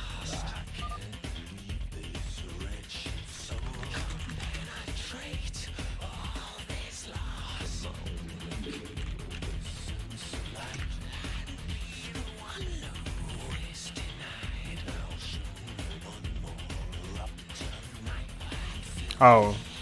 No, I should have done that.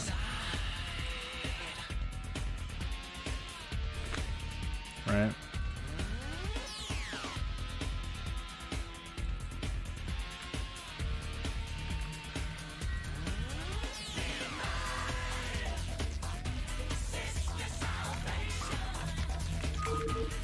Try that one.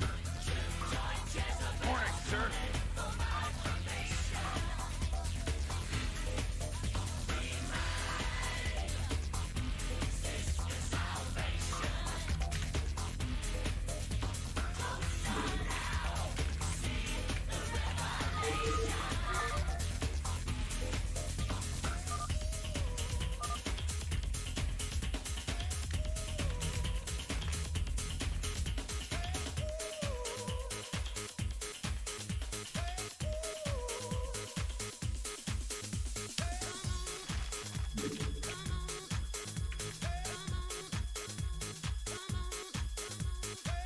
They do seem to have the proper amount of requests, so that's not the issue.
This might be one of those obscure AI limitations.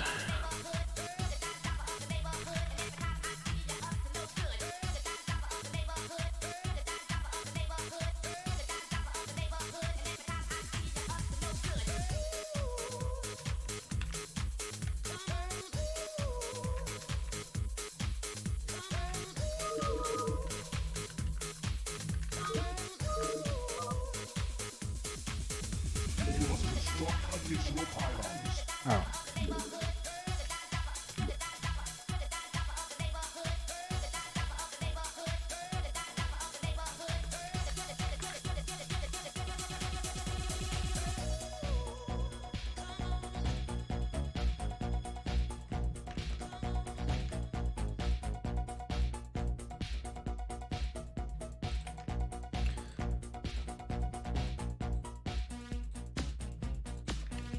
I guess it's a good thing that I don't get any fucking supply.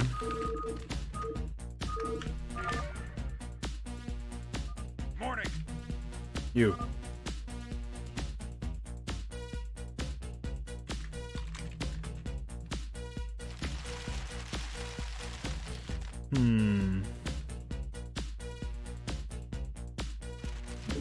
I mean, in this particular case, they're just not building it. So let me try to build it myself.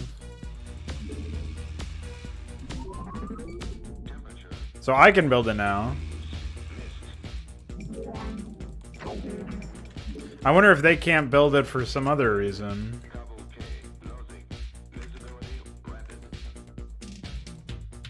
So let's try this.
So we'll try this to get around the fact that the AI is probably not capable of demongolizing. Manually, oops.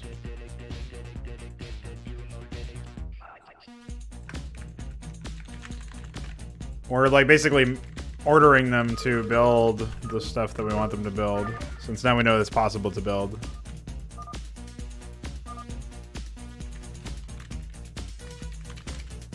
But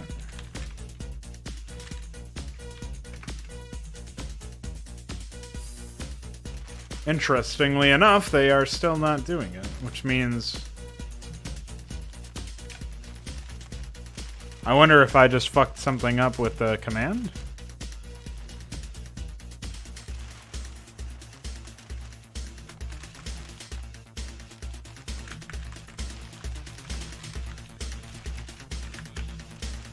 Like the conditionals?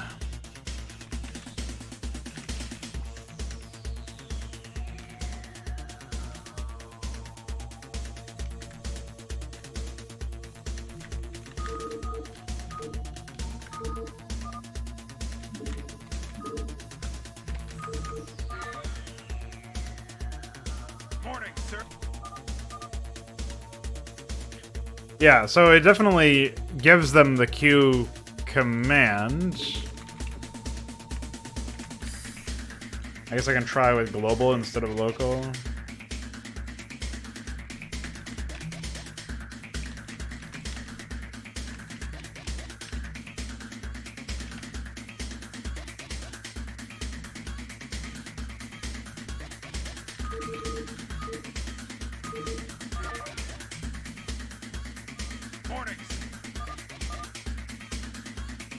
Oh, okay. Now it seems to be working. For one of them, anyway.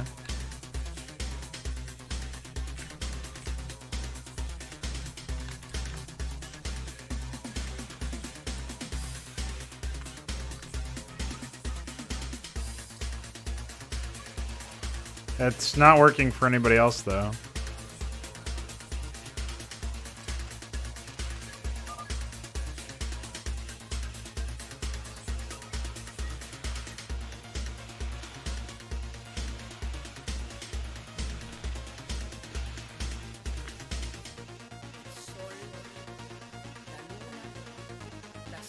Why would it be assigning to town 1?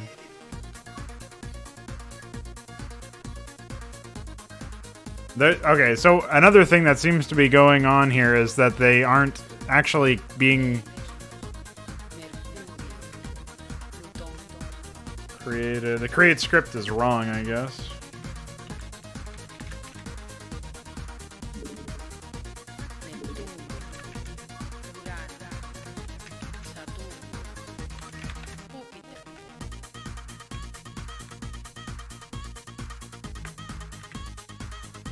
Which is probably why the local thing wasn't working out properly.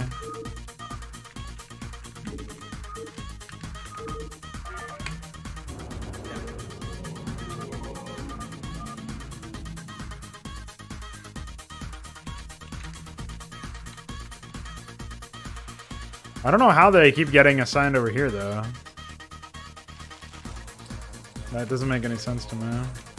Start town initializes over here. They sets the free ID. Then it jumps to various maps, right? And so when it hits map 1, because like it hits map 1, we already know it does. Because otherwise none of this other work would even run, right? So like, what map 1?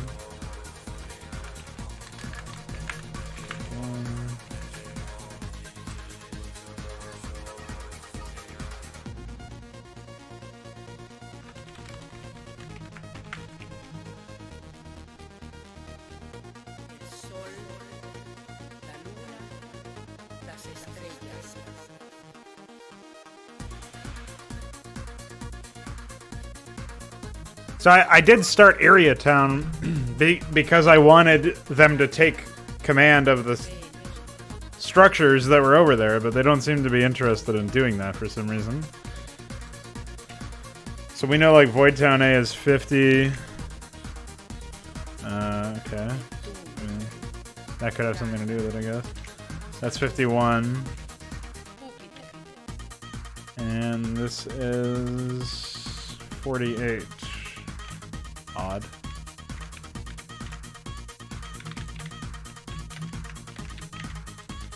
Alright, let's try it with this approach.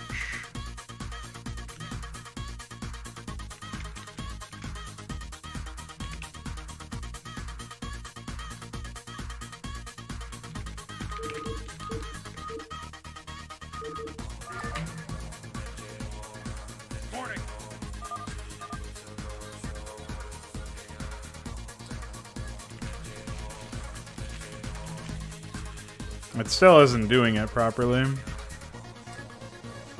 which is odd. I don't know why it's getting assigned over here.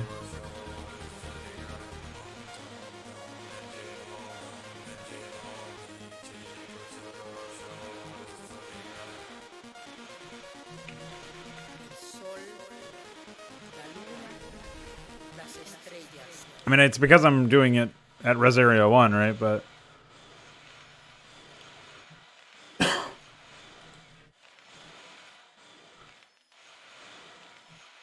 so maybe I need to do it at A1 and then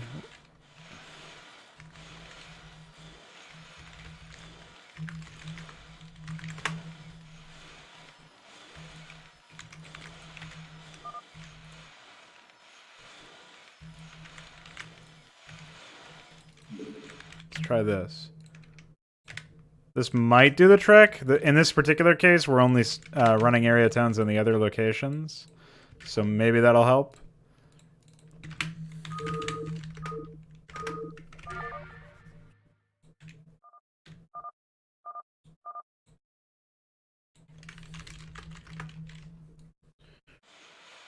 Oh. Well. Oh, I didn't even have to restart that. I just had to save the map.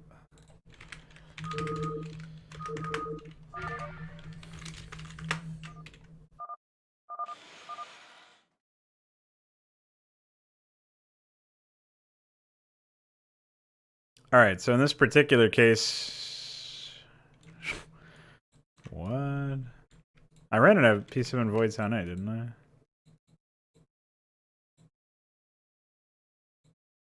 I? Oh. Void Sound A. There you go.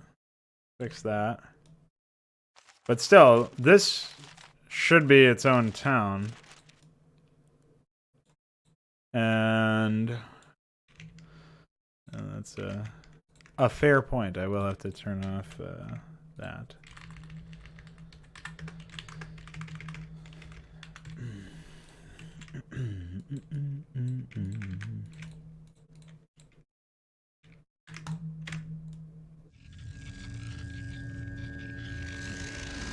So now they've got a craft store request, so at least that's something. But presumably it's not going to, they're not going to build anything.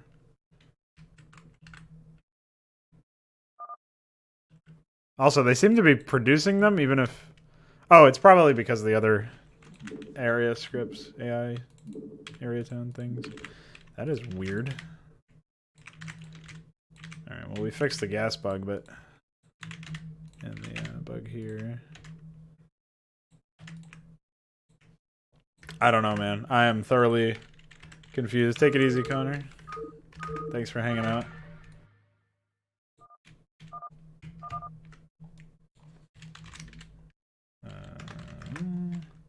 Okay, so now we do have this AI being where things are initialized.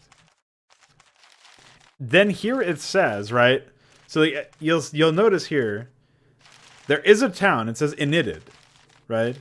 Which means initialized. That's like shorthand, I guess. I don't know why Nave wrote that way, but whatever. So we see that that's the case. We see that there's towns there, but they don't take possession of the retcon orifices. So even though there's towns here, even though they have requests here, there is no such thing happening. So I don't know what's going on there. But one thing is for sure, we still need to unfuck the AI so that they actually try to build Zerg structures with the Zerg race, even if they don't have access to what's it called?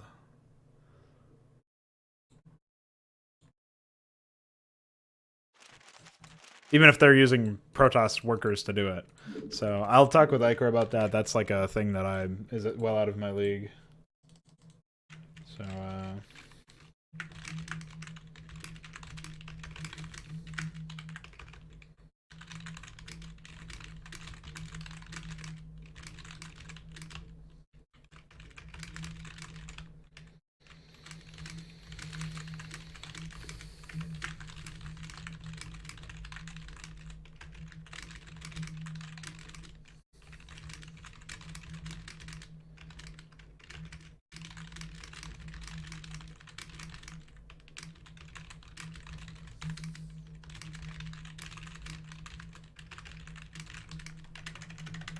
and then let me just throw down some of this. I'll just upload these.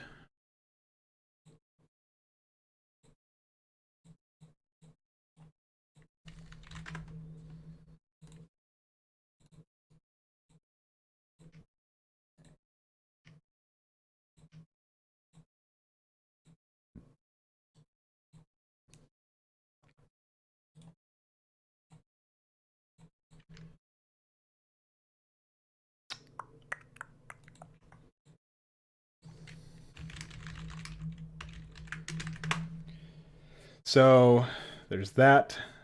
Was there anything else that I was confused by? Oh.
Okay.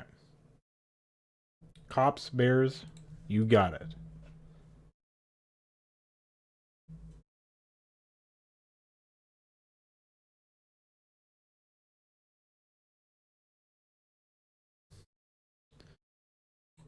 All right, well, productive stream, IMO. I'm going to go shave and chill. So I'll see you guys around. Veek, you stay disciplined, man. And cop blower, you got me. Bye!